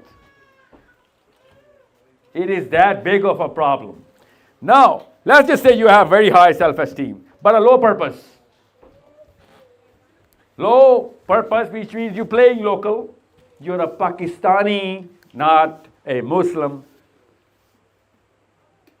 Because you cannot be both at the same time a lot of times. A lot of times you cannot be Muslim and Pakistani at the same time. That's why nationalism is the biggest problem in the philosophy of Islam. Okay, Abu Bakr Siddiq, when he saw nationalistic, patriotic people, he used the word, I can't even tell you, because Muslims in Pakistan and India are not even mentally trained to hear those words. That analogy that he gave, you have to read it. Only an Arab can understand that analogy. Because Abu Bakr Siddiq said it to that man in the center of thousands of people and said, whatever you said reeks of something. And he said, what? He said, you want to find out the flavor? Go to Naila. You know who Naila was? The idol of the romance in the Kaaba. Their Valentine. Yeah. Because Naila was standing in front of a boy and they were consummating their relationship in the Kaaba because that was romance. They were the gods of romance. And he says, you want to smell what patriotism looks like? I'll tell you what you can do and go, and you can taste that flavor. Go to Naila, and she's going to make you taste it. This is Abu Bakr Siddiq giving us till the day of Qiyamah of what patriotism is, how disgusting and filthy this disease is. And Pakistanis, you know what they do? When they read the hadith, they're like, ज़ईफ़ hadith है, ये तो अखलाक के ही खिलाफ लगती है. ये किसी ने ऐसी लिख दी है. उनको अरब की साइकोलॉजी पता नहीं चलती और पाकिस्तानी साइकोलॉजी में इस्लाम फिट कर रहे होते हैं. पाकिस्तान की साइकोलॉजी में इस्लाम नहीं फिट हो सकता. You want to know Islam? Mentally migrate to Arabia. See how the Arabs think.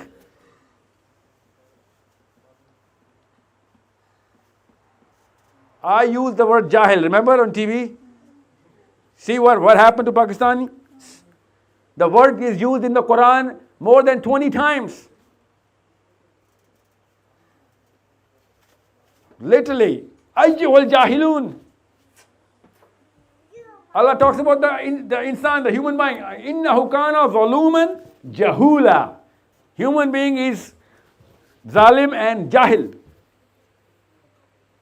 So we better start understanding. Iqbal ने कहा था ना, इस्लाम सीखना है, हिंद से निकल खुदा कैमरे में, हिंद से निकल अरब में जा. Go to Arab. You want to know Islam? Learn it from the Arabs. You know, in Arabia, the Arabs, Saudi Arab, when the Pakistanis come to do Hajj, you know what they do? They have a protocol, they told me. They have a protocol that Pakistanis are coming, they make a certain gap. They move away, the Pakistani version of Hajj is about to begin.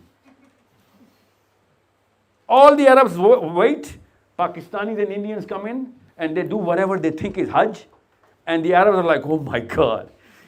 And then when they go, then they do the real Hajj of the Prophet ﷺ. Sisters, you've seen that? How have you seen that? You were with the crowd? Oh, you were with the Arab, so they told you, right? How would they tell you? They don't want to offend anybody. Yeah, you been there?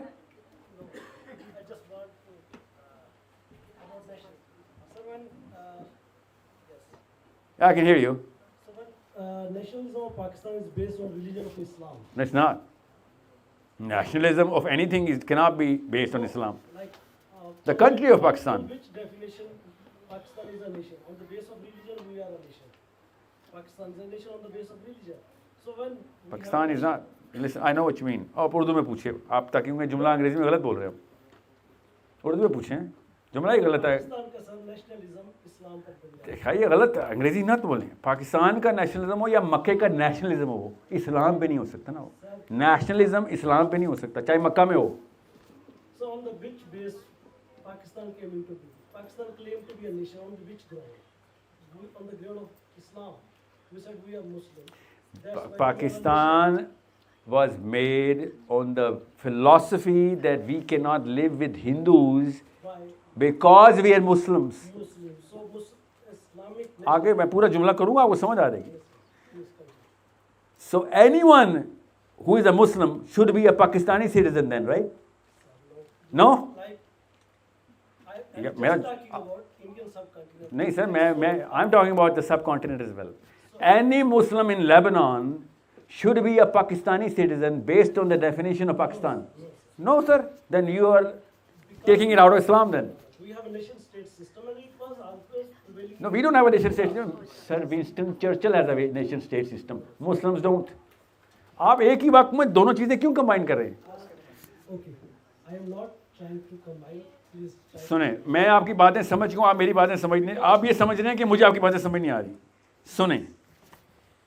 Nation-state system of Sir Winston Churchill. You know what that is? So forget about Winston Churchill or whoever. Why would I forget? Talk about idea, okay? आता हूँ ना sir, idea ये है.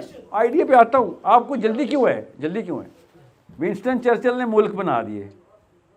अल्लाह ने नहीं बनाए. Winston Churchill ने. You know that, right? और मैं आता हूँ पाकिस्तान पे सर. अच्छा ये बताएं. बहरीन का इजाज़त ने बनाया.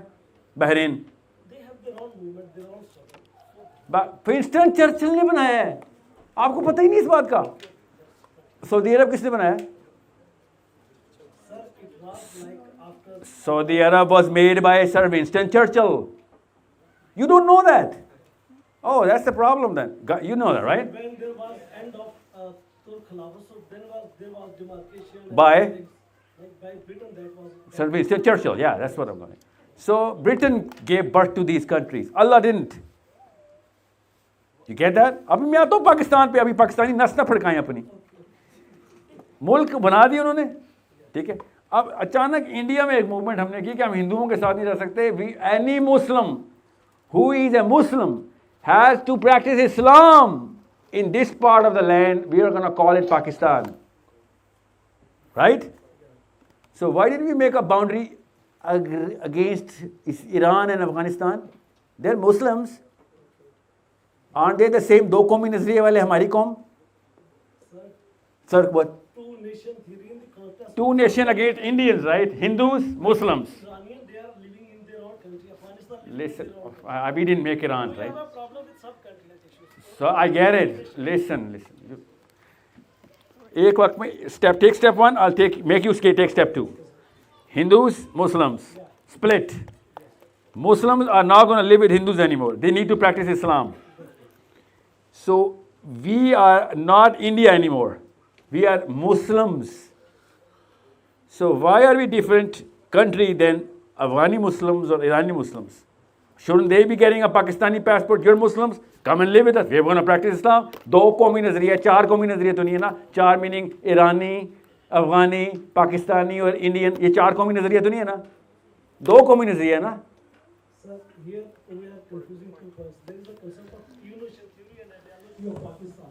So when we are two different nations, so we demanded ideology of Pakistan on the base that we are. आपका नाम क्या है sir?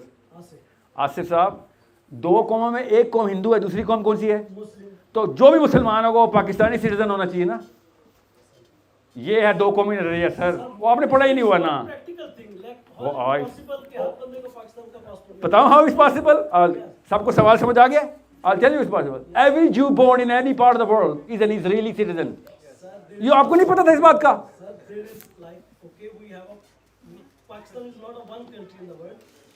Israel is not a one country in the world. आपको क्या पता था आसिफ साहब कि हर यहूदी पैदाइशी इसराइल का सिटीजन है? आप पता चल गया? इसको आइडियोलॉजी बोलते हैं। कहाँ चले गए? खिलाफत कहाँ से आ गई बीच में सर? हर चीज बीच में क्यों डाले जा रहे हैं?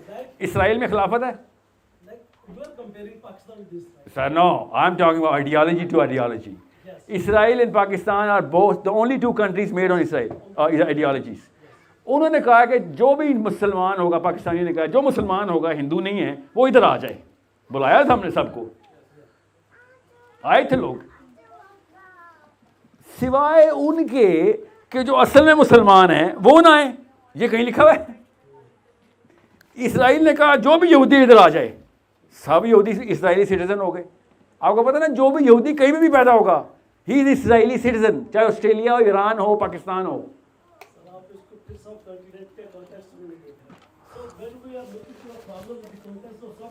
अच्छा आसिफ साहब सुनिए सुनिए, आप मुझे एक जुमले में बताएं आपका कॉन्टेक्स्ट जहाँ पे मैं गलत हूँ.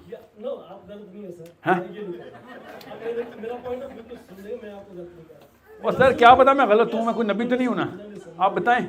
मैं ये कह रहा हूँ कि आपने कहा कि some time we have a conflict with Islamic ideology and nationalism of Pakistan. No, all the time, all the time. Never, sir.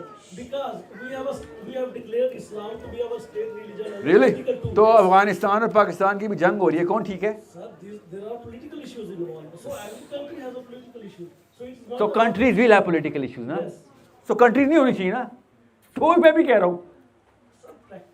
Practical world नहीं सर, करंट वर्ल्ड बोलें. इस्लाम प्रैक्टिकल नहीं था जब अल्लाह. अच्छा ये बताएं, हज़रत उमर के टाइम पे, हज़रत उमर का दुनिया की हिस्ट्री के सबसे बड़े मुल्कों में से एक मुल्क हज़रत उमर के पास था. उस मुल्क का नाम क्या है? What you think? अफ्रीका के लोग कह रहे हैं हम मदीना में आए हैं, मदीना में एंटर हुए. What was the name of the खिलाफा? Being done by that institution. You think there was no name? No. So, giving it different names is okay? मैं बताता हूँ, अगर कराची अलग मुल्क बनाना चाहे तो बनाने देना उसको. है अल्लाह, क्यों? क्यों? नहीं, कराची वाले कहीं सर, कराची वाला हमारे कराची में पैदा हुए, हम अलग मुल्क बना देते हैं. It happened to Dhaka, sir. It happened to Dhaka. तो इट्स पॉसिबल ना, इट्स पॉसिबल ना कि नहीं तो ना कहीं it's not possible.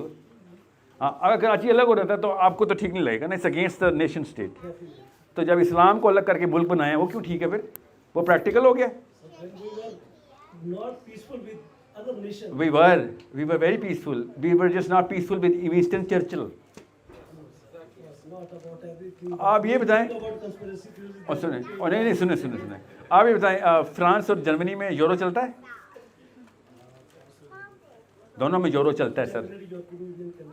European union एक करेंसी कर चुकी है, उनकी बॉडी भी बन चुकी है, पॉलिटिकल बॉडी, इसको नेटो बोलते हैं, उनकी आर्मी भी है. उसको क्यों नहीं खिलाफा बोलते? वो करें तो ठीक, हम करें तो प्रैक्टिकल नहीं है. OIC is the biggest organization Muslim have. No other countries, no other religions such type of organization. Sir religion, Don't think about that. आप शायद मेरी बात शायद सुन नहीं रहे हैं या आप समझ नहीं रहे. नेटो इज खिलाफा और क्या क्या फर्क है? It's their defensive body to protect the countries who are willing.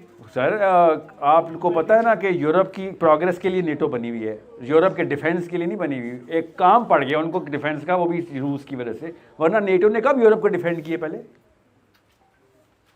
अभी जरूरत ही नहीं पड़ी. किसने यूरोप पे हमला किया भाई नेटो के बनने के बाद? आपस में प्रॉस्पेरिटी और वेलफेयर स्टेट बना के रख दी उन्होंने. तो इसी को जब हम करते हैं तो आप कहते हैं नहीं सर नेशंस बन चुकी हैं. ठीक है गाइस, लिसन, मैं आता हूँ वापस. पहले ये स्लाइड पूरी कर ले.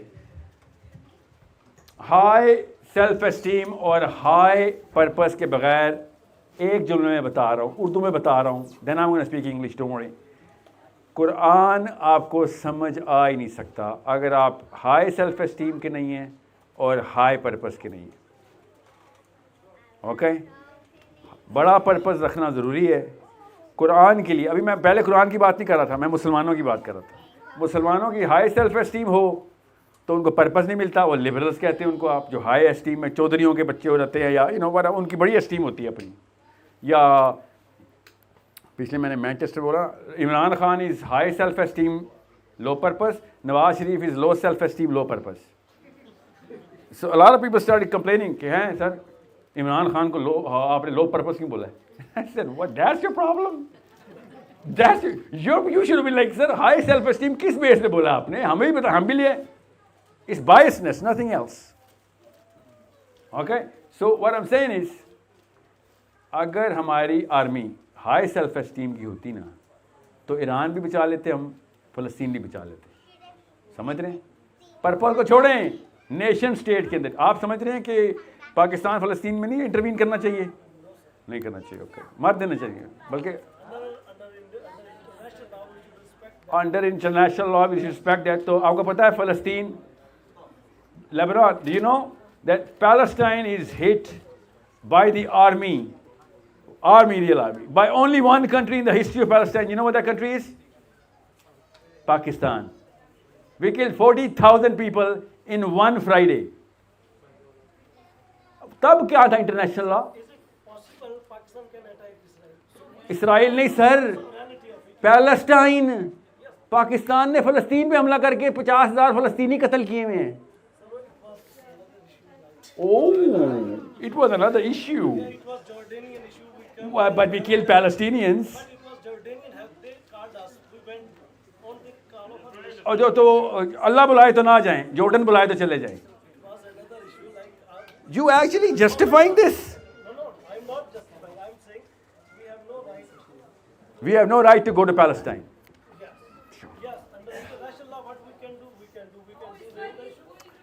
Hold on, बेटा बहस नहीं करनी। इंटरनेशनल लॉ को अबाइड करना किसने कहा करना जरूरी है? Is what? Of human beings under UN. So सुने आपने मान लिया, आपने कह दिया मैंने मान लिया। यूएन के कायदे को मानना जरूरी है, अल्लाह ने कहा है, खुद हमने कहा है। और अल्लाह के कायदे को मानना जरूरी नहीं है। यूएन का कायदा अल्लाह के कायदे के खिलाफ जा रहा हो तो किसको मानूं? आसिफ साहब, कुरान के ये है फर्क। ये मैं कह रहा था कि इस्लाम को सियासत से अलग कर दिया। That's what I was saying, that Muslims have split Islam and politics, world, deen and dunya. You think Islam has nothing to do with politics. That's what you're trained on. No, every Pakistani is trained on this, don't worry. That's what Imran Khan is trained on, that's what Nawaz Sharif is trained on, that we have nothing to do with Islam. For practical things, which can be possible. Yeah, like I'll tell you one example of practical things. This is going to be, I swear to God, a real fire burning my real skin on the day of judgment. It's not practical enough for you? My kids will be actually burnt by real fire if they don't do anything or I don't do anything for them. That's practical. Just because it's not happened yet, you think it's not practical. That's the difference between Quran's philosophy and Pakistan's philosophy. Okay? Pakistan army thinks that they're Muslims. Pakistani politicians think they're Muslims because the definition of Islam that they have is without any self-esteem or big purpose. They will carry Allah's locket like Taylor Swift carries a cross. They will say Allahu Akbar and pray, but they will do nothing about the Quran's commandments. Quran's commandments are all political. Asif साहब, कुरान पाक ने foreign policy दी हुई है पाकिस्तान को। करारदाद मकासद में आपकी लिखा हुआ है कि कोई फॉरेन पॉलिसी या पॉलिसी कुरान के रिपग्नेंट नहीं होगी। कुरान ने कहा था जाओ फ़लस्तीन, लिखा हुआ है आयत में, तो हमने क्यों रिपग्नेंट टू कुरान पॉलिसी बनाई हुई है? फिर कुरान में लिटरली लिखा है वमा लकुम ला तुकातिलूना फी सबीलिल्लाह वल मुस्तदअफीना मिनर रिजाली वन निसा. Why didn't we go there? Quran Dade Maqasid has made sure we go there, but our army does not follow it. So if we are doing something which is repugnant to the Quran,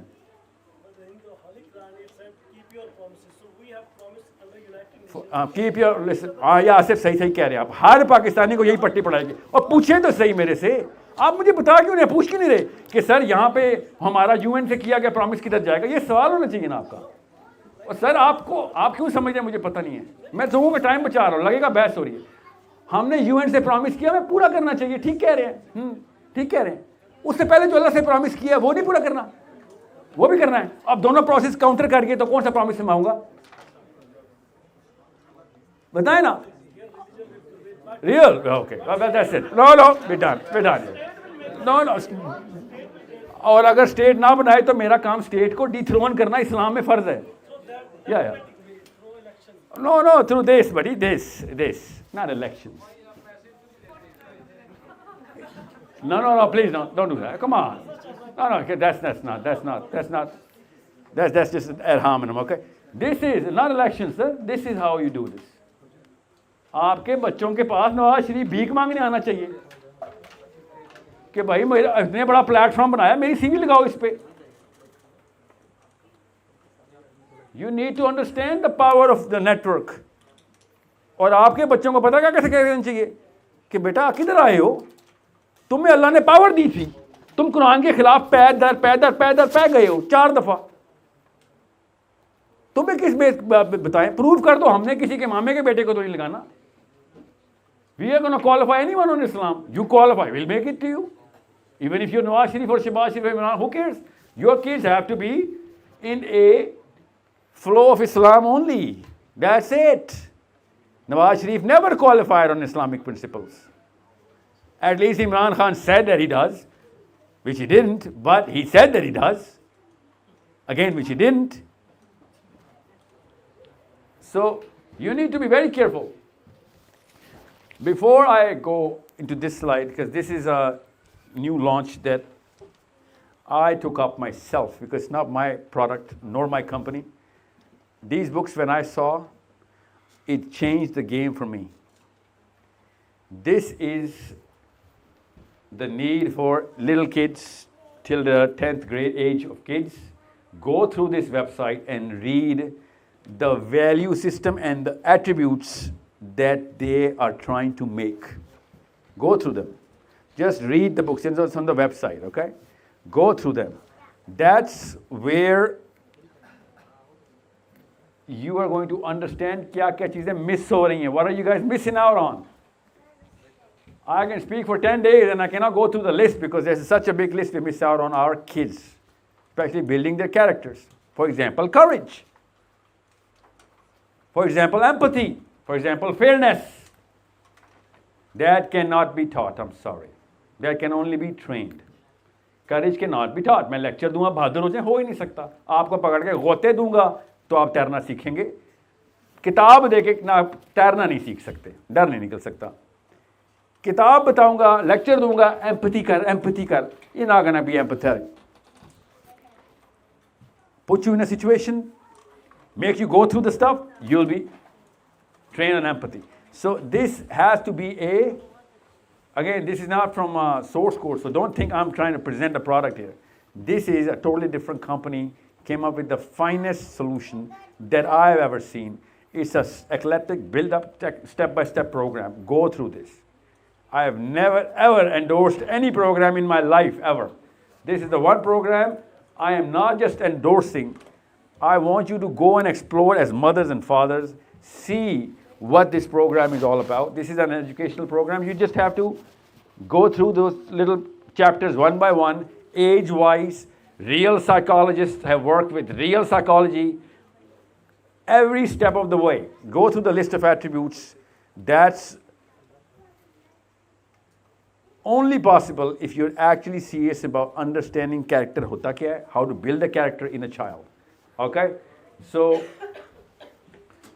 I'm going to give you a lot of details. First, I don't have to give you details. You have to go through the website. This is the website. characterbuilding.education. Go through the website, okay? Understand what these books are and what they train, because they train the mothers, they train the fathers. Most of all, they actually are designed for the kids. You have to go through the stories, because kids only learn in stories. You start telling a story, he's going to stick to you. She's going to stick to you. It's just a story. And every story has an attribute behind it. Every story has a sequence leading up to the next attribute. That's how kids develop character. That's how kids develop sense and empathy. And most of all, that's how kids develop a sense of community. That's why, go through this. Please just write this down and spread it. Spread it so that you can understand how people can discuss this and make it go through your own minds to different people's perspectives. Make sure, especially mothers and fathers, okay? Youth, for Zakaria, you need to start jumping on your own, man. Okay? You need to start jumping on your own. And because if you do not, Zakaria, if you do not have a high purpose, Allah bachaye un logon se. Umar Khattab said, save me, oh Allah, save me. From who? From this kafir. A kafir with this.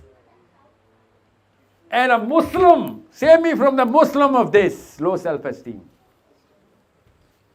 That's the prayer of Umar Khattab. Oh Allah, save me from the Qawi kafir or the Da'if Mu'min.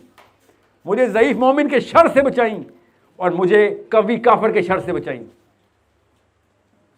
ज़ईफ मोमिन का sir Umar bin Khattab को पता है, हमें क्यों नहीं पता? ज़ईफ मोमिन क्या होता है?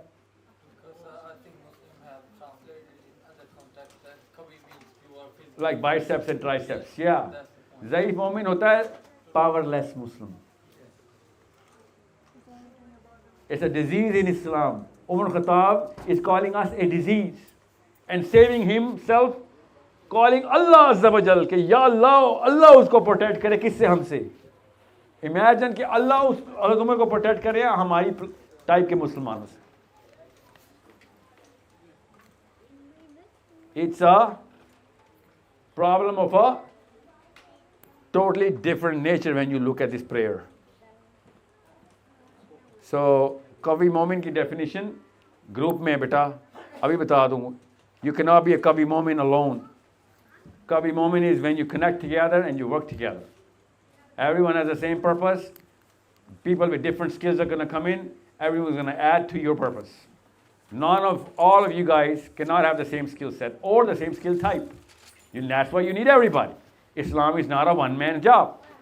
And we are designed to be like, oh, I'm a one-man army. Then you're not a Muslim, man, because Muslim is the name of a community. You want to go Buddhism, man, that's awesome. That's a one-man job. Find a fig tree, go Zen. Islam, connect everybody. Okay? Thank you so much for your patience and time. Ask people. Where's the code? Where? I can't see it. How can they see it? You put it on the district table, yes. We have an IMS UK chapter. Please scan this code and spread it.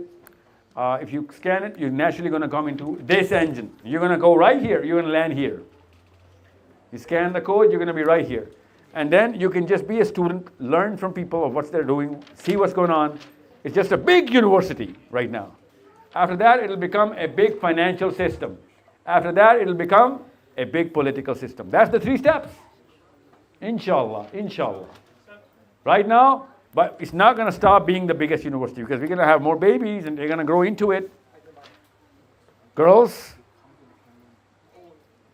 have you ever thought that Muslims do not really rely on young girls anymore? Have you thought about this? Think about it. You know why? Because girls, heroes are not taught in our schools in Islam. Name any 5 sahabiyas, you will fail. So my daughter needs you. What's your name? Maham and Maryam. 2 names. 4 more names and my daughter is going to become a hero because she needs 5 names. I mean it, I swear to God, I mean it. I need you guys to be known for your work, your written words, your books. You know that girl, what's her name? Greta? What's her name? I can't even pronounce this. Yeah, that girl. The whole country and the power of Israel came against one girl. How old is she? She's what now? She's in her 20s, right? What kind of 20 years can you spend on to make a girl like that? Where is she from? I'm assuming Sweden? Really? You know, the last time a Swedish boat with 12 girls went to Palestine, and they deported them. And then they were like, now we're going to make it 20. And then 20 girls went. What's Sweden doing? You know what they're doing? That's what they're doing. They mobilize their educational system, and their, egalitarian system is paying off some dividends. Muslims are not doing it. And Muslim countries are never going to do it. This is against the very benefit of the people who are running these countries. And Pakistan is not run by Pakistanis. Pakistan is run by 10 Downing Street, your country, and Washington, D.C. Asif साहब, आपको उस पर भी यकीन नहीं है? आपका chief of army staff से लेके सेनेटर तक कौन रखता है? आपको यही नहीं पता कि नवाज शरीफ इंग्लैंड से प्राइम मिनिस्टर सेलेक्ट होकर पाकिस्तान गया था? तो आप पॉलिटिकल क्या है, ये क्यों समझते हो रियल नहीं है? पॉलिटिकल का मतलब रियल होता है सर। ओ आसिफ साहब, आप बिल्कुल ही आ रही हैं। और अमेरिका की 91वीं स्टेट है पाकिस्तान, क्या हो गया आपको? We are independent? No sir, I'm independent Pakistani ho now, you are dependent on some psychology. Take yourself out of that psychology. Okay? I don't want to use any other word. You're too dependent, yes. So what now? It's all right, man. It's okay. Let it marinate.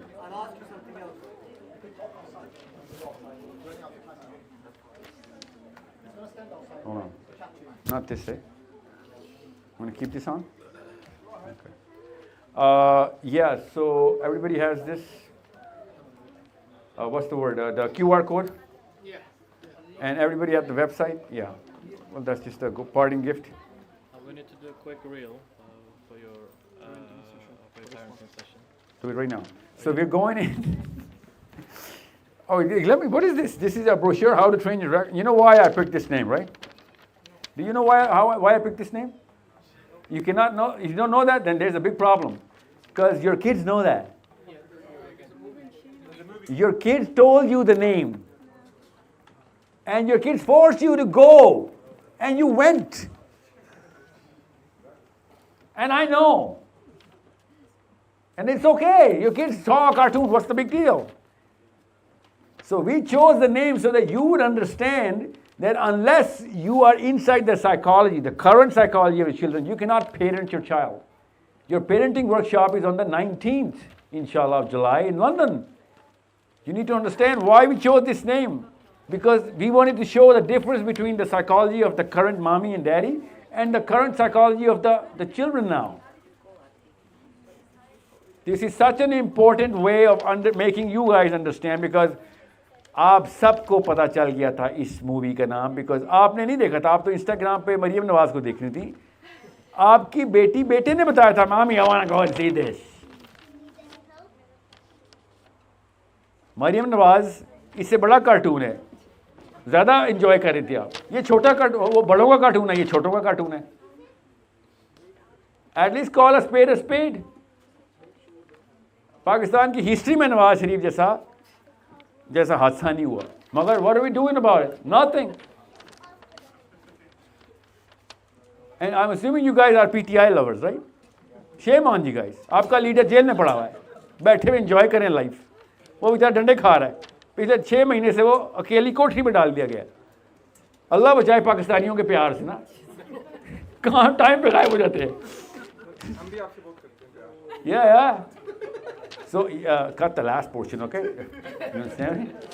So parenting workshop is on the 19th. Parenting workshop is on the 19th. This is why it's called How to Train Your Dragon. By the way, the marital problems workshop, the divorced women's club I call it, the marital problems workshop is also going to be called How to Train Your Dragon. Really? We call it, my narcissist husband. And then we were like, no, you know what? This is called How to Train Your Dragon Part 2. And that's not just your complaint. Men also complain. Tell me, sir, how to train my dragon. Because they're calling you like the woman who spews fire and venom all the time. Mariam? Maham, you got any sisters? Oh, here's your mother. I need to know their names through their work in less than 10 years. Inshallah. You need to understand, Maham, my daughter's name is Kirat. She needs to know a Maryam performing. I don't want to rely on Greta's. I need to rely on Maryam's name. How old are you? 19. You're literally my daughter's age. My daughter's Ursel. Kirat is 6. Ursel is 19. So you're 13? Okay, you're my son's age. So you need to understand, it's okay if I call you 19. Why is such a big deal? Come out of this little age thingy, okay? Come to the game of competence now. Your written word, your spoken word, okay, should amount to some part of Islam, inshallah. All right, guys. Anything else for parenting? 19th of July, parenting workshop in... it's going to be shown on the number and the address is going to be on the screen, inshallah. Okay? I'll see you there. Inshallah. Assalamu alaikum.